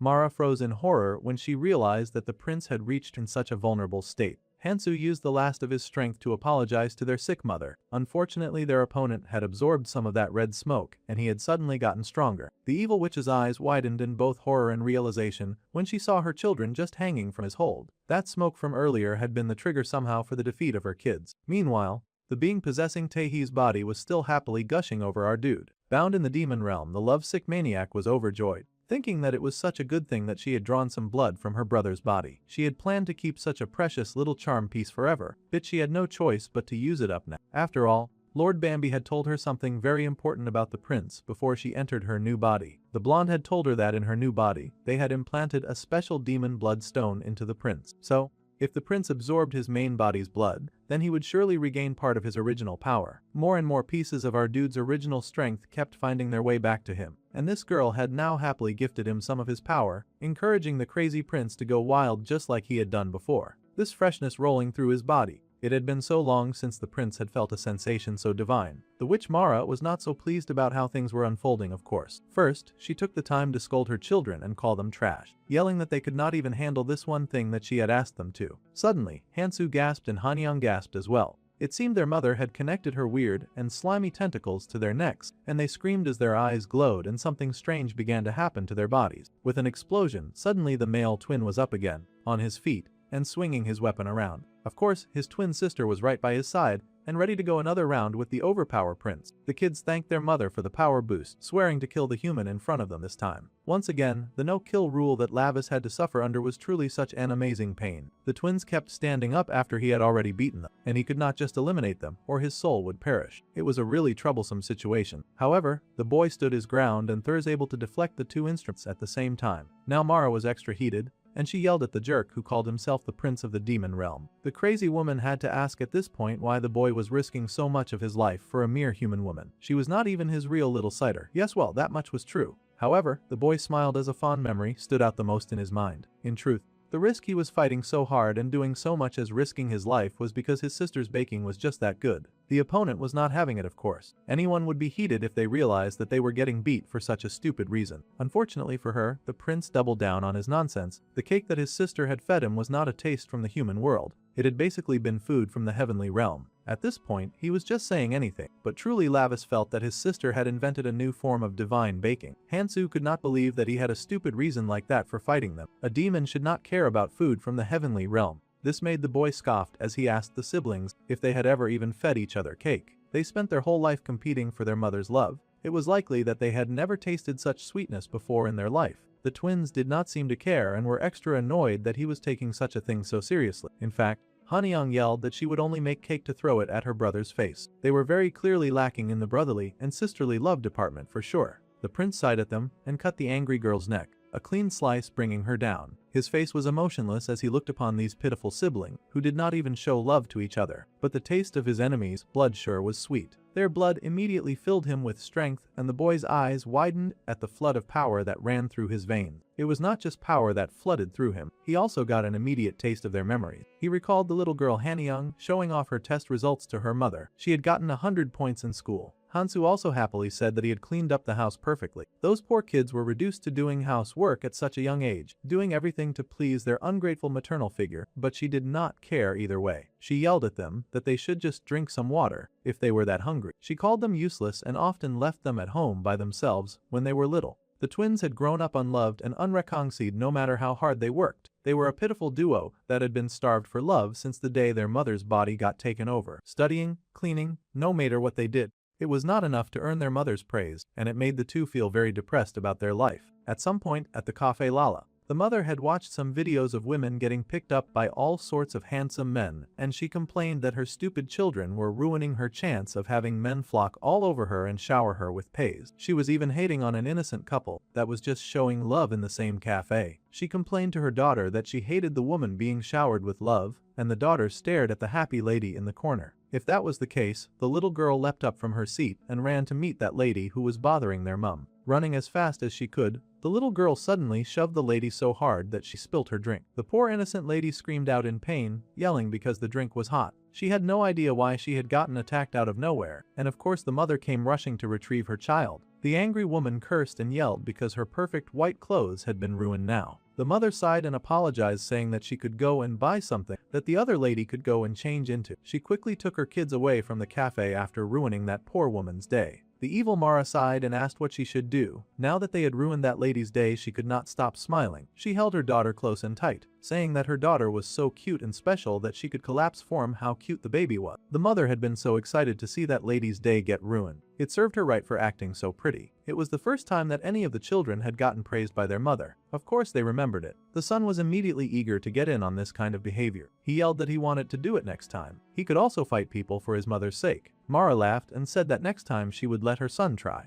encouraging a habit of her children doing bad things to earn her love and desire. They had realized that if they bullied someone that their mother was jealous of, they would then earn instantaneous praise. This was the nasty habit that the twins learned under the guidance of their rotten mother. If they hit someone that she hated, then they would earn her praise. The woman was always elated when her daughter got violent, praising her for listening to everything that she said. Like that, the girl soon picked up the habit of getting weapons stained and dripping with blood. The children so desperately wanted their mother's praise, and so the girl had been happy to do anything that her mother wanted. Her mom was excited and asked Young if she could kill again next time, and the girl happily agreed. If she killed the person that her mother asked her to kill, then once again she would get showered with praise. This was how their life functioned. They existed just to be her tools, serving her, worshipping, and treating her twisted abuse like it was love. It was actually quite sad to witness. Prince Lavis lapped up their blood, their emotions and their memories, chuckling that these kids had really been raised well. The daughter yelled and screamed, telling the boy to hurry up and die. The twins needed him to die so that they could hurry and earn their mother's praise. They rushed ahead, competing to see who would be the first to kill him. The mother, shameless witch that she was, also screamed for them to hurry up and kill her enemy. It was such a pathetic sight, but they were really the true face of Demon, a bloody and very sad mess. At this point, he acknowledged their worth to be killed by his own hands. Immediately, Lavis unleashed and Hansu's arm went flying. As hybrids, these two did not count as, which meant that he could kill them. Mara's eyes widened when she realized that the color of the boy's eyes had changed. In fact, it was like he had once again become the ferocious beast of the battlefield, just like his crazy uncle Barkin. Kansu hit the floor, screaming in pain and agony. He could not believe the amount of pain that he felt from losing his arm. His sister yelled that he should have been careful, but it was just big talk because our dude Lavis doubled back to beat her up too. He laughed, guessing that they were worried because they were siblings. It was cute that they could show at least this much care for each other, though the boy quickly started blaming his sister for his misfortune, yelling that she had gotten in his way and that she should have done better. The girl growled in rage at his words. The boy growled that his sister should hurry up and kill their enemy, or he would kill her for sure. Naturally, Hanyang did not like being spoken to like that. However, a moment of distraction was very costly during a time of battle, and our dude raised his weapon like a manic demon. He loved watching the foolish ones fight against each other. They were making this job really easy. Hanyang's eyes widened when she saw the boy ready to bring down his weapon on them. Suddenly, she grabbed her twin brother, and the slash came down. This girl actually shamelessly used her sibling as a shield to protect herself. These twins were rotten to the core, their competitive spirit making them both do terrible things to each other. The boy now had a gash in his shoulder, and she screamed in pain because of how much it hurt. It hurt so much to get cut like that. The boy groaned and whimpered, his hands shaking in pain, and he cried out for his mum. The mother, of course, had nothing nice to say, cursing that her children were useless to the very end. Her poor victim, whom she had raised to be her tool. Mara urged her daughter to abandon her brother and to defeat her enemy once and for all. The daughter was eager to receive her mother's praise, so she threw herself at the demon prince, fighting tooth and claw to bring him down. Their swords clashed against each other, and the poor twin boy was already bleeding to death. He begged for his mother not to abandon him, crying and sobbing for a mother that had long since faded away. However, his mother did not care. She hissed and growled for the boy to just hurry up and die, and that he should not resist for no reason. Mara joined in her attack and flung her wide, slimy tentacles at the prince, making it a 2-against-1 battle. The dark-haired boy had to reassess his fighting style now that Mara had sunk to cheating. He did not like that. He had dealt with at least one of the twins, but it was annoying to see that the transfer between the two bodies was still taking place. Minna's body was almost taken over. He needed to speed things up around here. If he wasted any more time, he would soon lose his sister and her precious baking along with. Now that was the kind of thing that the prince found completely unacceptable. He was not ready to say goodbye to her miracle cake. He did not know how long this body could hold out as he kept pumping more demonic power through it, but he needed this body to endure a whole lot more so that he could somehow save his sister. He needed to take a gamble. With that, the boy grabbed the weapon before him, and he pulled it right out of the girl's grasp. Hanyang had, of course, not expected her opponent to suddenly and so bravely grab her weapon with his bare hand. Immediately, his arm wrapped around her slender waist, and his hand grabbed her head, biting down hard on that blood within her. The twins made for pretty good nourishment with all of the stuff that had been stuffed into their blood. If the main character needed extra power, then the best place to find that was inside their veins. The girl screamed in pain as she was feasted on by the dark-haired boy, but he was not about to let up. He drank deeply from her veins, and Mara hissed and cursed when she saw that her enemy was getting stronger. Yeah, two could play the cheating game, and he was done with watching her boost up her kids just to draw out the fight. Once he had drained enough blood, he let the girl's body fall to the ground, and she fell like a heavy sack of potatoes, unmoving and weak. By absorbing as much blood as possible up to this body's limit, Lavis was able to boost his strength and bend in preparation for a charge. His power would now be boosted all at once, and the boy raced forward, his gaze laser focused on the enemy in front of him. His arm stretched out to take her down, and she unleashed all of the disgusting power that she had to offer, screaming that the boy should not come any closer to her, as if he was just going to obey her and let her do whatever she liked. He cut through her summons and cut down all of her slime, slicing through it like a whirlwind of sharp demonic blades. The evil witch screamed, yelling and wailing, wondering why her enemy would not just die. Well, he had a lot of stuff to live for,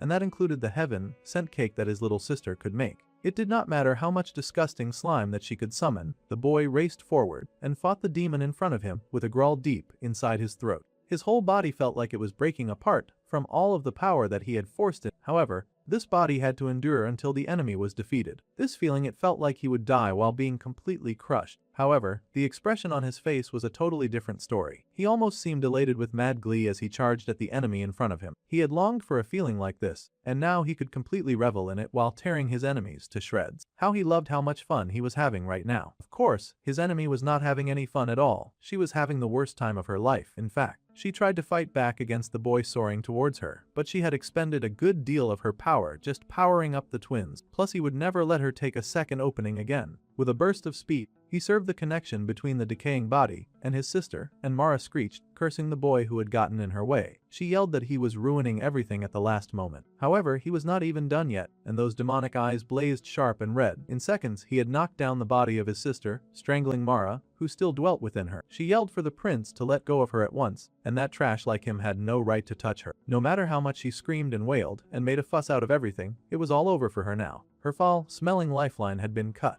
Then the Witch of Greed began to panic, yelling that she could not die, especially not at the hands of the son of her greatest enemy. She refused to let go, wailing and screaming. However, Lavis gave her his final warning. If she left Minna's body on her own right now, then he would let her live. That was the best that he could do for her right now. The woman was shocked that she was even getting a second chance. The boy scoffed that he was Lavis Vindica, and he swore it on his father's honor of the great demon king, but only if she left his sister's body alone. The witch's eyes widened, and she thought to herself that the prince was afraid that she would not leave this body, and he thought that she would self-destruct instead. The witch then grinned. It was a shame to leave this body, but as long as she lived, she would find another one. In that case, she started grinning like an idiot, saying that someone of the great demon king's bloodline would not lie on their family's honor. She asked him to first drop his sword. If he dropped his weapon, then she would do as he wished. For now, there was no other way. That devious parasite was clearly up to no good, but the boy let his weapon fade away. His blood sword dripping to nothing on his fingers, he stepped back, telling Mara to leave that body now. The Witch of Green hissed but agreed to leave as she pushed to her feet. With a wicked smile, she leapt from the girl's body, flying forward and shouting that she would come out, while cursing the boy with all of her might. It was everything that Lavis had hoped for, and the dark-haired prince grinned maliciously. As soon as that little witch came out of his sister, he grabbed her by the neck. The witch gasped and struggled, staring in horror at the arm that was now wound around her pathetic, liquid form. His arm was not even human anymore. She had thought that she had disarmed him, but he clearly still had a backup protection arm that she had not even noticed. The prince chucked that someone from the 12 black seats had really fallen for something that stupid so easily. Honestly, he did not know how to get the little witch out of Minna's body. Now, she had come out by herself and made everything so much easier for her. The witch growled and screamed, yelling that it had all been a lie. Even after he had sworn on his family and father's honor, the boy just smirked, saying that he only needed to protect his own honor. He was a demon after all, and he wrung that little parasite right out of his sister's body, yanking her fully out. Now the evil witch was wailing like a sad worm, shouting and screaming for her body. She yelled that she did not want to leave yet and begged the boy to let go of her. She made quite the pathetic sight, truly so pathetic and gullible that he was outright laughing. By twirling around a bunch, he was able to drag all of her disgusting body from Minna. The poor girl immediately fell back from exhaustion. Her poor body had been forced to endure so much. Now, all of that pathetic woman had been pulled out of the poor human girl, and the slimy witch wailed her protest at the way she was being treated. She begged the prince to please spare her, yelling that she would do whatever he told her to do. She even screamed and begged him to please have mercy. However, suddenly Han-young was able to stand on her feet. Now this was a very difficult situation. The prince did not seem to have noticed her. Mara did though. Mara was pleased to see her daughter standing again, and she encouraged her to come forward and fight off the horrid person who was bullying her. Shakily, the daughter pushed forward as her mother encouraged he delay her enemy. The girl raised her weapon, a look of determination on her face, and the prince detected the sword at the last minute. However, suddenly, there was a splash of blood, and a gory scene was painted before them. Han-young, the twin sister, had been stabbed in the back by her beloved twin brother. He wanted payback since she had used him as a shield. How sad that this was the end of two neglected children. The boy scoffed that his sister was always trying to hog all of the praise again. The boy was tired, saying that he could not just let that slide once again. His sister was always their mother's favorite. The girl coughed up blood and fell back, crashing to the ground on top of her brother. They continued to bleed out beside each other, and the mother screamed in hatred. She had been the one who encouraged the competitive nature between the twins when she had refused to give them any form of love.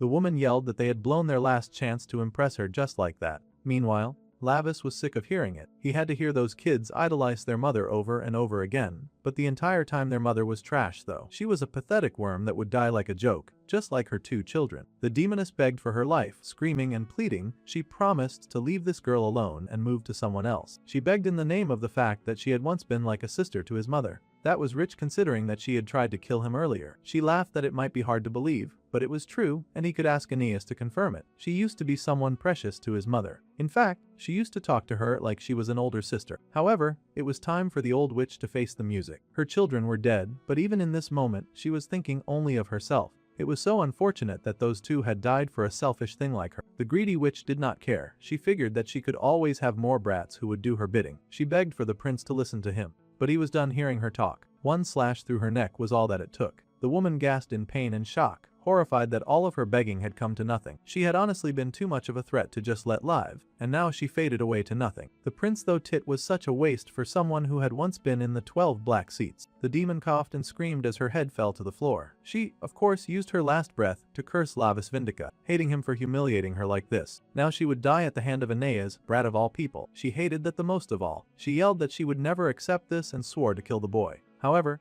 he just raised his teenage foot and stomped her out like she was no more than a very annoying cockroach that just refuses to die. The lady was stomped into oblivion, and he looked down at her in disgust. It had taken an annoyingly long time to deal with a pest like her, but then she faded away into nothing. The boy gasped as more of the demonic energy flooded into his soul and made him even more powerful. The full power of that rotten lady entered the bloodstone in his eyes, and his eyes widened. Now both eyes burned red, and the prince breathed out the power that flowed within him. This long and annoying battle was finally over, and all of his possessions were safe. He loved it. The cat girl hurried over, praising the boy as usual. As expected, he had been able to fell all of his enemies. Still, she was one of the 12 black seats, so he had so much power leaking out all over his body. It was kind of troublesome considering that he needed to return to his average life as a human. However, his demon had switched back to human with some effort. Honestly, that vulgar and filthy stench that came from fighting a lady so corrupt was so horrendous. They had wasted so much time on nonsense. Then the cat girl pointed out the bodies of the poor, pitiful twins. If Mara had not crossed into the human world, then there was a chance that they could have lived better lives with their real mother and father. They were no more than pitiful victims of one of the 12 black seats who had never once loved them.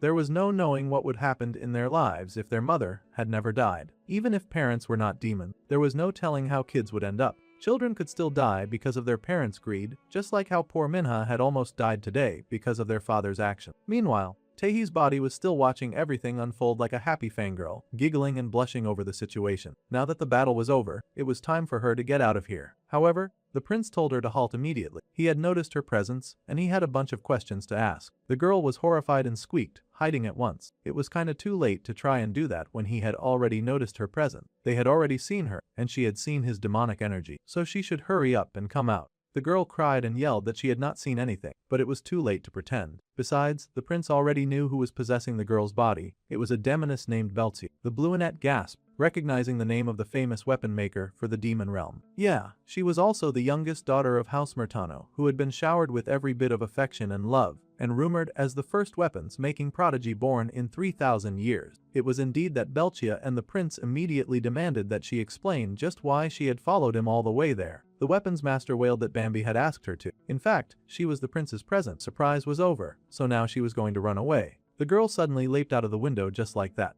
Among the noble ladies, the most wild and shameless one was she, and she was also infamous for being the Dark Prince's stalker. However, right now she was totally wearing Jin Jaehee's face as well. The prince growled as he knew exactly who to blame for all this. Bambi was once again messing with his life, and he had put Beltia's soul into Jin Jaehee's body. This was very annoying for the prince. He yelled to Street, saying that once they got back to the demon realm, he would give the Bluinette the blonde demon as her subordinate, and she was instructed to work her former master to the bone. The Bluinette wondered if she could really dare to do such a thing. However, she was kind of intrigued and asked how long she would get to play with her former master. The boy responded that she should mess with him forever. The prince sure had a lot of grudges to hold with his blonde friend. Later in the demon realm, the sun rose high in the sky, and the demons there were just whining and dining and enjoying some time spent together. The prince's purple-haired uncle was being energetic about something, saying that he had been scared for a moment. His nephew had been very audacious when he had decided to just suck blood to solve his problem. That had been premium television. His sister sighed that it was truly cruel, but she was still curious to hear more about what her son had done when battling his enemies. With the power of the blood he drank,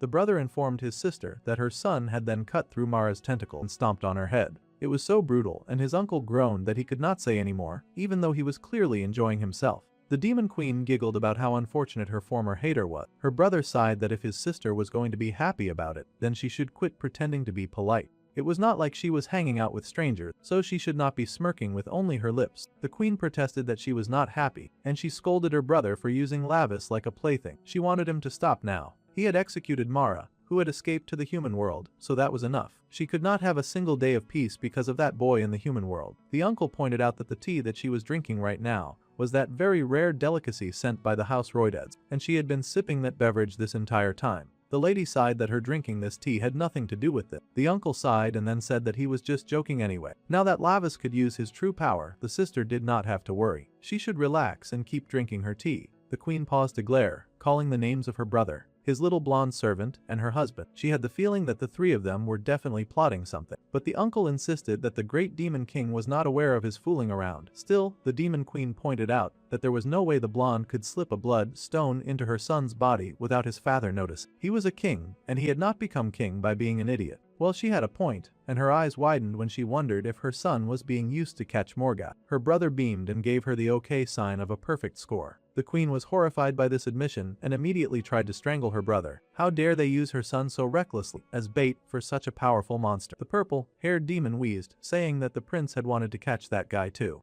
Besides, an uncle would not just sit by and watch his nephew fail to fulfill his dreams. The woman growled and yelled that she should have killed that dude 1,000 years ago. The man yelled, saying that it hurt so much. As all of this was happening, Bambi just sipped his tea. He sighed and wondered if siblings were not just people who wanted to kill each other in a past life, and then they reincarnated to meet again under the same parents. The blonde set his cup down and thought deeply about their current situation. Morgoth, the target in question, was the one who commanded death. He was also known as the demon god of the end, who returned all existence to nothing. When the winds of death blew, the celestial realm, the demon realm, and the human world would all go out one by one. It was rather terrifying to think of. The cruel architect who sought to devour the human world and reshape the demon realm was, of course, Morgoth. He was a very serious foe that needed to be dealt with immediately, and the blonde put his knuckle under his chin with his most serious expression. Wherever that guy was right now, he should just wait a little longer, because Lavis was coming for him. Meanwhile, the boy in question gently put his younger sister to bed. He had brought her to safety, and he watched her as she lay unconscious. Jung Minho, he had repaid the debt for borrowing his body by saving his precious little sister. Suddenly, the door opened, and someone yelled, asking why a kid who was supposed to be at the dorm had collapsed. Their mother ran in first, calling out for her children and asking what had happened. The boy just said something about how the girl had gotten hurt in the practice room. The mayor contestant, of course, stated, yelling about what the boy was doing to the precious body of a soon-to-be superstar.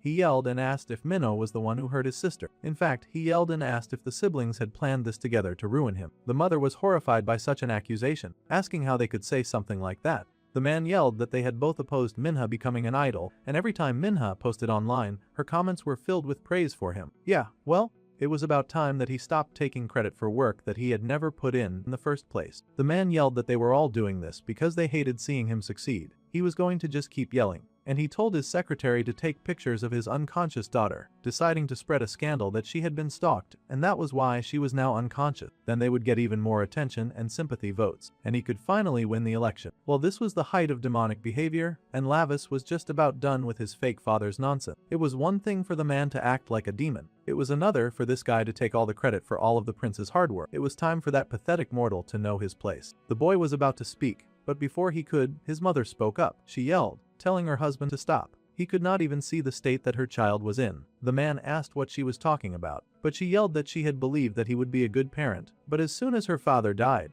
The man had siphoned off their fortune and had used their family connections to prepare for the election. Now he even wanted to use her daughter to the point that she would collapse. The woman had suffered and endured many things in this household, but she refused to let her children suffer because of this man. She could not take it anymore. Meanwhile, the man yelled back that he was the one who took in a woman who ran away from a poor man after having 2 kids. He yelled that her father had thanked him for looking after her. He yelled that the woman had eaten up her ex-husband and now she wanted to kill him too. It was accusation after accusation with this unhappy couple, and the man yelled that his wife was very ungrateful. Well, the son had heard enough. Every word out of this man's mouth reeked. He almost could not believe that man was even human. It was hard to tolerate any more disrespect. It was a shame that the boy could not kill humans in the human world, but breaking a bone or 2 should definitely be fine. Once again, before Lavis could react, the mother yelled at her stupid husband, telling him to shut up. She even called him trash, and he was heated, yelling and asking what she had just called him. Even the demon prince was shocked. The man was trash and his attitude was trash. She did not want to hurt the kids again. She worried about them losing 2 fathers, but a hypocrite like him could not become the mayor. He was a horrible liar who used good people for his own benefit. The man cursed and said awful things about his wife, but she yelled back that she was not on his leash anymore. From now on, she would be the hand choking on his neck. Obviously, the more she spoke, the more enraged he felt.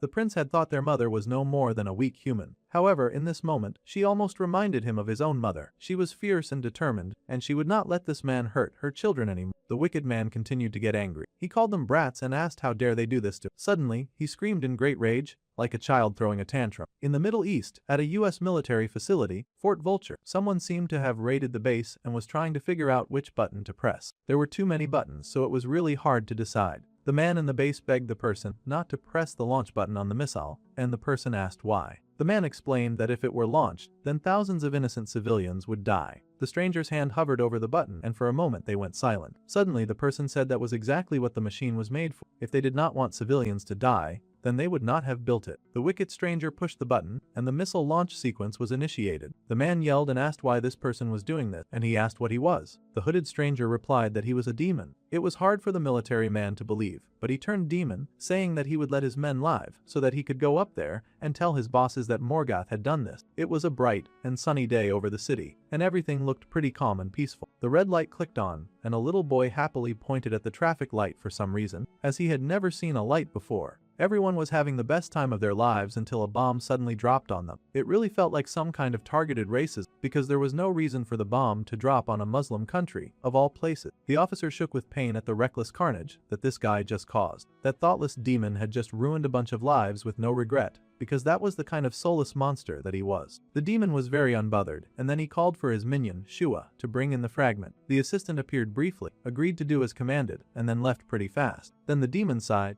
asking why humans would spend so much time and money creating something this good only to hide it away. It did not make sense to him. They had created bombs, but they only went about threatening to use them. At any rate, thanks to that, he had found the fragment with a single finger, so that worked out in his favor anyway. Bro really dropped a bomb on people just so he could finish his stupid treasure hunt. Meanwhile, in the main character's very mundane life, he sighed because his mother was not getting a divorce. Apparently, she could not recover the family fortune if she divorced that horrible man at this point. It was really annoying to the young prince. They needed money to live comfortably in the human realm. That was the only reason that they had to keep that horrible old man around. Deep down inside, Lavis truly wanted to end that stupid wreck of a father with his own hand. Unfortunately, that was impossible, so he asked his genius friend to find a way to get the money back. Cyan was surprised by how much his friend overestimated his abilities. He had no idea how he was supposed to figure that out, but the demon boy just said that his human best friend was the smartest human that he knew. Well, that was kind of flattering, but he was also the only other human that the prince knew outside of his family, of course. Still, the prince told his attendant not to underestimate himself or his abilities. The boy had, after all,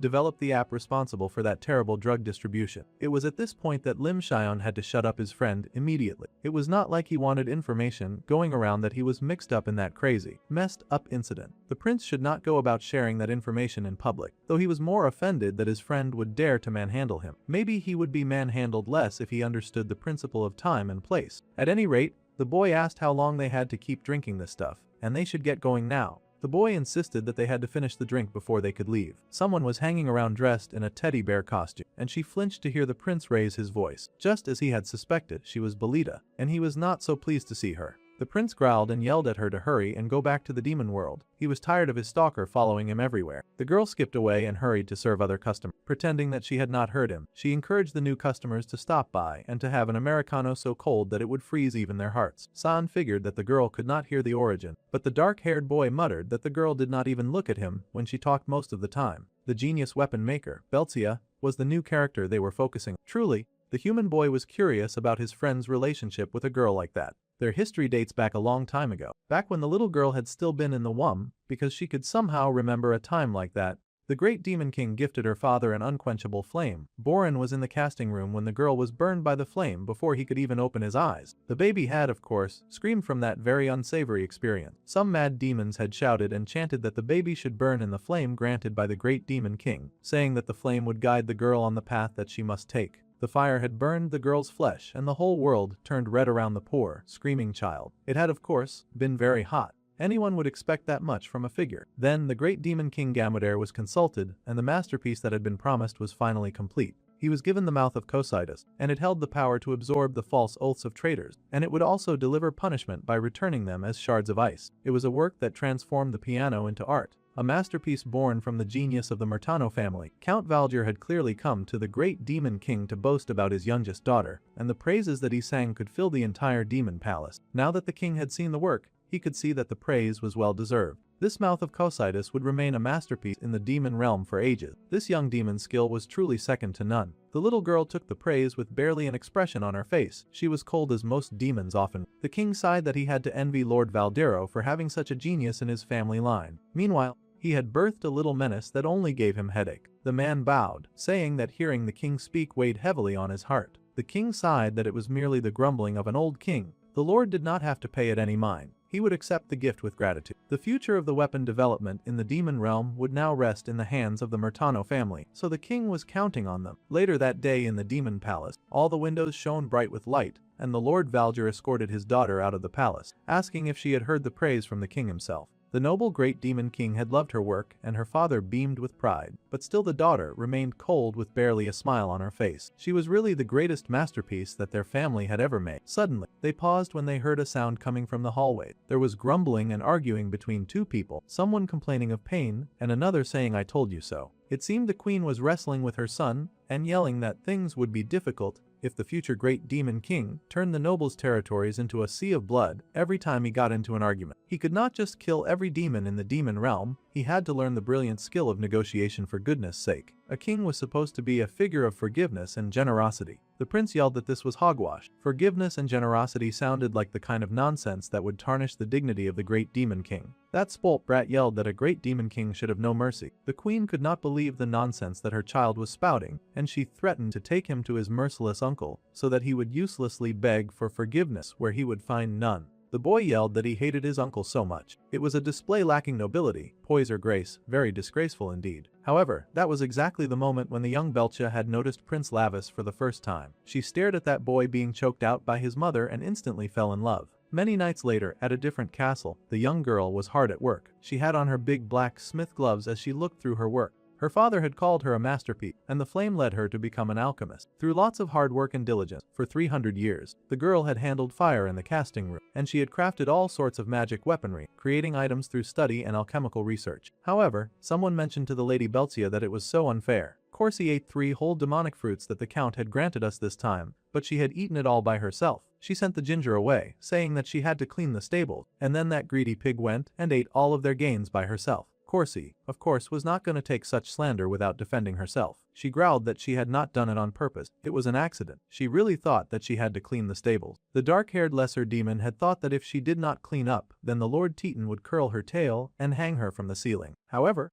that was no reason for her to gobble up the fruits by herself. She should have eaten only 2 out of the 4, but she went ahead and consumed all 4 like a bottomless pit. The noble lady sighed and said that Zhuang could have the one that was given to her to make things fair. Corsi protested. She did not want to deprive their sweet Lady Belchia of her own fruits and earning. That was just something that happened yesterday, and the dark-haired demon whined because she would not be getting any today. She wanted Zhuang to eat 1, but she also wanted 1. The noble lady could not care less and encouraged the pig to go ahead and stuff herself on the available fruits. The orange-haired maid wailed and hugged the head of their sweet young lady. The Count never takes such a cute and lovely lady to a party, and it was such a shame. Keeping this beauty locked away in the casting room every day was surely going way too far. Their misses were so sweet and wonderful that their love should be shared with as many people as possible. The dark-haired noble smiled, saying that if only her father rose to the position of a black seat, then he said that she could leave this place. In other words, the sweet young girl was a tool crafted to uplift her father into the right position. The dark-haired helper smiled and said that she hoped that day would come quickly so that they could show off their wonderful young lady. They should take their Lady Belcha to the great demon king's castle to see the prince, Lavis. Now that definitely got a reaction out of her, and the young maiden smiled so sweetly at the thought of getting to see the prince. A blush painted her cheeks, and she read through her study books with way more enthusiasm than before. To her,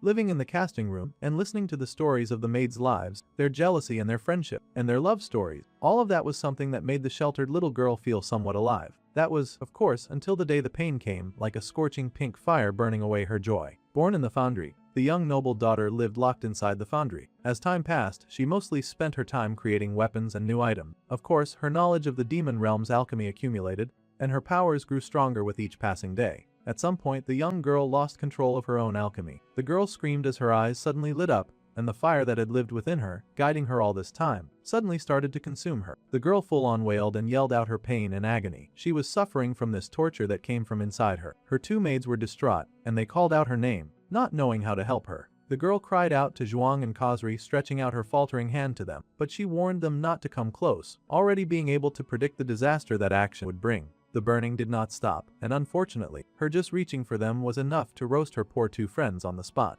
The poor girl had only just tried to protect them, but that had proved very futile. It was indeed a very hard time for the young princess. She was already on fire and in pain, but now she had also roasted her two friends alive, the only friends that she had. Their skin melted from their bones in front of her face, and her eyes widened in horror as she saw it happen. The poor noble lady wailed, for help, for assistance, for anything and anyone that could come to her aid. Time flowed like molten iron after her breakdown, making the flames rage even fiercer, and her heat burned even stronger until it melted her friends away, leaving just their skulls behind. The girl sobbed as she stared at the broken remnants of what used to be her only friends in the world, tears falling from her violet eyes. In anger, in pain and regret, the young noble wailed to the sky. From that point on, demons with weak power were no longer allowed near the foundry. Her father took care of the cleanup process, of course, and the little noble lady was left by herself, even lonelier than before. Her father smiled with pride, telling his daughter that she had now become the flame itself. He was proud of her fast growth and development, but it was really hard for her to feel any form of joy at the situation. The girl spoke to her dad, telling him that she really wanted to leave this dungeon as soon as possible. Her father was furious, asking why she was saying that. She was just about to master the flame and create even greater discovery. Plus, he was not even a member of the 12 black seats yet.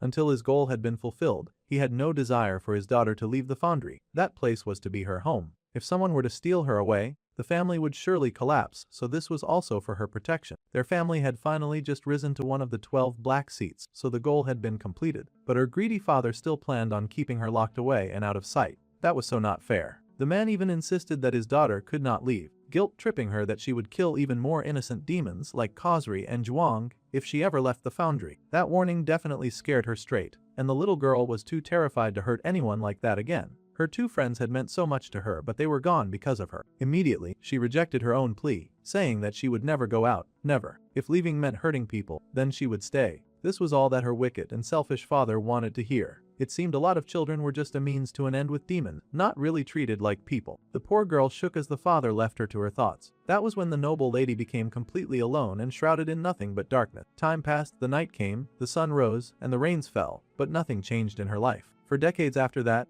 only the order forms placed in front of the foundry by her father were the traces of living things that she could encounter. Everything was quiet all the time, and her world was full of darkness. She never heard or spoke to anyone outside of her father, and he did not visit as frequently. That way, all of her memories were no different from piles of scrap metal, and the traces of her being alive were burned away and vanished. Just as even the reason for life and existence began to fade away, the more time she spent working in silence, the rains fell again, and they brought with them an unlikely visitor. It was Lavis, of course, breaking rules as usual as he snuck into places that he was not allowed. He had his blonde friend with him, of course, and the blonde wailed that he was the idiot for following around this lunatic. He had got completely soaked because of him. The prince just told his attendant to stop whining. He needed a weapon worthy of the one who would one day become the great demon king. However, father absolutely refused to allow the boy to have a weapon, so he was going to sneak into the foundry and get one himself. With all of the chaos that Lavis causes as a child, it was no wonder that his father wanted the boy nowhere near any form of demonic weaponry. He had heard a tale that there was an alchemist who lived inside the foundry, and they could make exactly what he asked for, so he had to try to ask for a super cool weapon that he could wield. The whole thing sounded rather bogus to the young blonde, but he did ask his master what kind of weapon he wanted. The boy grinned and said that he wanted the most perfect sword in all of the demon realm, so his friend should hurry up and look for the alchemist so it could be made. Meanwhile, Belcha had just noticed her two very unusual visitors. She had been alone for so long that she probably thought that they were just her hallucination. Bambi had only heard it as a rumor, so he was not sure what her name was. He started calling out random names, not knowing that the girl was standing right behind him. He called Verdi and then Belzi. After that, the genius alchemist was born in the house Murtano, which used to make nothing but torture devices. They secured a spot in the 12 black seats, so she was clearly no ordinary alchemist. Right now, she was crafting weapons for every demon in the Demon King's castle, except for the prince, and he could not stand that favoritism. He was the one who would one day rule all demons after all, and he deserved a perfect weapon. The girl stared in absolute confusion at these people who had suddenly broken into her house. It was like watching a very limited version of television. The prince grumbled that his blonde friend was being so loud,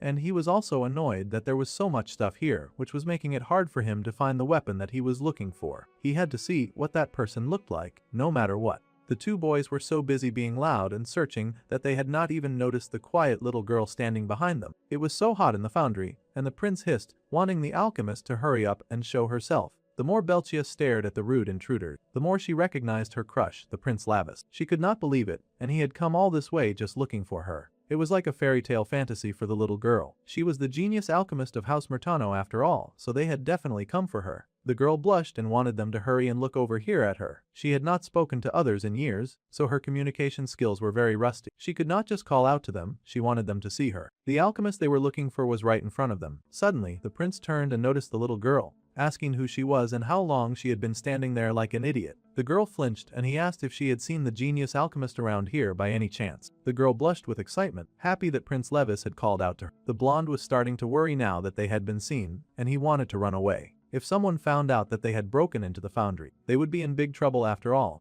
The prince scoffed at that idea. Even if the blonde wanted to run, he did not need to say his name so loudly. Now, people would definitely know that he was here. It was already too late to run. However, the girl managed to work up some of her strength and speak. She opened her mouth very carefully and confessed that her name was Belchia, and she was the alchemist that they were looking. The two boys found it hard to believe that they had not expected such a great alchemist to be a little girl. They were looking for an old witch or something scary like that. The blonde even added that the rumor said that she looked terribly bizarre, and that ordinary demons burned to death just from looking at her. The little Belchia was kind of horrified about the rumor that had been going around about her. However, Lavis stepped up to check out this kid who was smaller than him. She was just a tiny little girl, which was why it was foolish to trust rumor. Well, if she really was the person that he was looking for, then he wanted her to make him a sword. The girl, meanwhile, was lost in her Delulu town. Her crush had called her Tiny, and Tiny sometimes meant cute, and cute meant lovely, which meant that technically her crush was calling her lovely. Her delusions were working full time in this moment, and the girl absolutely blushed.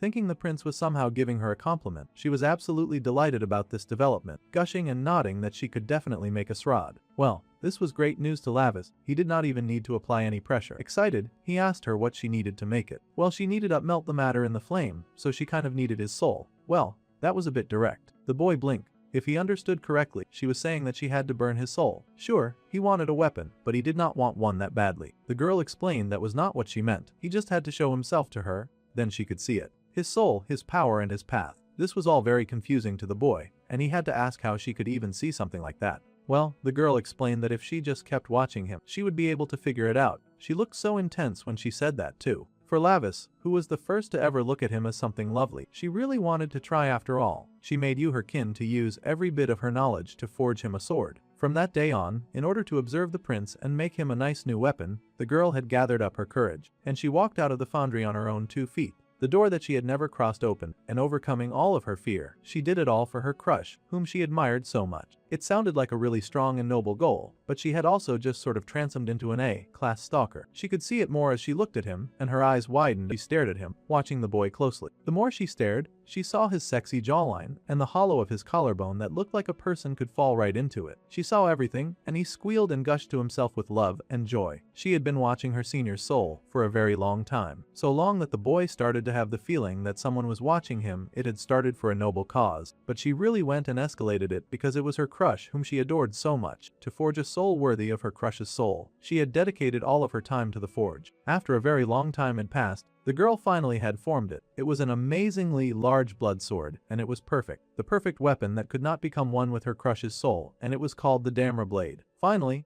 the girl had forged a sword made only for her crush, and it was a sword that she had poured every last bit of her knowledge into. Meanwhile, in the deep, dark castle that could exist nowhere but the demon world, the little blacksmith was so excited and dancing around with joy. She had finally crafted the perfect weapon for her sweetheart, and she was so excited for him to come and see it. She wondered how to give it to him now. She had spent all of that time stalking him, but now she was acting about to give him the weapon she had made. She was so embarrassed and worried that he would hate her if she did not like it, and all. Fortunately, she did not have to wait that long because her rude, boorish crush banged his way into her forge and demanded that she hand his weapon over already. At this point, it was time for him to collect. He had been waiting for ages. His impatience was good because now she did not need to work up the urge to find him, and he did not want to wait any longer anyway. It had already been 100 years, so maybe his patience was definitely valid. 100 years for a special item was crazy. The girl was so intimidated that her secret crush had come all this way himself just to get the item that she had promised. Still, she worried that he would not like the sword. She was the most skilled weaponsmith in the entire demon realm, and yet she doubted her skill just because she wanted to impress her crush. She worried that he would not be impressed with the blade's power, and then he would hate her. Belcha was busy overthinking herself into a deep pit of nonsense, and the boy scoffed, calling her name. Tomorrow, he had to go and annihilate the traitors of Ziogonon. He needed a weapon for that, so he wanted his own fancy weapon made by her. Today was the day that he decided to collect, so he stretched out his hand and waited for his prize. The girl gasped as she looked at the beautiful face of the boy she loved most in the world. He had come all this way, and he had even said please. In that case, then she was more than happy to do anything for him. Her sweet crush had come desperately begging. Yeah, this girl was clearly delusional, but at least she had found something to make her happy in her very long and depressing life. She gasped that he desperately wanted her and then joyfully gave up the sword that she had made. It was to her pleasure, and she gasped and giggled, dancing around and asking what she should do in a situation like this. The boy was pleased to find that his fancy weapon was already finished. He could not wait to go out and cause havoc with it, too. The girl was so excited, but still an introvert, so she was totally hiding even after giving her crush his weapon. She had really given it to him, and she shook because he was so silent about it. She worried that it was not good enough and that he hated it. The poor girl shook with anticipation and fear, worried that he would scold her. However, the boy gave her praise. He told her that the weapon was indeed really good. The balance of the sword was perfect and stable, and it did not reject his magic at all. It was basically gold. Tomorrow, he could now confidently go and wipe out all of his enemies without shame. He excitedly asked the name of the weapon, and the girl hesitantly spoke, finally saying that the sword was called the Lord of Blood Annihilation, the Damra sword. Yeah, they definitely had a flair for the dramatic. It seemed the Shy Mouse and Mr. Chaos would make a cool duo after all. Lavis was pretty impressed to find that his fancy new weapon was called the Damra sword. He thought that it was a rather good name. The prince thanked her very much and said that he would never forget this favor for the rest of his life. With that, he danced out of her life, but his words kept ringing in her ears. For the rest of his life, the prince would not forget her. These words meant a lot to her.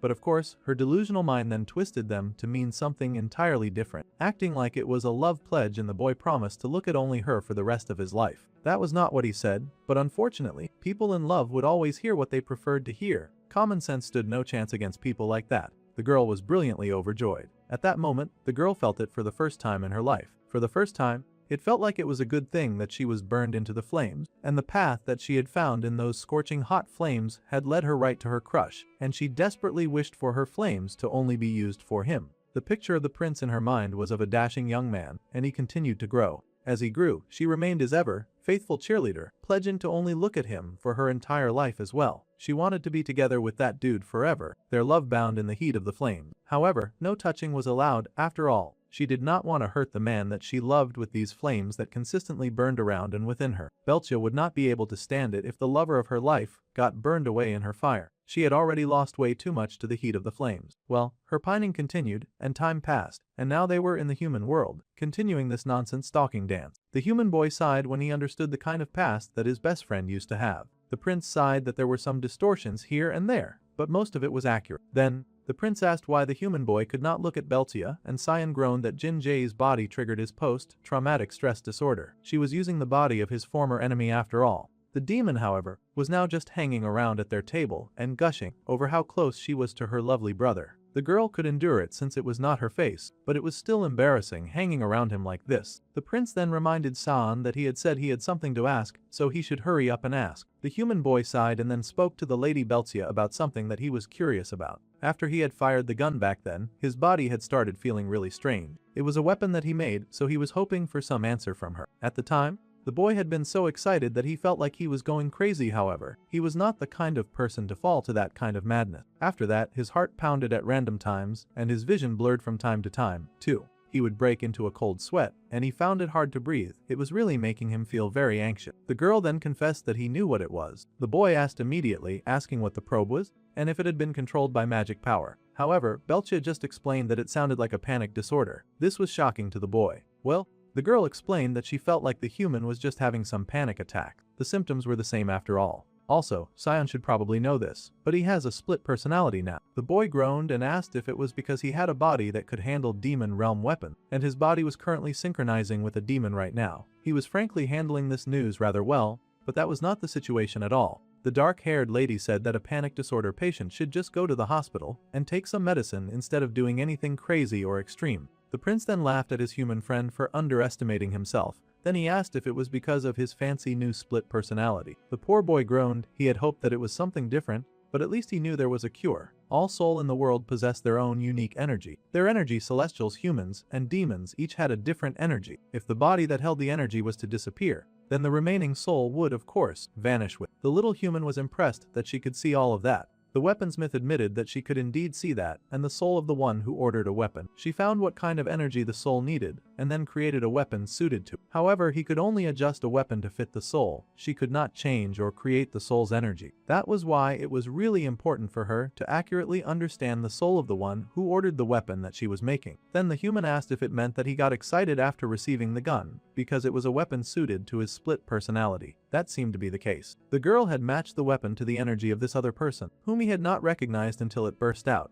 It was kind of unfair that this unknown part of him got a fancy weapon before he even got one. The poor boy was already rather sad to think that he had that kind of personality hidden inside of him. It was very sad news. The prince was kind of impressed. He had never seen Belcha talk this well, this smoothly, or this long with anyone when he was in the room. Unfortunately, since he opened his mouth, the illusion was broken, and she devolved back into the useless, blushing mess that she usually was around him. The girl wailed that she was at her limit now, though she had only lasted longer, because it was not her real face. Immediately she wore her pink bear head back, and retreated to the safety of the darkness behind the mask. Still, they had spent way too much time in the same space, and it was more than she could bear, so she just had to run away now for her own self-preservation. The prince yelled and asked where she was going. She was annoying, so she should hurry up and go back to the demon realm already. Obviously, she had no intention of listening to him and just scribbled away. The girl insisted that she would not leave, because her crush had said that he would be with her forever, so she would also stay by his side forever. She did not care if he asked her to go, she was not going anywhere. With that, she bolted before he could tell her otherwise. The human was kind of impressed that his friend was into this kind of thing, though Lavis growled that he had never said anything like that. He had just jumped to that conclusion by herself. It was so annoying, but this was all because of that darn Bambi. Feeling very heated, the prince leapt to his feet and yelled to the sky. He bet that his stupid friend was laughing at him, and he yelled at his friend to hurry and show himself in front of him. Surprisingly, there was a splash of magic in the air, and the blonde actually whooshed himself into existence at the prince's request. The prince was absolutely shocked that he dared to show his face, and the young Xion was also pretty in shock. Lavis had no idea why his friend was suddenly in the human world, and he asked if he had somehow been improvised too. The blonde laughed that he was an entirely different case, and he could come here as a messenger through official channels. He then said hello to his fellow glasses character, who also happened to be Lavis' attendant. The blonde smiled that an idiot like Lavis would always need a smart character like them so that he could survive longer. The gray-haired boy laughed nervously, saying that he had heard a lot about him. The blonde beamed and said that he was just a friend of a friend, so the gray-haired human should speak casually. Of course, the prince was not fine with being ignored,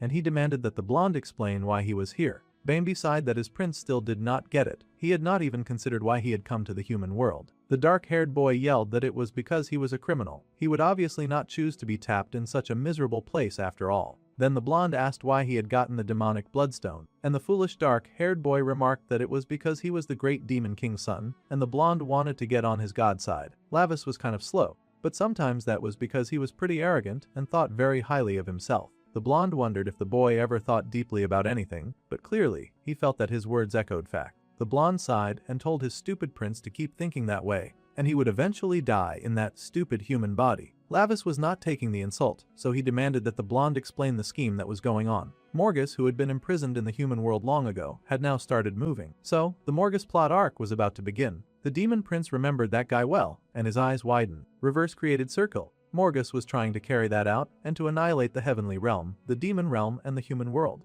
In other words, this guy was a high-class criminal anarchist. A big, bright chandelier hung from the ceiling in all of its glory, shining bright and beautiful. There seemed to be a casino machine rolling a failing score, and the man at the machine groaned as he lost again. Gambling was a pretty tricky sin that often came accompanied by a lot of regret, as this green-haired dude was finding out. He yelled that he had been dumping his money into that dumb machine for 3 days. This nonsense equipment was giving him problem, and he yelled for the machine to give him back his money. Obviously, it was not going to do that, and his creepy assistant with chapped lips told him to calm down. The green-haired person was Namuja, and his dark-haired attendant happily offered up some chips if that was okay with the fussy green goblin. It was not much, but it should work to play a few more games. The green-haired dude did not even know who that guy was, but he was grateful for the extra cash. He even promised that if he won, he would pay the dude double. Happily, that gambling addict leapt right back into the fray, gambling like his life depended on it. The machine rolled again, and the weirdo held his breath as he waited and prayed for a jackpot to roll out. The man was so fixated on the possible win that he was barely paying attention to what the person beside him was trying to say. The weird stranger with the chapped lips explained to Mr. Nomura that he had something to tell him. That was 2 sevens down, and the green-haired guy did not care. He just needed 1 more 7 to hit a jackpot,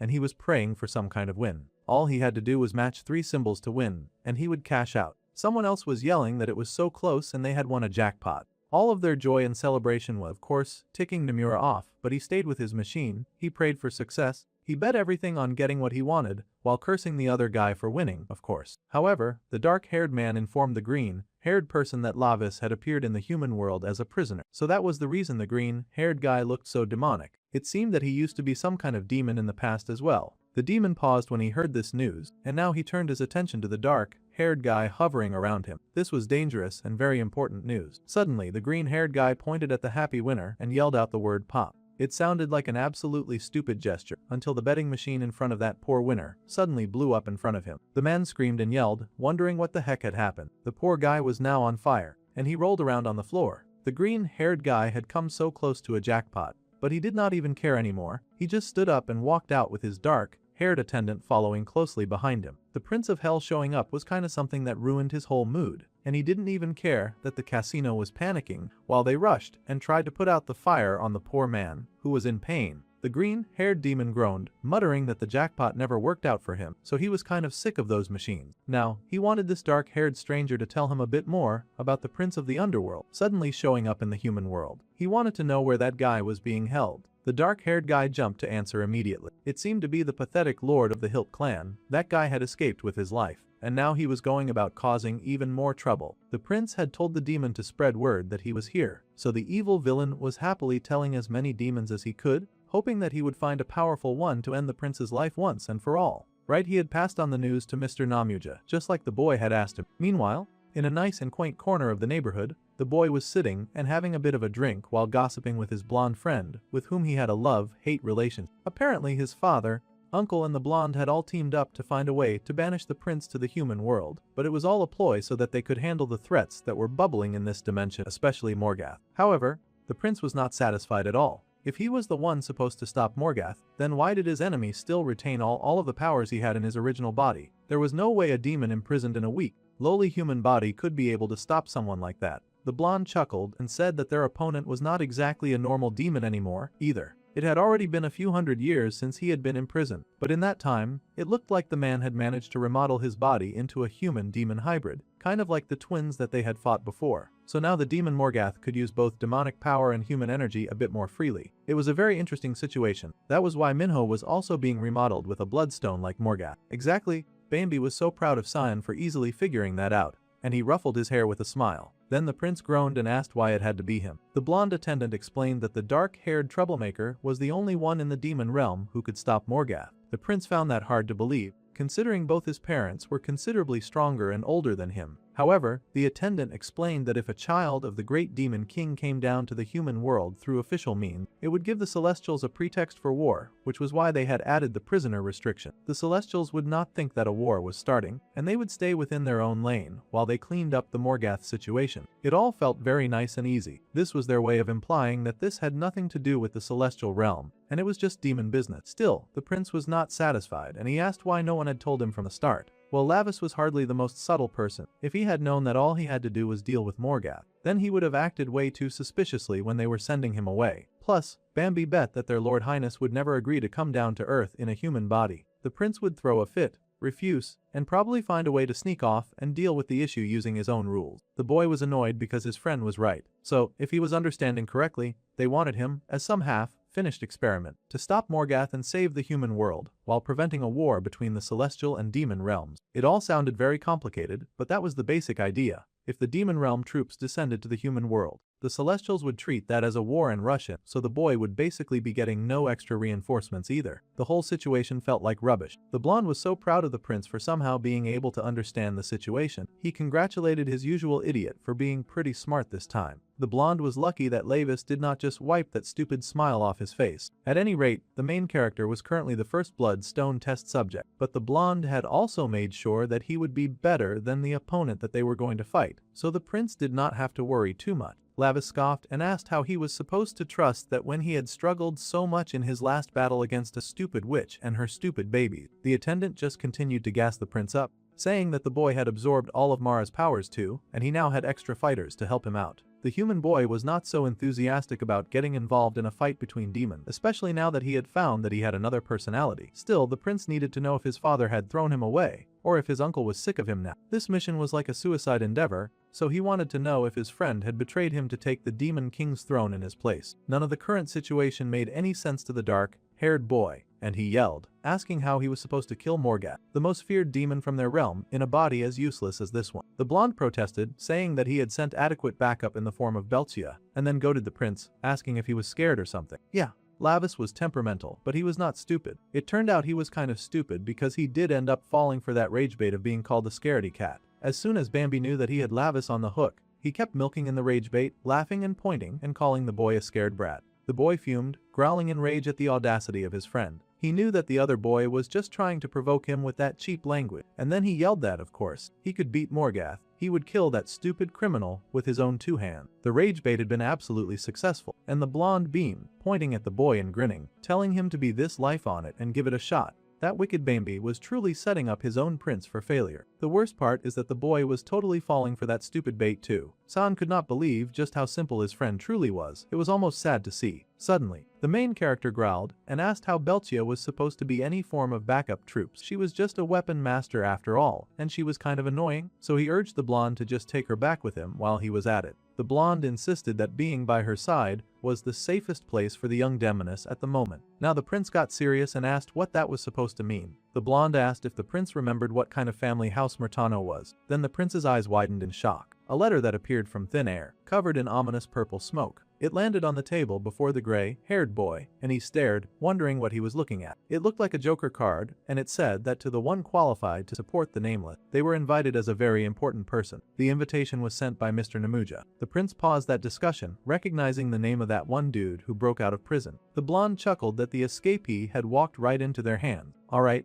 the blonde would leave them to handle the rest and head out. And the prince was surprised that he was leaving already. Reapers did not really get a lot of time to just hang around doing nothing, so he asked Sean to kindly press the seal once for him. The boy turned in surprise, but he saw the seal that was being indicated. He reached out to press it, but the prince yelled for him to stop. Unfortunately, the human boy had already put his hand on the seal, and a voice called out that he was Sean. The prince cursed in rage as they got registered and instantly sucked into the Joker's world, his stupid human friend screaming in fear. And just like that, the two disappeared into the envelope. The blonde looked at it and wished the two good luck, they would probably need it. Meanwhile, there was a burst of power and Lord, so shiny object. The boy looked around in shock, wondering why they were suddenly inside a casino. The prince was irritated, grumbling that he had told the boy not to press that stupid seal. He already had a headache because of Jung Taesik, and now they had walked into a huge pain. The little gray-haired boy shook and asked Minho if, by any chance, they could earn money here and take it back to reality as well. His silly nerd friend had money on the brain when they should focus on staying alive. The dark-haired boy even asked if this was his other personality acting up.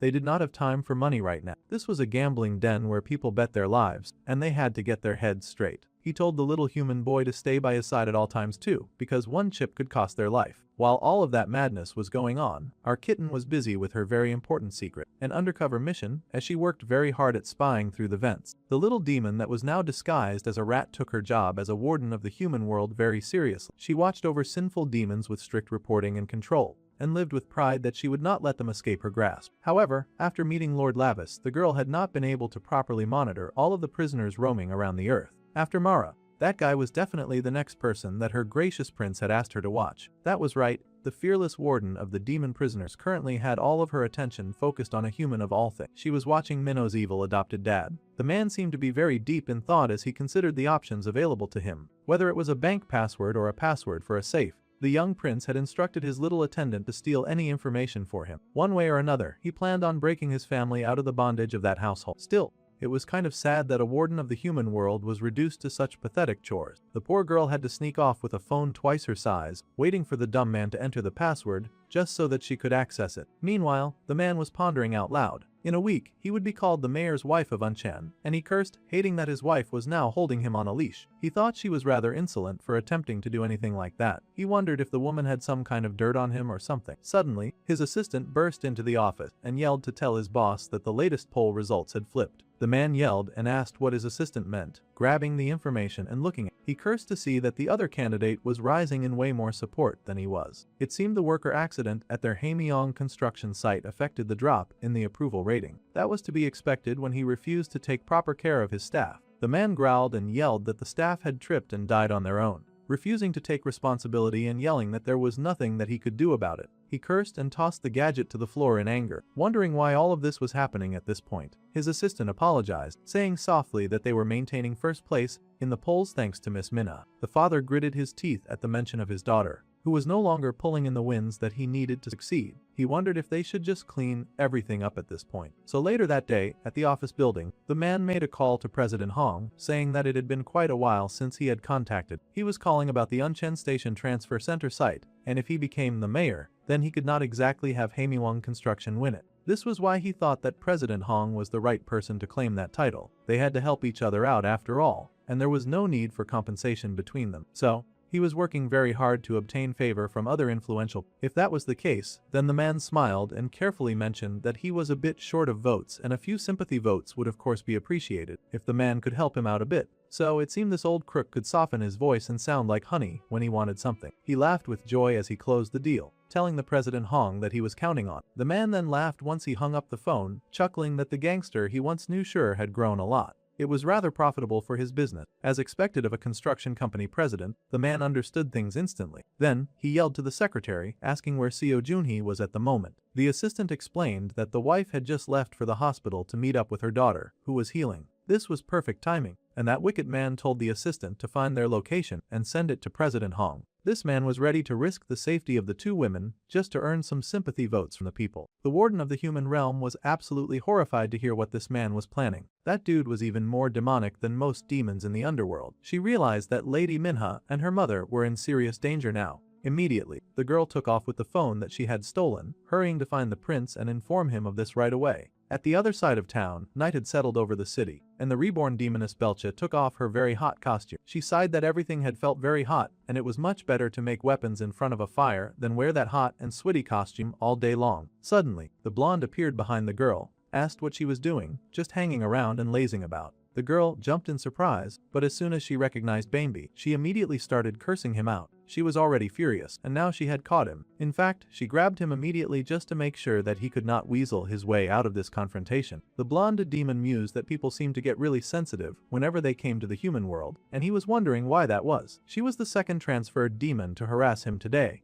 the first being her crush. Of course, the weaponsmith yelled that the awful blonde had sent her sweet crush to such a rich household, but she had ended up in a body with absolutely nothing. Obviously, this was a devastating situation for her. She was stuck with all sorts of odd drawings on her body, too, so people kept looking at her weirdly. The girl cried that she had to work all day just to survive. That was not all, either. If she walked around and showed her face like normal, weird guys would keep coming at her and trying to kill her. It was not fair. She would enter a public space and people would chase her, yelling for her to give them back their money and reputation. She had been the one to sell the blue ribbon to them, so they all wanted her to pay. Belcia was quite tired of running from all sorts of gangs on someone else's behalf. She was not even the one who offended them, and she was not a fan of paying for the wicked girl's sins. She sobbed and asked what the body's original owner had even been involved in. The blonde just smiled and mentioned that the human girl had mentioned that he should find the crypto wallet before she died. Possibly. There was some money in there. Now, the blonde figured that he should have possessed her after finding that wallet. The girl scoffed that no one could live well with just a coin wallet, and the blonde demon had to laugh.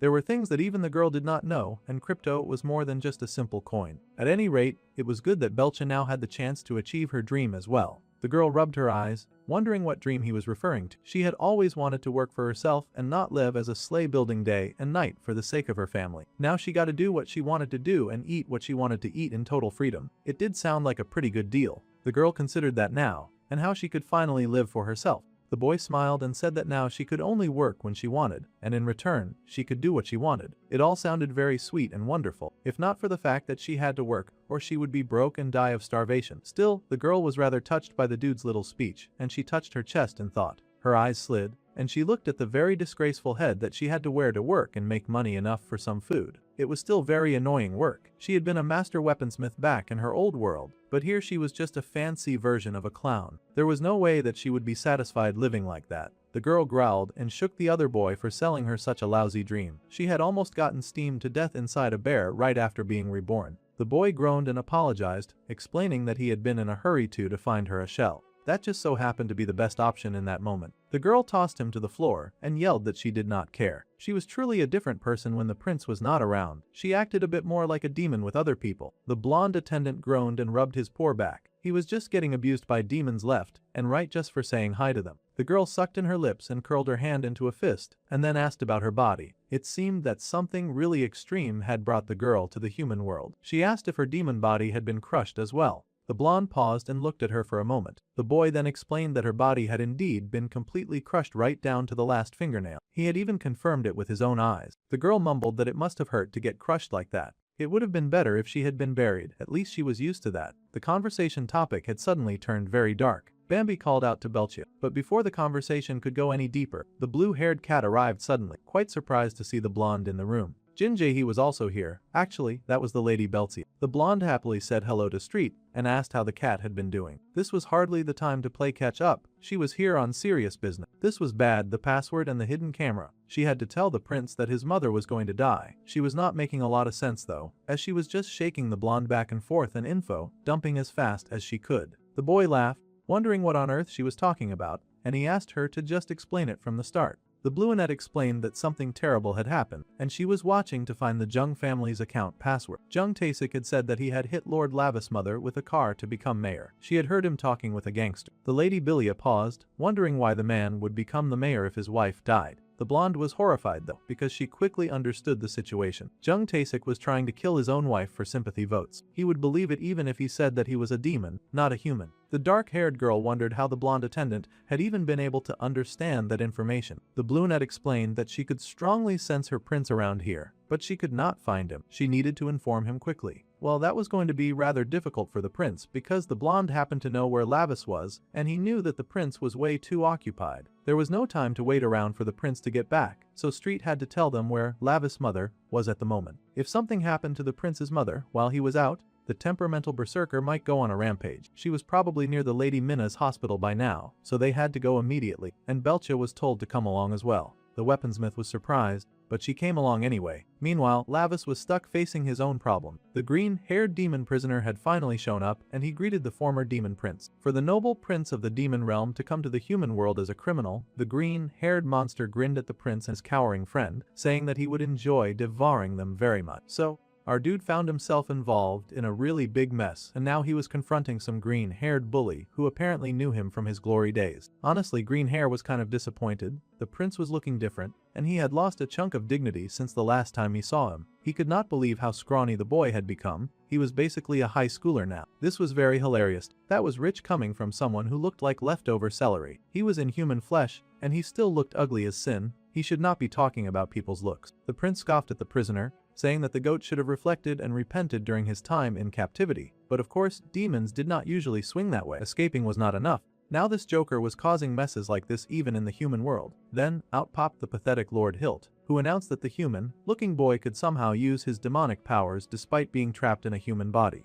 It was great that the old Hilt had shown himself because Lavis was itching to pick up from where they left off and end the Hilt's stupid line completely. All they did was cause him nothing but trouble. Bauer was becoming the biggest thorn in his side, and all because that card had skipped the mandatory extermination day. The Origin was finding the whole thing very inconvenient. The old ghoul laughed, saying that this time would be different for sure. Well, the news about Lavis' power was important to Namuja, as this made his game even better, and he could make it even bigger. He wanted to play a good and fun game after all. He had not been winning lately, and he was in a really bad mood, but he had gotten the chance of hitting the jackpot of seeing the day that the little terror of the demon world would be trapped in a rather inconvenient situation. Bro was not about to blow a chance like this. With a flick of his finger, the crazy scarecrow-looking demon asked if they should start with some form of betting. The prince saw the spinning game piece heading right for him, with a sort of resignation and preparation in his body language. Fortunately, Namuja was someone that he had encountered before, and he was well aware that the demon had once been an executioner of the demon realm. Back then, the old scarecrow had not looked too bad at all, actually. He was a man with the power to erase judge criminals without leaving a trace. Even vicious demons who resisted execution could not even think of escaping, and often fell flat before the handsome devil that he used to be. Unfortunately, when a demon was handsome, successful and sadistic, things tended to spiral for them unless they were the main character. He had one day arrested Burza Koronai, who was charged with forced absorption of low-class demons, use of forbidden bloodline sigils, and unauthorized opening of hybrid ritual. Stuff that was just unacceptable. Namuja smirked at his latest pathetic victim, telling him that according to their demon realm law, execution would now be carried out immediately. The demon growled and protested, of course. Very few accepted death or punishment with open arms after all. He yelled that it was not right, and suddenly the chains around his body broke. The charged criminal sprang forward, hissing and growling that the green-haired demon had no right to take his life, and he aimed to shoot some mana at the executioner that he considered lowly and beneath him. People really underestimated the guy whose job it was to kill demons. He slashed that dude up real good, just painting the town red with his entrails. Namuja back then had been fast and precise, spilling blood like falling rain. Above all, the demon had no emotions and no mercy when it came to his victim. He was the perfect executioner. As an executioner, that was his greatest strength, and he was the kind of monster that delivered death, no matter the charge. However, at some point, the dude got tainted by the filth of the sin of gambling. It is always a sad day in the demon world when the executioner picks up an unhealthy self-destructive habit. Now the cold executioner fast began to obsess over probability, luck, wagers, such trivial things that he should not be concerning himself with. He started mistaking the power in his hands as a game. The man let it get to his head, and he would take those whose judgments were complete and roll dice before executing them, toying with their lives in a terrifying way that snatched the hope that he so carelessly gave away. He would play and tell them that if he won, they would die, but if they won, then he would spare their lives. It was the arrogance of one who held lives in his grasp, and those at his mercy were always willing to play his games. He began the madness of entrusting life and death to luck. First, the executioner would roll the dice, and if their total was higher than his own, he would let them live. The poor prisoner would watch the dice desperately, hoping to be spared somehow. Sometimes Namuja would roll a low number and grumble that it was not very high, his prisoner might have a chance. Now, it was their turn, and he would stuff the dice in their mouth and tell them to roll them well. The poor trembling demons on death row, who were already in a state of apprehension, would roll the dice with all the hopes in their hearts, and be shocked when the dice actually rolled a higher number. The adrenaline and relief that flooded through her veins were ecstatic, and they looked to the executioner to keep his word, even when it was just a difference of one. The game-obsessed demon would tell his attendant to free the prisoner on death row. The poor prisoner would cry and say their appreciation with all of their heart, thanking the Lord Namuja. However, the wicked creature would then point out that they had saved their life by 1 dice point, and so they were lucky. If Namuja lost the bet, he would release the criminal, and if he won, he would smile and cut off their head. It almost seemed like such a fair game, except that he was defeating the purpose of being an executioner in the first place. Most of the time, he dismissed his judgment as nothing more than just luck. However, what made the executioner even more despicable came next. It was the case of a trembling demon child, many children actually, to enjoy gambling with more lives. Namuja would force even those who did not know the rules of their world yet weak and powerless beings, to gamble with him. This was where this wicked creature began to cross the line. Just playing around with criminal awareness was not enough for him, he started to endanger innocent lives. Namuja would read through what the children were being punished for, the first one being punished for unauthorized use of a dimensional gate and disobedience of gate orders. They were then sent to 100 years of magic confinement. A punishment like that was not enough for the bloodthirsty judge, jury, and executioner. He thought that kids these days were so cowardly, and they always somehow avoided heavy punishment. That was not his style at all. Then, he decided to make a bet, and the rules were simple. He told the child to flip a card, and if their number was higher than his, then he would cancel their punishment. However, if the child lost the game, he would die. It seemed like a great opportunity to get out of 100 years of confinement. However, the man was playing these sick and twisted mind games with innocent children who just frankly did not know any better. They could not realize that it was better for them to take their chances with confinement instead of taking a risky gamble that would end their lives. The first blue-haired little demon boy was wise and tried to refuse, saying that he was fine with the 100 years of confinement punishment. He didn't want to play any sick and twisted game. Well, the executioner was not having it, and he actually hit the poor child. He growled that the kid should have learned to refuse before committing a crime. He was not going to let the children choose their own fate, and he wanted to force them to play a game just so he could see the despair on their faces and chop off their heads. That sadistic maniac played the game himself and made it so that the child would lose, and he laughed wickedly, basking in the rush of winning an unfair game. He laughed and whooped with joy, but the poor child cried and begged. He had only just gone to the human world briefly out of curiosity. He did not deserve a death sentence. He would devote himself to magic until the end of his life. He just begged the executioner to spare him. Well, the executioner did no such thing. Deeply drunk in his disgusting ways, he killed that poor child unjustly. The vermin yelled that children had no backbone, and that demons should bet their lives with pride, accept whatever fate he gave them, and then die without complaint. That was what he preferred anyway. The wicked creature grinned and told the poor child to blame his fate on his own bad luck. The moment the criminal lost the gamble, Namuja would then devour them completely like a monster. He would slit their throat and consume every last part of the criminals brought to him, whether old or young. Their flesh, bones, fear, and even their souls, that greedy monster claimed everything that they were. Devouring the weak was a strict taboo even in the demon realm, but the one who was supposed to punish crime began to feel pleasure in breaking that taboo and committing a crime himself. Namuja was no longer an executioner, and he had fast become a rather thirsty predator, a monster addicted to taking lives and evil gambling. One day, when the news of the green-haired murderer reached the majestic prince's royal ears, he had paused and listened closely to the rumor going round about the executioner. Immediately, the prince rebuked that green-haired menace and cursed him out. The demon's careless gambling nature had long since gotten out of hand, so the demon prince had to step in and handle the matter personally. He cursed the man, calling him disgusting. The prince's only desire was to shatter those filthy dice, snap that rotten wrist, and then return to him the very same death that he had so casually dealt out to others. Unfortunately, the laws of the demon realm were not so simple. Due to the judgment recorders that the gambling demon had latched himself onto, the prince was not allowed to kill him despite defeating the gambling demon. As an executioner under the government, Namuja could not be executed by a private individual. The prince was furious and asked if his title did not give him leverage over such stupid laws. Those horrible demons had watched this executioner abuse his powers, but they had done nothing to step in. The prince asked what the gambling demon had fed them for them to defend filth like this with all of their might. The gambling demon laughed from his place at their knees, chuckling madly at the prince as he said that it seemed he was fortunate today. The Namuja who had escaped with his life was like one who had once been a sword that enforced the law. Now the creature had become nothing but a corrupted execution wraith, staking his life on something as pathetic as probability, like a worthless discarded card thrown out from a gambling table. The man was also unreasonably ugly. In his human form, the man screeched, calling for the prince to hurry up so that they could play a game where they could bet their lives. That was the kind of game that made him drunk with glee after all. The prince was just as mad, though, and happily returned his energy, tossing game pieces around. He yelled that he loved this too. He wanted the mad demon to stake his life as well, so he could kill him once and for all. The boy normally could not kill the humans here, but an escaped demonic being was definitely something worth being on the table. Meanwhile, at another part of the city, a car was driving down the road, and the person inside informed the attorney that they had just finished Minna's admission procedure, and they were on their way to the law firm now. The attorney was waiting for the woman who seemed to be our dude's human mother. The woman was on her way to file the divorce papers and post them on social media. She would also be in a meeting with reporters to end this sickly marriage once and for all. Her husband was the kind of man who was obsessed with how others saw him, so he would not be able to make a move against them so easily if she went to the media. She figured that somehow they would be able to find evidence of all the vile things that he had done. The attorney asked the woman if she would be alright on her own, and coincidentally, a truck seemed to be barreling towards her. The lawyer worried that CEO Jung was not going to sit back and just watch as she tried to escape him.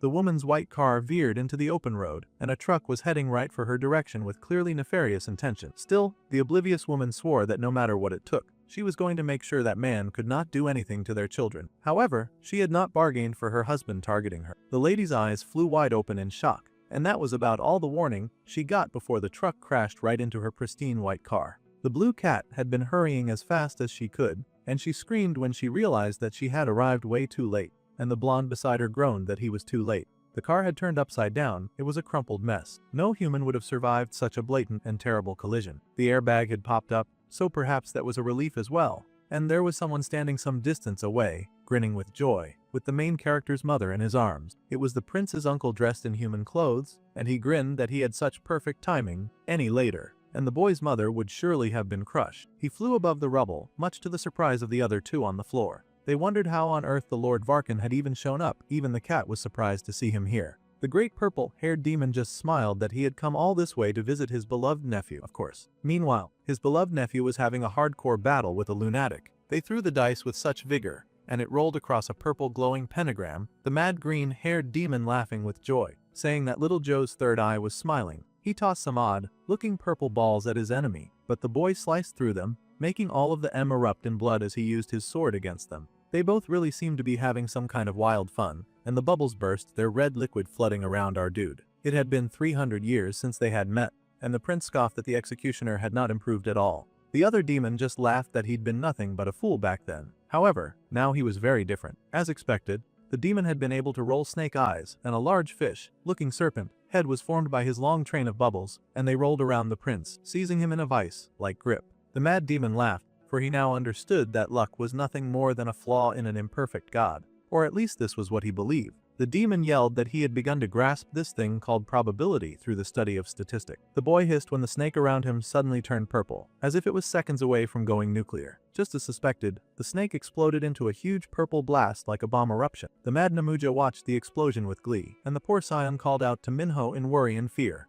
The mad demon laughed and danced, telling the prince that he had already calculated every possible chain probability between all of his skills. The demon had worked for 300 whole years, also that he could repay the boy for the humiliation of the defeat that he had dealt him. The mad demon laughed that he had worked this hard so that one day he could kill the man. The prince just scoffed, smiling but all right, as he muttered that it had taken the other demon 300 years to finally start using his brain. The number of possible outcomes for the sum of 2 dice was 11. The nerd realized that their enemies had calculated all the chain probabilities of that. The gambling demon got heated and yelled at the nerd, telling the boy not to dare mock him. It was not like Scion was trying to make fun of him. In truth, the young lad was completely amazed by the demon's monstrous tenacity and mental fortitude. This made Namuja even more hated, and he boasted with joy, eager to amaze the little boy even more. The cracked dice rolled and spun as the gambling demon threw them once again, and then he screamed with joy when he got a high five. Luck had fallen right into his palm, and he activated his powers with a flourish. For one who had mastered probability, failure did not exist. This was the demon's declaration as he prepped to launch another attack. He fled forward at the prince, who was waiting for his approach. Lavis raised his sword to block the next attack,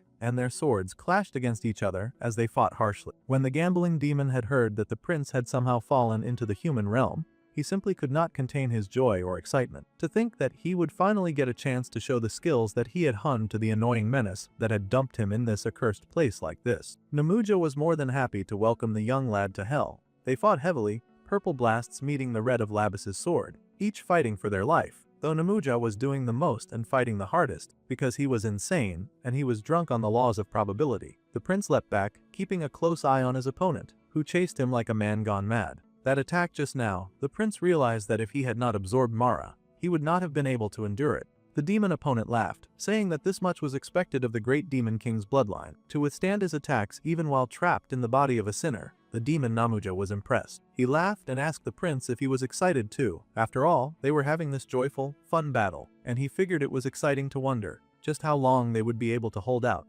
no matter what came up on the dice that he threw. Lavis snarled that he would be the one to decide the outcome. He was one determined, angry kid. The man laughed, asking if he should throw the boy's next fate then. Happily, he tossed the dice, the demon dice rolling and casting the next future. It was a jackpot, exactly what the demon had been hoping for. The boy wondered what jackpot meant, But he had just about a few seconds to consider that because Namuja then unleashed the jackpot explosion and the purple ball in his hold grew brighter. Jackpot was game over, and the executioner declared him dead. The explosion was huge, casting the entire place in purple light. The Prince Lavis doubled down as he fought against the huge blast, trying to nail him to the ground and take him to the world beyond. Somehow, the prince managed to leap back, creating enough distance between the blast that bounced after him in the form of multiple little purple spheres. Sion screamed in fear and cowered when the explosion happened, hiding as the purple blast filled the room. The opponent, frankly, was doing everything possible to look more like a pig in every frame. Not only had he lost his aura from his past life, but he had also traded every shred of beauty he might have had before for the laws of probability. Now he snickered that among these pathetic humans, there was one that he happened to like, and that was Julius Caesar. For some reason, Bro stood like a chicken as he complained about his love for the beloved emperor,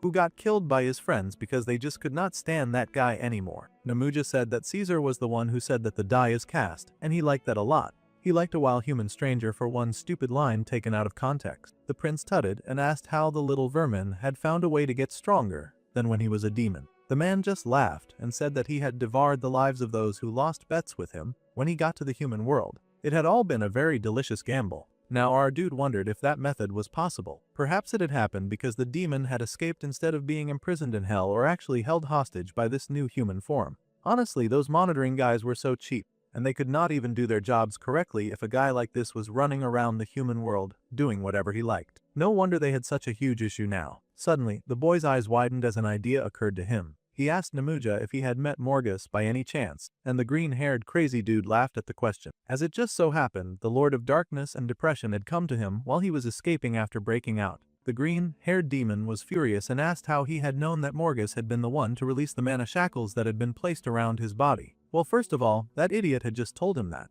For a gambler, he really needed to learn how to keep his mouth shut because he was terribly bad at that. He just went about saying whatever he wanted. The evil green-haired dude yelled in rage, angry that this dude would dare to test him. He was going to raise it to double betting. With a toss, the dice that he wanted came out again, and the pentagram activated. Once again, laughing with mad glee, the cackling green-haired man unleashed the attack that he called Little Joe's Eye. The boy once again raised his sword to block off that onslaught of attack. He groaned as he fought, glaring murder at his opponent. Since this battle started, Lavis had to be on the defensive and had not been able to launch a single good attack against the gambling demon. No wonder Namuja was happily laughing like a madman. In this battle, he had every feeling to feel rather all-powerful, considering that the prince was not trying to hit back. However, even if the demon had studied probability, the prince guessed that the demon could not have won every game. The green-haired demon did not really feel like answering that question. He said that there was no meaning in the victories of pathetic beings, classifying everyone who was not him as pathetic. Once again, the man tossed his dice, but there seemed to be something wrong with the result this time, and it did not satisfy him. Snake Eyes looked up at him, and he was clearly hesitant when he called out the attack, shooting that at Prince Lavis. Just like before,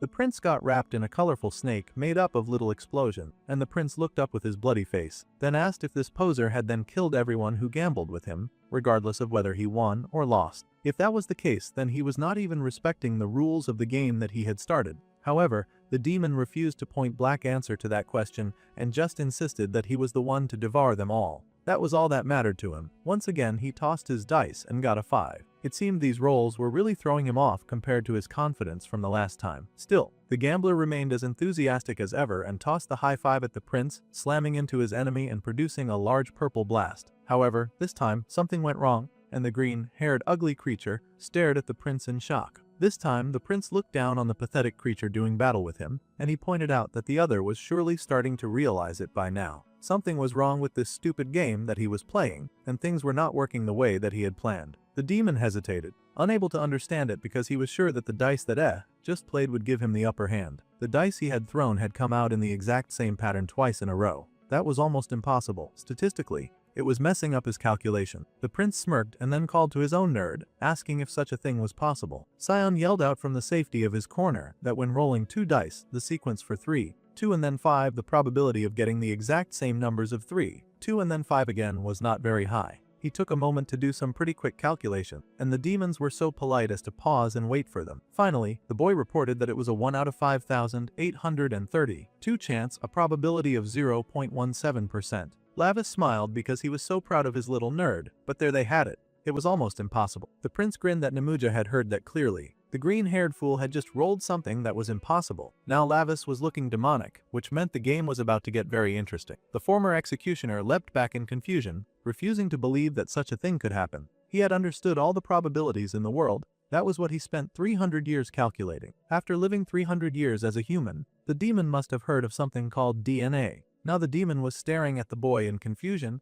wondering what DNA had to do with anything. That was something that involved blood after all. The boy smiled because it was something that was learned in the human science class. DNA replication, inheritance, and transmission of information in the nucleus as well. In other words, the memory of fighting within his blood memory could somehow be replicated. The poor fool had no idea what the prince was talking about. All of this sounded quite insane to him, so he was kind of struggling to keep up. However, the demon suddenly realized that the red light that spread when the boy had drawn his sword was apparently blood. The reason Lavis had not been dodging certain attacks was that he had been working to spread his blood everywhere. For some absolutely crazy and logic reason, his blood membrane and DNA had caused the same pattern to repeat every time Namuja played with his dice. That sounded insane even to the gambling demon, and he grew up in hell. The green-haired ugly pig cast his dice once again, and the boy chuckled, knowing that it was time for the gambling demon's jackpot explosion. He grinned as the dice did indeed roll his prediction, and the poor green-haired fool cried out in horror at the patterns repeated. The prince laughed, saying that he would not spill his noble blood for nothing. He raced forward, blood dripping from the tables and platforms. His blood had something called immunity. This meant that his blood remembered attacks it had received once, and that immunity would not allow for something like that to happen again. The boy then happily tossed his blood at the former executioner, and the green-haired idiot screamed in horror to see his magic getting absorbed. However, the prince smiled, promising to return that magic exactly as it was. He was going to do it demon style as he squeezed his hand into a fist, and then grinned as he said that he would turn it into fire to scorch his enemy alive. With a whoosh of his hand, the boy sent the spark flying towards the former executioner, and that little particle traveled a nice, long and far distance. It stretched all the way from Prince Lavis to where Namuja was standing in denial. The green-haired demon squeaked in fear as that fire came to touch him, and then unleashed the explosion that they'd all been waiting for, frying the enemy. As he burned, the former executioner cursed the prince, yelling that he had endured so much all this time. But all of his screaming was for nothing as the fire continued to grow red and hot, and it consumed everything of the demon, burning him whole until only the dice remained, falling to the floor like pathetic tokens. The prince sighed and said that was exactly what he was saying.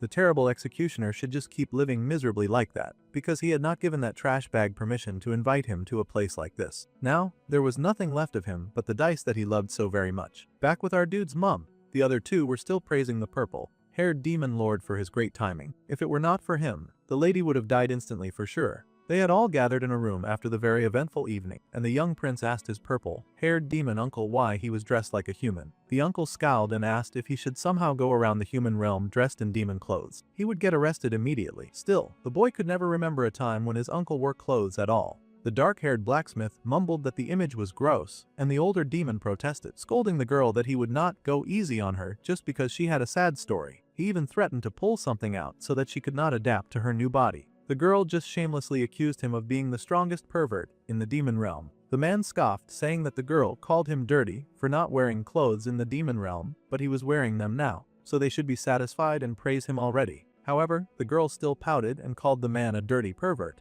infuriating the uncle, who looked ready to throw hands. He leaped at her and she screamed as well, raising her arms to defend herself as they fought, and she yelled for the purple-haired demon to hurry and go away. The blonde with glasses chuckled, not noticing that it seemed the prince had taken care of the problem that was Namuja anyway. Sending the boy to the human world was truly worth it, and the demon beamed that the boy had absorbed 2 powers of a former member of the 12 Black Throne level. The prince scoffed that it was nothing. Ignoring his uncle, who was currently crapping around with Beltia, he asked if they had found any more clues about Morgus. It seemed that Namuja did not know what Morgus was planning, and that the demon was just an early modification test subject for the Dark Morgus. The blonde considered the situation and figured that Morgus probably found it troublesome to take a gambling addict as a subordinate. It would have caused problems later down the line, especially since Namuja was a clown who did not care about loyalty or honor at all. They needed to find Morgus' location as soon as possible. Until 80 years ago, they could faintly sense his magic power, but now the dimensional barrier was blocking it. Even with the Lord Barkin's power and his, it was hard to detect anymore. The boy considered the situation. Since they had just released that guy Boer again, Morgus might come looking for them on his own. They might not even need to detect him at all. This was surprising news to the blonde, and the uncle and the blacksmith kept scrapping in their little corner. Putting this conversation aside, the dark-haired boy yelled at all his demonic allies, asking which one of them was going to deal with the demon Jung Tasik, who was in the way right now. That man was currently more troublesome than any demon in our dude's path, especially since he kept trying to send his human family members to the hospital or the grave. Also, that stupid, greedy human was blocking the access to all of his mortal money. Well, first, the blonde pointed out that it was never lavish money to begin with. However, Street had been kind enough to leave a small gift. There were call records and videos of Jung Tae-sik hiring President Hong for murder, and she had slipped that into the woman's hands, so she hoped that his wife would make good use of it. However, the little cat demon had given the evidence to an unconscious woman. Anything could happen to that flash drive while she was out like a light. Well, the boy was impressed for now, and he congratulated his little servant for working so hard on this problem. The girl happily beamed and said that it was just the basic. By the way, they asked Bambi if he would be leaving soon. He had said that he could only hang around them temporarily after all. Since that was the case, the dark-haired boy growled that his demonic best friend might as well take his stupid uncle and the annoying stalker with him. The uncle wailed that he had gotten permission from the great demon king to come down there, and the poor girl wailed that she could not go because she had nowhere else to go. The boy yelled to the uncle that he would start spreading rumors that he walked around in the human world wearing human clothes, which would surely put a dent in his tough guy image. Varkin could not believe that his nephew would threaten him like that. Cyan, who had been listening to this back and forth exchange, finally spoke up. He was kind of sorry to interrupt this conversation, but he did have to ask why there were such important people in his house. Meanwhile, over at the hospital, the doctor had checked through the reports. The external injuries faced by the woman were not severe compared to the accident that had occurred. However, the mental shock was quite severe, so the woman appeared to be in a state of shock due to an acute stress reaction. The doctors were sure that with enough time to rest, the woman would awaken again. Her husband stayed by her side like he was sincerely giving, and he held her hand close, thanking the doctors for attending to his wife. The doctors reassured the candidate that his wife was simply lucky, and then they left the two alone. As soon as the doctors walked out, the man released his wife's hand and got to his feet. He had to admit that they truly were lucky. Both the son and the mother had such surprisingly long lives, unlike their father, of course. The man looked down at his wife in disdain, asking if she remembered when they had first met.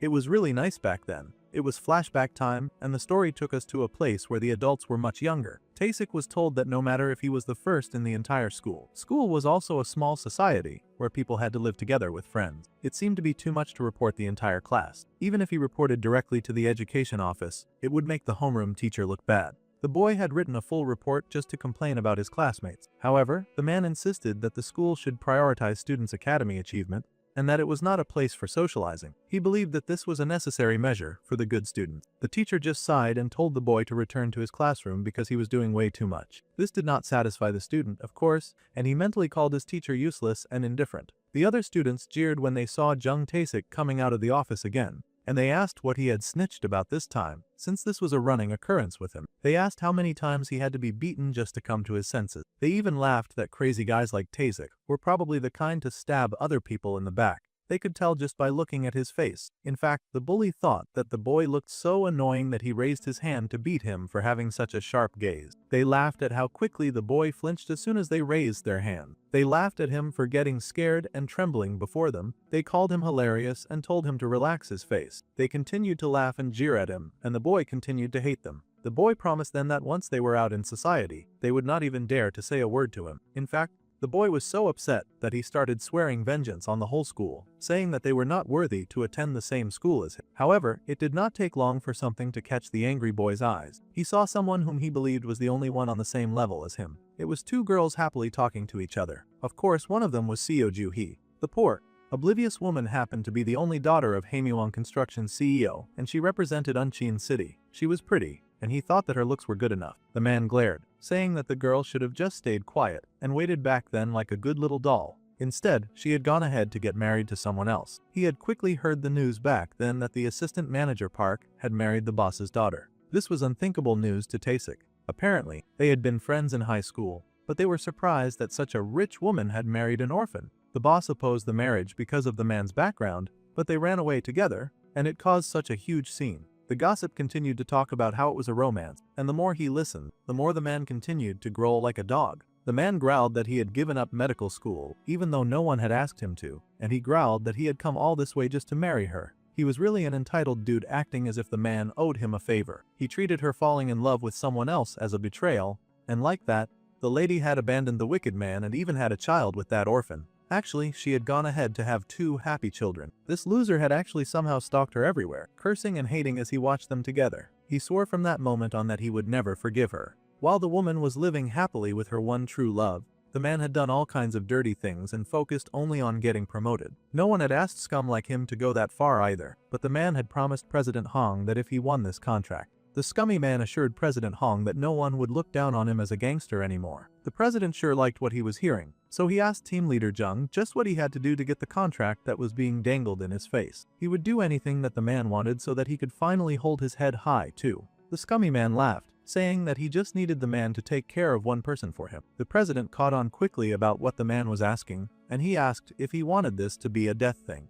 The scummy man grinned that Har would truly appreciate it if the president could kill the target, because then he would finally be able to take over Haemyeong construction, and if it went well, they could even share it. The gangster laughed with a huge smile, thinking that Jung Tae-sik was very bold to go after such an ambitious plan. However, he was ready to do it, and the man smiled. All this time, the scummy man had felt that someone who was not even worthy was lucky to be beside Jae-hee, and he could not stand to see it. Now, he was going to get rid of him. Bro was such a hater that he had orchestrated the death of Minho's father. That's it for this episode. Until next time.